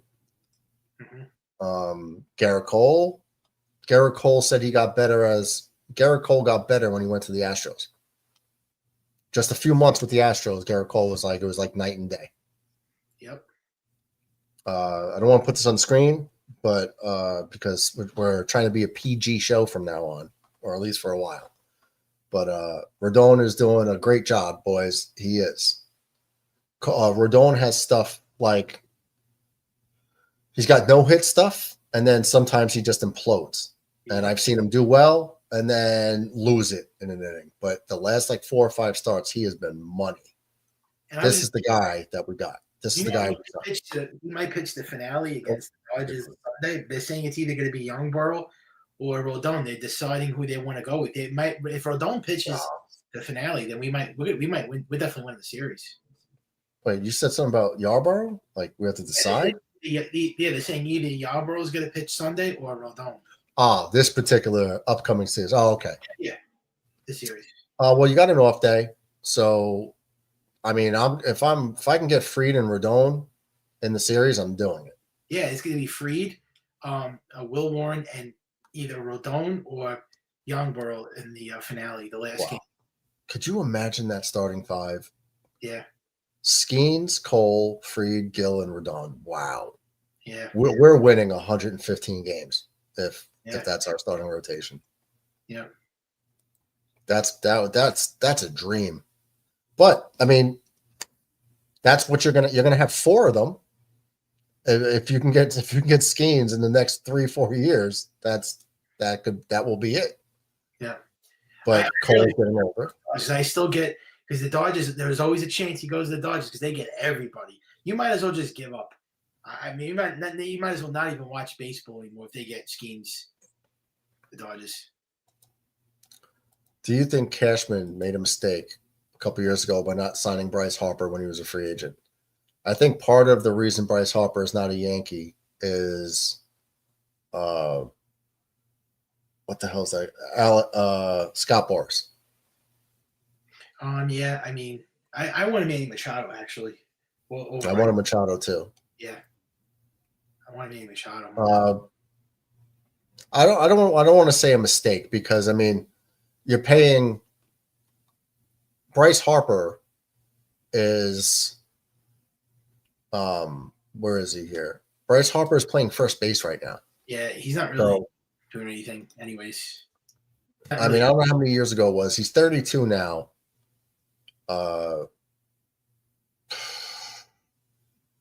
Trying to see what. He's not having a good season. He's hurt. You know, he just got diagnosed with a bruised elbow. I mean, he got injured. Bryce Harper. Well, we're talking 2019, right? So, I mean, let's look at Bryce Harper's stats. 2015, he had 42 homers, 330 batting average. That's elite, but he only had 99 RBIs. So that's crazy to have that average and those home runs, but only that many RBIs. That's nuts. 124 walks that year. Then he had 34, 35, 35, 30. So in Yankee Stadium, these might be 40 home run years. He's only broke 40 once. And right now he's hitting 8 home runs, 267, hitting 267 with 8 home runs. So he's basically Soto, but 40 points better than the average right now. I don't know. I mean, you would have the contract they gave Bryce Harper, it wouldn't be as much right now because now look, these guys are getting 760, right? 765, 800. The elite players, I guess. I mean, we kind of got a break with Aaron Judge. I'm not a Bryce Harper guy. I like Manny Machado better. He's a great. Don't get me wrong. He's a great play, Harper, but he's not like I don't know if he would have changed to put the Yankees over the top. He's not. Bryce Harper hitting in Yankee Stadium would have been special. Yeah, I guess. I mean, I wanted Harper. I always did. But when we didn't get him, I was like, all right, you know. Because now, I mean, if you put a bona fide star next to Aaron Judge, everybody becomes better. But Machado was the guy. I was more devastated with that. Yeah, and that's another thing. I wanted to have – that's why I was so pissed off we didn't keep Juan Soto because I wanted that 1-2 punch with Judge and Soto. We would have had that for seven more years. Now it's just Judge and Judge doesn't have that guy hitting now. Batman and Robin. He needs a Robin. That's like Batman level. Yeah, because he doesn't need it, but it'd be great to have. Yeah, because go ahead. No, I was gonna say every team has a 1-2 punch. Like they have like a top 2-3 player in their lineup. Mostly every single team except us now. But if we had Soto and Judge, because like the Phillies have Harper and Turner, Red Sox have Bregman and Devers, Dodgers have Ohtani Betts, Mets have Lindor and now they have Lindor and Soto. Like we don't have that 1-2. I wanted to have like another guy after Judge that could do damage, and now it's just like Judge and Bellinger, Judge and Goldschmidt, you know? Yeah, it's we don't. There's better 1-2 punches for sure than we got. We're getting lucky with Goldschmidt. As old as Goldschmidt's like what 36, 37 years old. He's hitting 347. Mm-hmm. It's crazy, and he could still run fast. I couldn't believe how fast he was. That shocked me. This is where I was asking this before, Airbag. Skeens made the All-Star game. Was that when he got drafted and he was just lights out for like 5 starts and they put him in the All-Star game? Because maybe I'm wrong about it. I'm not sure. I don't know if they put him in even though he just got drafted. It might have. Something's ringing a bell that, he didn't pitch that much, but they put him in the All-Star game. Bryce Harper is a big Yankee fan. Yeah, he was a lifelong Yankee fan. But it was almost like he was with Scott Boras. Scott Boras likes to use the Yankees to bid, to get other teams to pay more and more and more and more. I don't think the Yankees wanted to like, you know what? No, we're not going to be that guy or that team that you're going to use again because he does it all the time. And I think they're like from the early on, they were like, no, we're not going after Bryce Harper. So it like really killed the bidding for him. Yep. What do you boys think of LeMahieu? Does he have to go? Unfortunately, I think he does. Definitely. I would say off the bench. You can keep him because he could play third base, first base, or second base. So you can keep him for utility, but I don't want him in the lineup every day. Yeah, hell no. I don't want him on the team, period. Yeah. Someone said in the chat earlier, it might have been Yassine that said Aaron Judge told Cashman not to release him. Yeah, I saw Don't that. DFA him. That's hard to believe. He said he saw an article, so that's crazy. But I mean, if you're on the verge of releasing him or thinking about it, Wow. then why is he in the starting lineup now? It's like, Oh, all right, we'll keep him on the bench. oh my God. But it's hard to keep DJ on the bench, you know. Harper's better than Machado. I agree. Machado's defense is elite, but Harper's the better hitter. I like Machado better. I think Machado. That's a bad take. We got Bellinger, we got Volpe, we got Jazz, we got the Martian, we got Rice. I can't stand Jazz Chisholm. I want that guy gone. I mean, so bad. Question: the Yankees do not have the. Okay, Bellinger is good, but he's not like a top 3, top 10 player. He's like top 20. Jazz Chisholm sucks. Volpe is not lived up to the hype. It's not a bad take, man. If you had Soto and Judge in the lineup, that's a better lineup than this lineup that we have right now. I'm just saying. I know the Yankees are having a great season, but you put a gun to my head. Who would you rather have the lineup of last season or this? I'm taking last year's lineup. Just saying, because it's Judge and Soto. You can't say that this is with Jazz Chisholm, Wells, Volpe, and Martian. Yeah. I'm taking last year's lineup over this lineup. This is not even really a great this is not a great 1 through 9 Yankees lineup. We don't have the Dodgers lineup. We're not as good as the Dodgers lineup and the Padres lineup. I mean, I would say the Yankees have a top 10 lineup in baseball. They don't have a top 3, a top 2. I'll show you. I'm looking for it right now. The Martian, he's not even good. Dominguez he's hit 230. Dominguez. We need Dominguez to get consistent at bats. But see, this is what I'm saying, Sean. Growing pains. Let him go through it. I'm not putting down like Yankee fans in general. I'm putting down the chat, but this is what I mean with these Yankee homers, like these marks. They look past like we don't. This is a great Yankee team. Don't get me wrong, but it's not like a World Series. I don't think this is like a team they couldn't win with Juan Soto last year. How are they going to win this year without Soto? It's going to be, you know, I've done things about this in the past. That's why it's like, yeah, this is one of them. I'll put it up on the board for you guys. Yeah. All right. So I did this in the beginning of the year. This is our opening day lineup, right? That's not what? I said. No, I'm just telling you that's not a great lineup. That's like a double A lineup. Well, just saying. Yeah. I added Stanton to this lineup because he's going to be back soon, right? Yeah. So even in the beginning of the year, I knew he'd be back, a part of the team. But look at these batting averages. This was our opening day lineup for what they did last year. Wells 229. Goldschmidt's obviously out hitting by 100 points what he did last year. Yeah. 266 Bellinger, Chisholm 273. Jazz Chisholm is not hitting he's hitting like 180 before he got hurt. Volpe's 243. Volpe might be hitting below that right now. Yeah. Dominguez 179. Rice is out playing what he did last year. Thank God. Cabrera is 247. Stanton's a 233 hitter with pop. So all together, you add them up, they average a 248 batting average. That's terrible. Coming into the season. Yeah. With a 320 on base percentage. If you remove Aaron Judge from that equation, that 248 goes down to 232. Yeah. And the on base percentage goes down to like 305. So our lineup is not, we strike out a ton of times. Jazz Chisholm strikes out. The lineup last year, as good as they are this year, I'm not taking anything away from this season. I will take last year's lineup over this lineup in a heartbeat. This is a double A Yankee lineup. I just want to speak from my heart. I'm a passionate fan. I know a great Yankee team. I know a bad Yankee team. This lineup is not a World Series caliber lineup. From the way we went into the season, it was 248. Okay, now it's 263. But this is not a World Series lineup. Martian is fast. Okay, but kid airbag. He doesn't hit for average, Martian. He doesn't get on base. He hits 230. What are you going off of? He's one of those guys that you just gotta let him play because he's young. No, but he's not a 300 hitter, Dominguez. Not yet. But maybe he will in a year or two. They said that's not a lot of prospects. Look about Volpe. Volpe's turned out to be one of the worst, like overhyped prospects. Volpe has had 3 straight bad seasons in a row. These Yankee fans just always want to like sugarcoat everything and always like act like sycophants and say that everybody's great just because they're on the Yankees. If you look at the on-base percentage and batting average and OPS and WAR, these Wells, Volpe, and Jazz Chisholm, combine those four guys, they're horrible. Come on.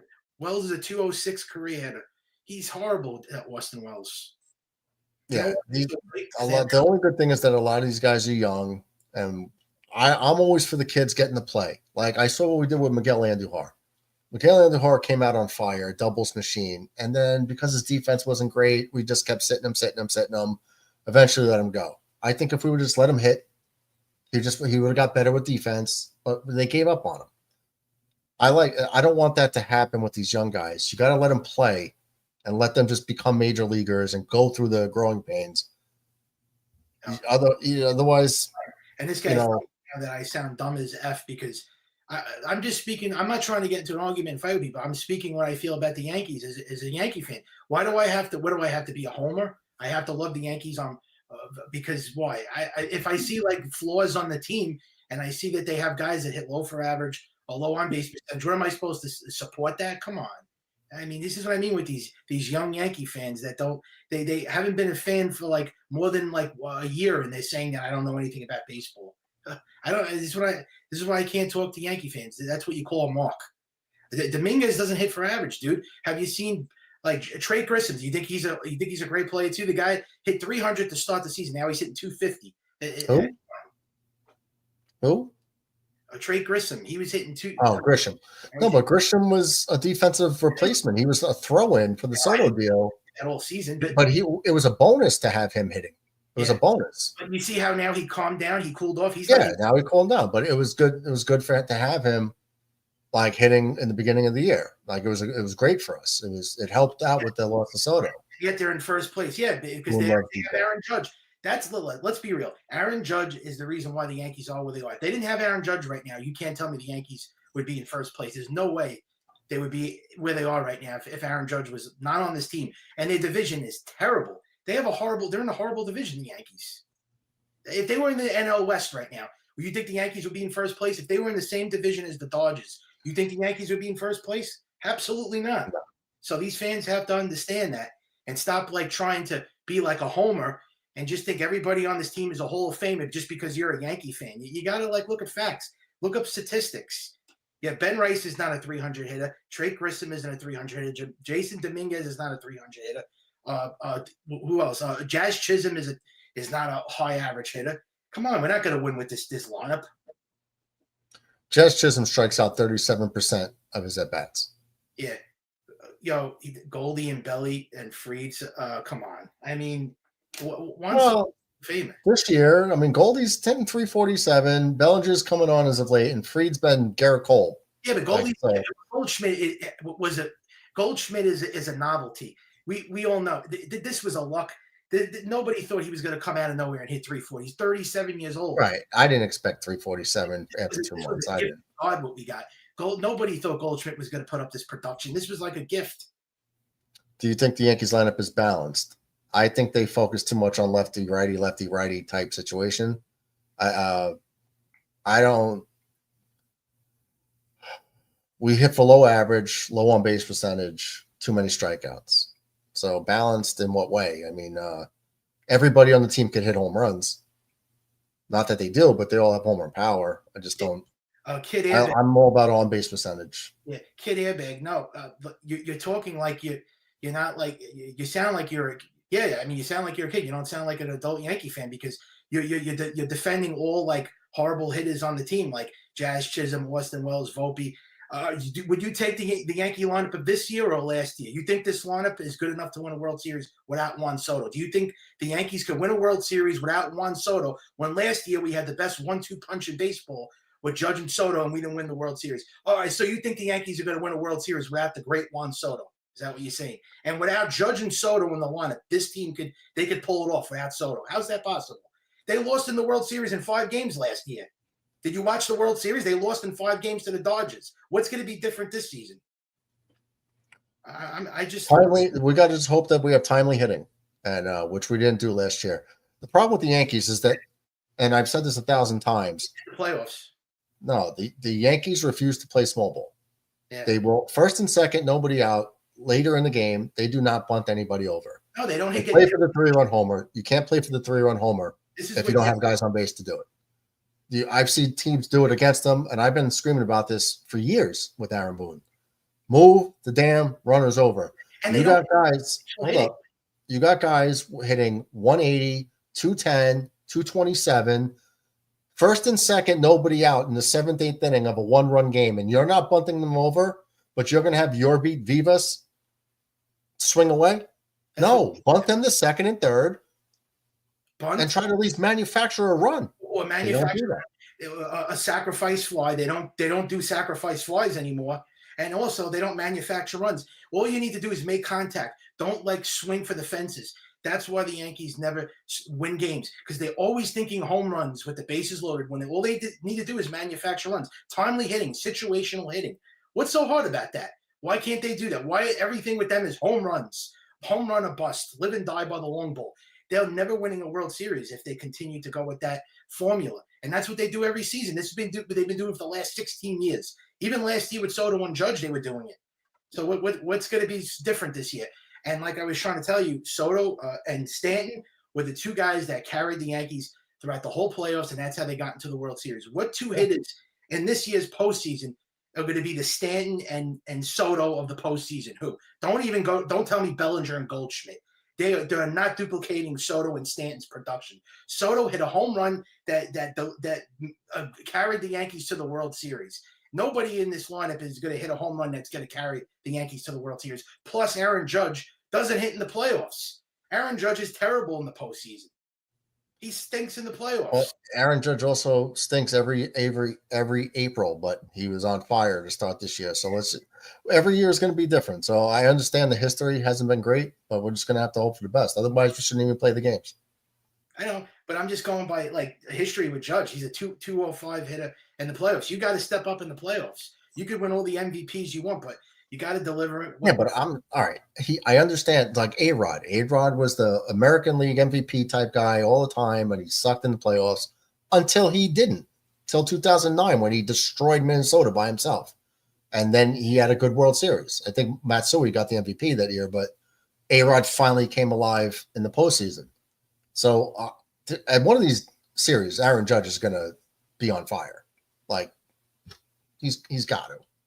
But we don't get there without him. It says, I would have followed you guys, but this guy's calling me out. A Yankee fan, American Eagle. I guess that's you. Come on the video so we could actually have an actual Yankee debate instead of you hiding in the chat and not coming on video and trolling the chat and calling me a fat boy. You could call me anything you want, but facts are facts. You never saw any of those Yankee World Series. You weren't even alive to see any of those championships. What did you see? One in your lifetime? I'm just saying, these people want to talk crap, but they never saw any World Series championships. I saw 5 of them, okay? Beat that. I saw 5. What did you see, 27-year-old? None? What did you see, 1 in your life or none? I saw 5. You don't know anything about championships. The hell out of here. Fans are fans. We're all entitled to our opinions. And yet we are at the top of the East. You're not 38. You're 27. Luckily for us, the American League East is doo-doo this year, so that's good for us. But I don't care how we get there. I just care that we get there.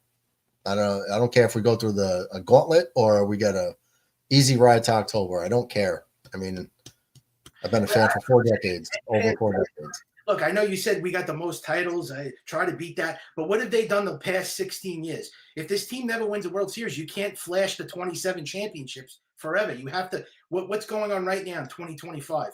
Who cares what happened, with 27 championships? What we're talking about is the future, the present, not what's happened in the past. They have to win it this year. They can't worry about the past because the past has not been good for the past 16 years. It's the truth. Airbear says, cut DJ, get rid of Boone, but we're doing great. Love it. I guess that he's being sarcastic with that. Look, DJ LeMahieu had a 2 or 3 year run with the Yankees where he was just awesome. He was the guy just coming through left and right, but he hasn't been that guy at least the last 3 seasons. He's always hurt, and his average is not, on base percentage. He's getting slower. When he on defense, when he gets near the ball, man, he's got a really good glove, but he's just a step slower, and his bat's a fraction of a second slower. I said my advice to DJ would be to like lower the ounces on his bat, like make the bat a little bit lighter, and I think he'll start hitting again. Yeah. But it just seems like as he's getting older. I mean, how old is DJ? 37. He's 37. Yeah, I mean, and you're a middle infielder, and you seen saying that the Yankees were talking about like DFAing him. I don't know. I mean, he said he put the link in there. I would DFA him. He's hit 184. He's 36. DJ's 36. He'll be 37 in July. Okay, well, it's coming up. All right. So let me see. He's still old as shit. Sorry. So with the Yankees, he had 327 and 364 in his first 2 years. Since then, in 2021, dropped down to 268. Then it dropped down to 261. Then it dropped down to 243. Then it dropped down to 204. So he's been on like a steady decline, kid, that he's getting older, slower, and his production is going down, down, down. So you got a 36, almost 37-year-old middle infielder. Yeah. Yeah, you're gonna like he had 2 great years with the Yankees, but it's just been a steady decline, and nostalgia can't hold on to it. You know, you got to like move on and let the kids play that can provide speed, better defense, and just better hitting. I love DJ, but if at some point you're not producing, like you're gonna have to get other guys in there. Now he's hitting 184. Boone, I'm not a fan of Boone. Oh, I hold up. I've been saying this for a long time. Boone does not play smart baseball. He does not manage a smart game. He just doesn't. Case in point, let's go back to, I mean, I've been saying forever he won't move runners, right? There's been about 11 games that we've lost already that had he moved the runners at some point in the game when we had the opportunities to, the Yankees would have been tied or winning in the 9th inning. But he doesn't do it. How about going back to the World Series last year? You have Nestor Cortez, who hasn't pitched in months, coming off an arm injury. He's still not 100%, but you bring him in to face Freddie Freeman instead of Tim Hill, who's been lights out, lefty on lefty, and he gives up a grand slam. Why would you not bring in Tim Hill? You bring in Nestor Cortez, who hasn't pitched in how long? Yeah, and I was just going to say, Sean, that also, what lineup do you like better? I was going to ask you 2 things. What lineup do you like better, this year's lineup or last year's? Which lineup would you take? Well, they're 2 different lineups. Obviously, with Soto, it's one thing, but what I like about this year's lineup is the youth. We have to let these kids develop. We have to give them an opportunity. The Yankees are notorious for burying kids in the minors, burying them on the bench. I want Peraza to get more at bats. I want Dominguez to go through a full season. They have to develop. You can't just keep him in the minor leagues and expect him to come up and hit 330. He's going to have to get better by getting a major league at bats. Yeah. It has to happen. Otherwise, what are you going to get from him? Well, you want to see what you got. Dominguez is fast as he is a deer on the. I was so impressed with his base path speed. I could not believe he was that fast, and he's a switch hitter. But his defense needs work, though. He's not a great hitter, though. Yet he's a kid. Okay. He's you want Mike Trout Bryce Harper coming up at 19 years old being a stud. Like he's not there yet. I want to find out. I want to give this kid time, give him the at bats. So what, you give up on him like we gave up on Andujar? Well, the Yankees, you know how I feel about their farm system. I just don't think that, first of all, the Yankees are not rated a top 3, a top 5 farm system in baseball. They have one of the worst farm systems. I will never have any faith in their farm system. Their farm system sucks. They always overrate their farm system every year. Yes, they bury their farm system. They never call these guys up. But what really does happen when they call their guys up? They don't do anything great. They don't help us win a World Series. So everything with this Yankee team and their front office and even the fans consist on their farm system because they don't have a great current team. So they just obsess over the farm system. How about you go out there and buy a World Series like the Dodgers, grow some, you know what, and buy a World Series for once like they did in 2009. And also, the whole thing with the Soto, he just said that, oh yeah, I'd rather choose this team over Soto's like abysmal contract. I'd rather have Judge and Soto for 7 years together instead of this team. No offense. You got Judge and Soto for 7 more years. And I'm just saying, If they couldn't win with Juan Soto and Aaron Judge together for that one season, how are we going to win with this team without Soto? And the only way we're going to look good in the Soto contract is going to look bad is if the Yankees win a World Series and the Mets don't. That's the only way that this looks good. Or if we beat the Mets in the World Series. Beat them. There's a good reason why not signing Soto opens up the money. Yeah. Right. So, like, and he mentioned before, listen, Goldie, when he wrote here, Goldie's been great for us. I just hope it keeps continuing because he is 37. Bellinger is like a 260-ish hitter, but with a lot of pop. He started off bad. He's been coming on, better lately. And Fried has been a godsend. Yeah, I love the Fried. I like this because I always say this. This is a marathon, guys, not a sprint. I totally agree with that. Let's see who's healthy in October. Our hitting, like, I did a video on the strikeout percentages of the Yankee hitters because we average almost 10 strikeouts a game. That is not going to win in October. That's my biggest thing. Moving runners and contact. You got Jazz Chisholm striking out 37 times, 37% of his at-bats. He's striking out. That you can't have that. So he's hitting 180 with his strikeouts all the time, but then he hits a BS home run, and like it's like 8-2 in the ninth inning. It's home run. And he's like dancing around the bases. I don't like that. You're hitting 180. You're making bad defensive plays at second base. This team has to do. They have to go back to the fundamentals. They have to bunt, to move guys over, sacrifice flies, make contact, hit with runners in scoring position, hit the ball to the opposite field. They don't do that. That's why we don't win. And we have horrible defense. This team did not get better defensively. The only player that got better defensively is first base. That's it, Goldschmidt. But if you look at the rest of their defense, I don't like Volpe defensively, Jazz Chisholm. Those guys are horrible. Dominguez is a horrible outfielder. Okay, Bellinger and Judge. Okay, I'll give you that. But defensively, do you think we really got that much better? It's the same defense again.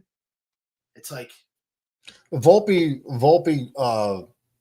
I've seen him make outstanding plays and then boot a little league ground ball, and I don't understand it, but I've seen him make plays to where it's like, wow, that was great, that was special. You're just hoping that he can clean up the easy one because he has the ability to make the hard ones. But I'm looking forward to George Lombard, another shortstop.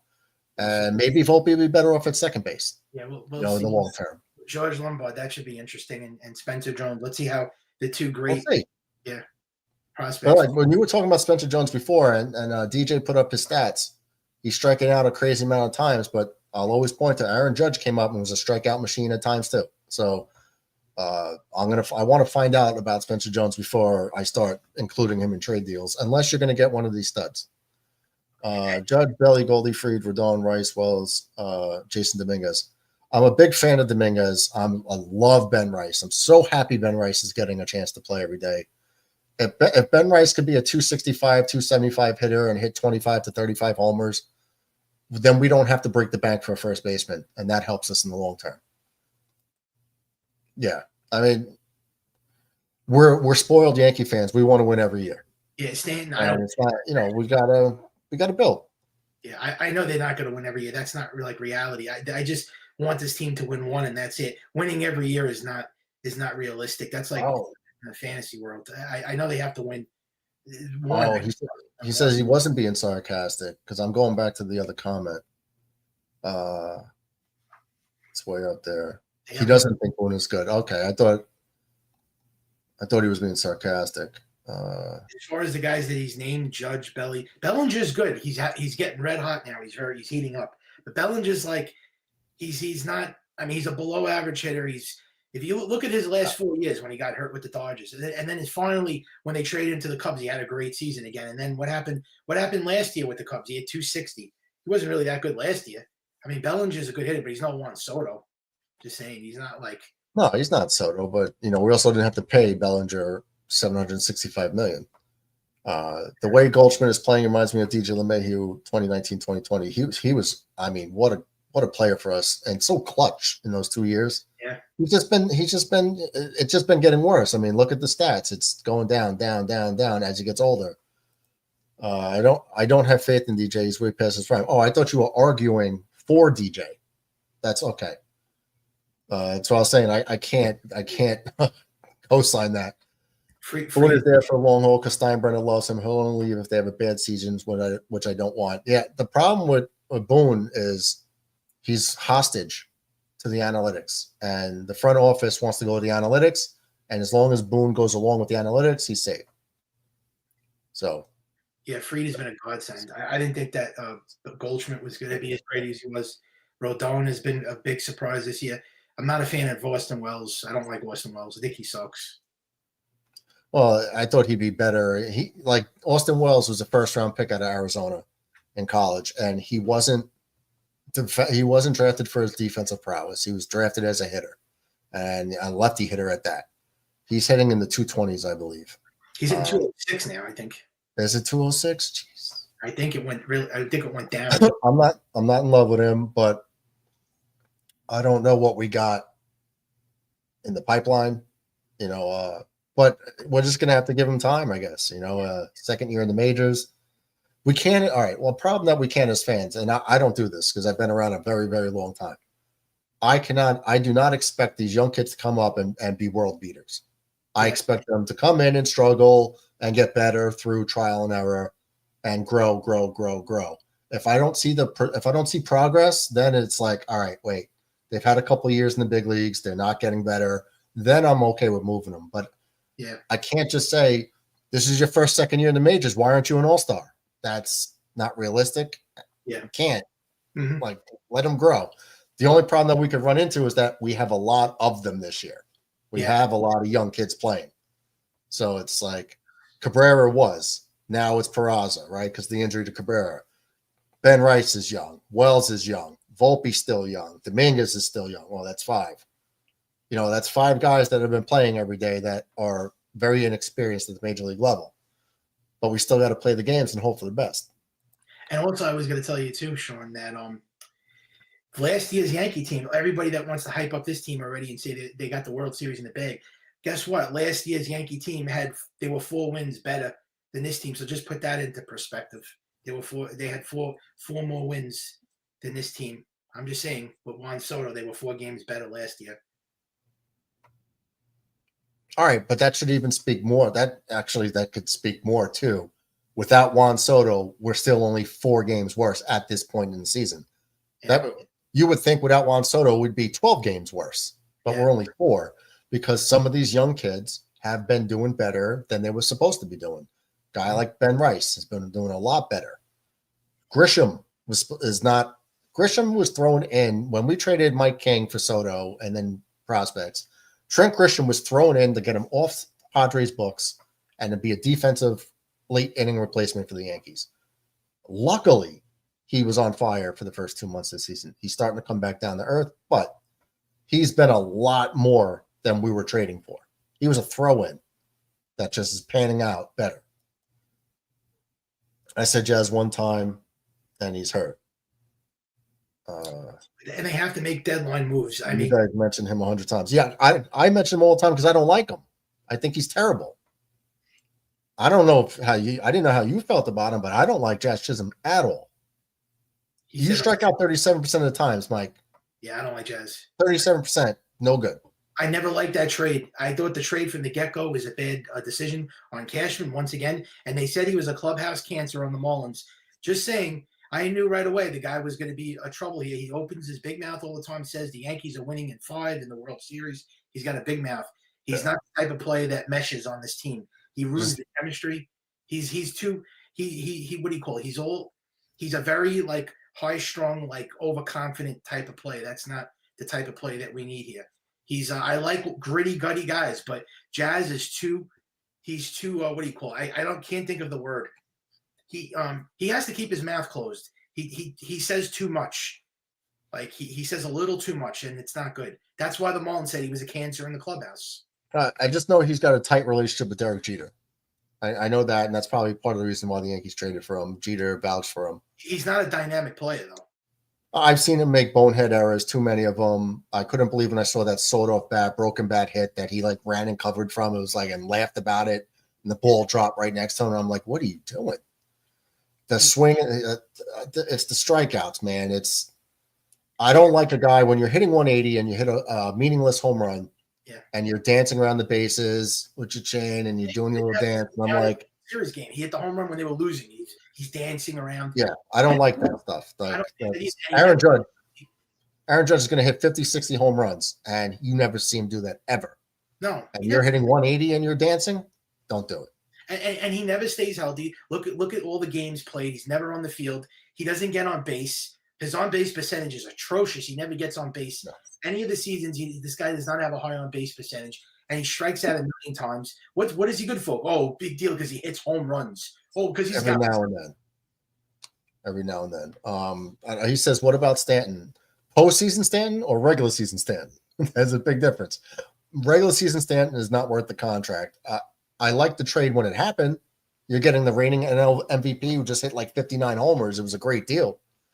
I applauded it then, but it's not aging well because he can't play defense, and he gets hurt when he like pulls a rib when he coughs. Like he's just made a I don't know what it is. Yeah. Maybe he's just too strong for his body. I don't know.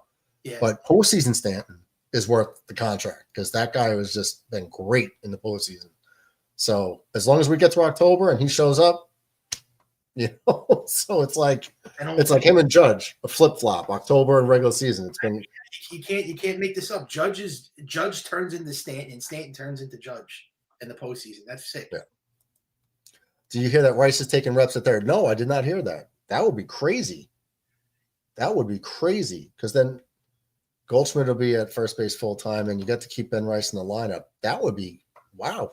I did not hear that. Okay. Nobody is Soto. It's nice Soto isn't even that Soto. He is not comfortable. That's the fact. I don't think that he wants to be a Met. Yeah.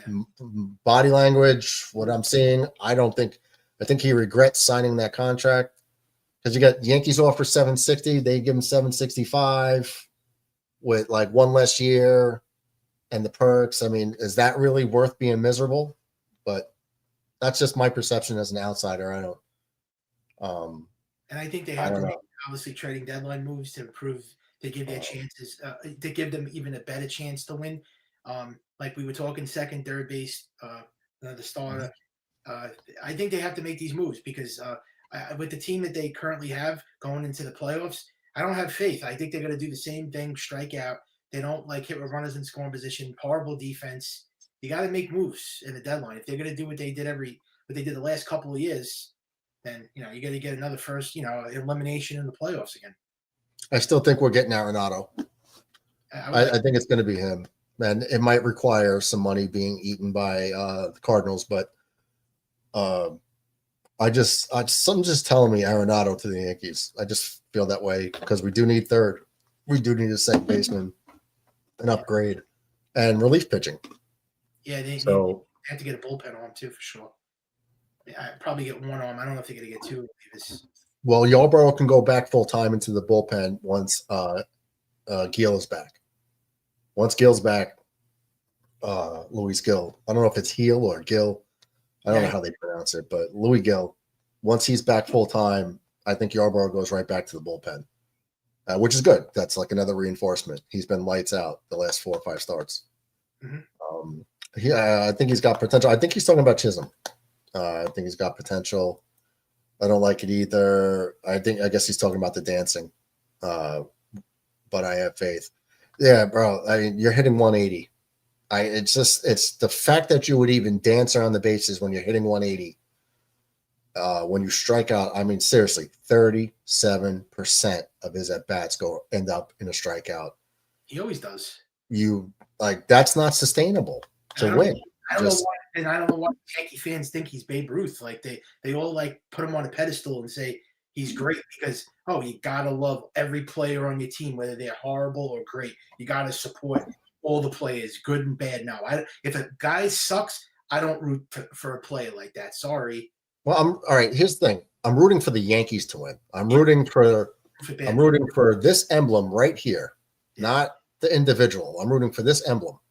Yeah. That's what I want. I want them to win. I don't care who's on the field helping me get there. So I just want the best roster we could assemble. You need talent. And that's it. So, I mean, I got to be a critic of the current team because I invest my fandom in this team. So I can't just sit there and just co-sign all like, oh, he's a Yankee. I can't do that. Even though if we get, Yankee writers or announcers, I just got to call it as I see it. He says, cheer, boys. It was fun. I'll throw you a follow. Hell yeah, brother. Thanks. Definitely hit it up on the YouTube side. If you don't mind, drop a sub on the YouTube side, hit the like button. Yeah. Go live every game I can. But yeah, and look, Airbag, it's okay to disagree. And debate is good. Like if I have one opinion, you have another, or if you and Mike have different opinions, it's okay. We're all Yankee fans wanting to win. So debate and disagreement is good. So don't shy away from it. But just all fans trying to talk about our team, and we're never always going to agree with each other. So, and that's okay. Yeah. Like one opinion doesn't. If I give an opinion, that doesn't mean you're wrong. It just means I disagree. Like you might be right, I might be wrong. That's what makes it fun being a fan. Everybody has different opinions. Yeah. Different yeah, but I'm always open. Like you might be able to tell me something, then I'm like, oh shit, I didn't think of it that way. You know what? You're like, yeah, that's a great point. I might be wrong. Yeah. DJ's back, says hello. You're still on? Yeah, I'm gonna wrap it up, DJ. Yeah. We'll wrap it up. We're over we're almost at 4.5 hours, but I don't care. I'm talking baseball, I'm talking sports. It's I just go until like chat dies down. I do too. Or I feel like, just ending it to go do something else, like sleep. So, but we got the sweep, right? Yankees 35-20, 15 games over 500. We got a 6.5 game lead in the AL East. Things are looking good right now. So, DJ says, Murdog, I asked you a question on Discord. Did you? I usually don't check the phone too often when I'm on Discord. I'm going to ask you one more thing before I go to Sean, before you wrap it up. Now, do you agree that the Yankees, this whole thing of the world, winning the World Series, the Soto thing, like if we win, then I think that it makes us look good. That apparently, like if we win and the Mets don't, then I won't be upset. I won't be like devastated that we lost Soto. But if the Mets win with Soto a World Series, then you have to. I would like say to myself, like, oh boy, that's the one that got away. Do you think the Mets win and we don't win? I don't think the Mets have the pitching staff to win at all. They have the lineup. Once they get their shit together, I think they have the lineup to do it. I don't know if they have the pitching to do it. Well, not this season. I'm talking about like down the road, like 3, 4, 5 years. They'll have to add pitching. If they add pitching down the road to go along with the lineup, then it's a possibility. But you can't even be upset about it in a way, because the Yankees, it's not like the Yankees lowballed them. The Yankees gave them a great comparable offer. Yeah. I just think it boils down to him wanting to be the top dog on his own team. And it was Tatis. Well, first, didn't they have Harper? No, they lost Harper when he came up. Yeah. That was his rookie year when he was still 19 when they won the World Series. Harper had left already. But he didn't want to be in Washington long term. Yeah. So, but when he was a Padre, that was a great young roster. And you got Tatis and Machado. He didn't want to be in their shadow either. Yeah. And now with the Yankees, he did not want to be in Aaron Judge's shadow for many years. And he was playing in Washington with Trey Turner. And but he wasn't in Trey Turner's shadow. No. So it was, but Harper, he would have been in Harper's shadow if Harper was there. Yep. But he wanted to be the man, and he wasn't going to be the man in the Yankees lineup until Judge was gone. And he didn't want to wait 5 to 7 years. That's on him. So now enjoy Citi Field for 81 games a year for the next 5 to 10 to 15 years, however long he stays there. But at this moment in time, I do not see him. I see him opting out his first chance, and I think it might be in 5 years. So whatever. And that just frees up money that we could spend on other people, and fortify. Because here's the thing. The best team ever on a baseball field was the 98 Yankees. Yes. If you look at that roster, Absolutely. There were no Hall of Fame players at that point in time. Yes, Jeter became a Hall of Famer. Bernie could become a Hall of Famer. But in 98, you can't say that guy is in the Hall of Fame right now. They had a great team that got on base. Yes. The most home runs hit in that season was 28 by Tino Martinez. Yeah. They didn't have a home run hitting team. That team was unbelievable. I still They love the got on base. They moved runners. They stole bases. They sacked flies. They played good defense. They got base hits. They had good pitching, good relieving. Yeah. Balanced all around, pretty good team. They didn't play for the 3-run homer. And that was one of the greatest Yankee teams of all time. I still love, my favorite team will always be the 96 Yankees, but the 98 team, you could put them right up there with the 27 Yankees. I mean, it was one of the greatest Yankee teams ever. And they did everything, like you said, move runners over, bunt, sacrifice fly. They did everything. And they weren't a lot of great, they didn't have like superstars at every position. They didn't have Hall of Famers, but they got the job done. They were gritty, gutty players. And that's what it takes to win a World Series. You can't have a star at every position. I just want the necessary needs to win the World Series. This is what I try telling Yankee fans, and they don't get it. Like, I just want them to have the necessary needs to have a World Series team. But we have a general manager like Brian Cashman. It's hard to do that. You know what this team reminds me a lot like? The 2019 Yankee team. That was also a great team that won 100 games. This team reminds me a lot like that 2019 Yankee team. It just does. It reminds me of the 2019 Yankee team. It just has shades of that team. Okay, I'll just write this. But yeah, if you want to close it out now, I just wanted to. I just answered you, DJ. Sorry, I had to get that in. Yeah, 2019. We're not going to win like we normally win. We've been getting great starting pitching. Yeah. That's been helping us. We've had some offensive explosions, but overall, if you look at the batting averages and on-base percentage of this team, I don't see it sustaining in its current form. Now, maybe by October, these kids are more confident. Yeah. Maybe these kids just are better through a season of playing, and that's what we got to hope for. But when you got 5 kids playing, which I'm a fan of, you're going to go through some growing pains for sure, and we'll see what they do at the deadline. And I'm still saying hot take that I called early in the year. I still think it's Arenado.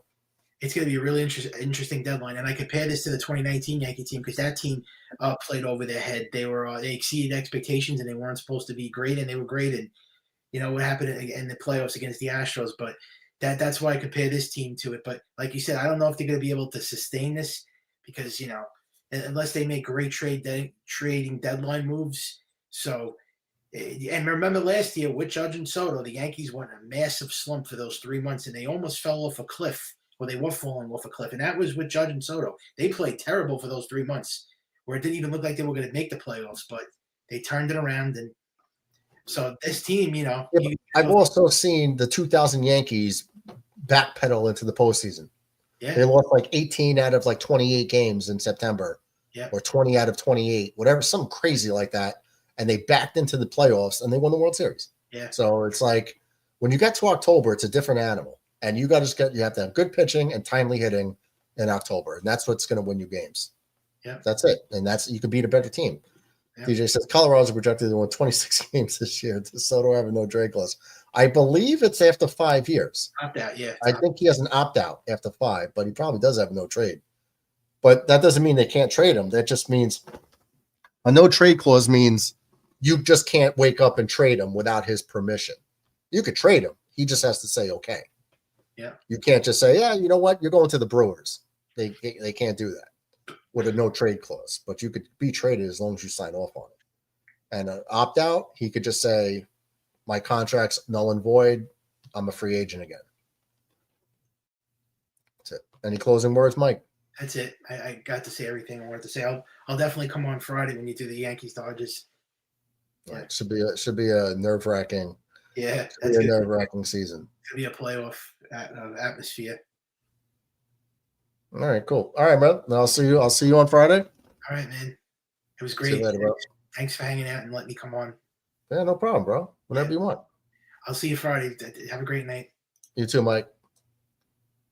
All right, guys. So the Yankees are 35-20.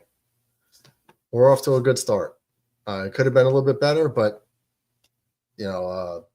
that's baseball. We definitely have to cut down on our strikeouts. We definitely have to start moving runners. I mean, you can't tell me that first and second, nobody out in the 7th inning, 8th inning, and you're not moving guys over. That's a problem because it's not like Aaron Judge is up. You know, you got like Austin Wells hitting just over 200 up. You got the number 9 hitter Vivas up. Why are you letting him swing away? That's been contributing to a lot of our losses. We're not manufacturing runs, and we're just looking for little ways that we could tweak. You know, because we do have our lineup isn't stacked with studs everywhere. We got a lot of kids playing. We got 5 kids playing at the moment. So you got to get runs wherever you can. You can't play for the 3-run homer. You just can't. You don't have the roster to do it. The 98 team would have been a team that could have done it, but they were on base machine. But we're still 35-20 with a nice healthy lead in the AL East, and all that matters is getting to October. So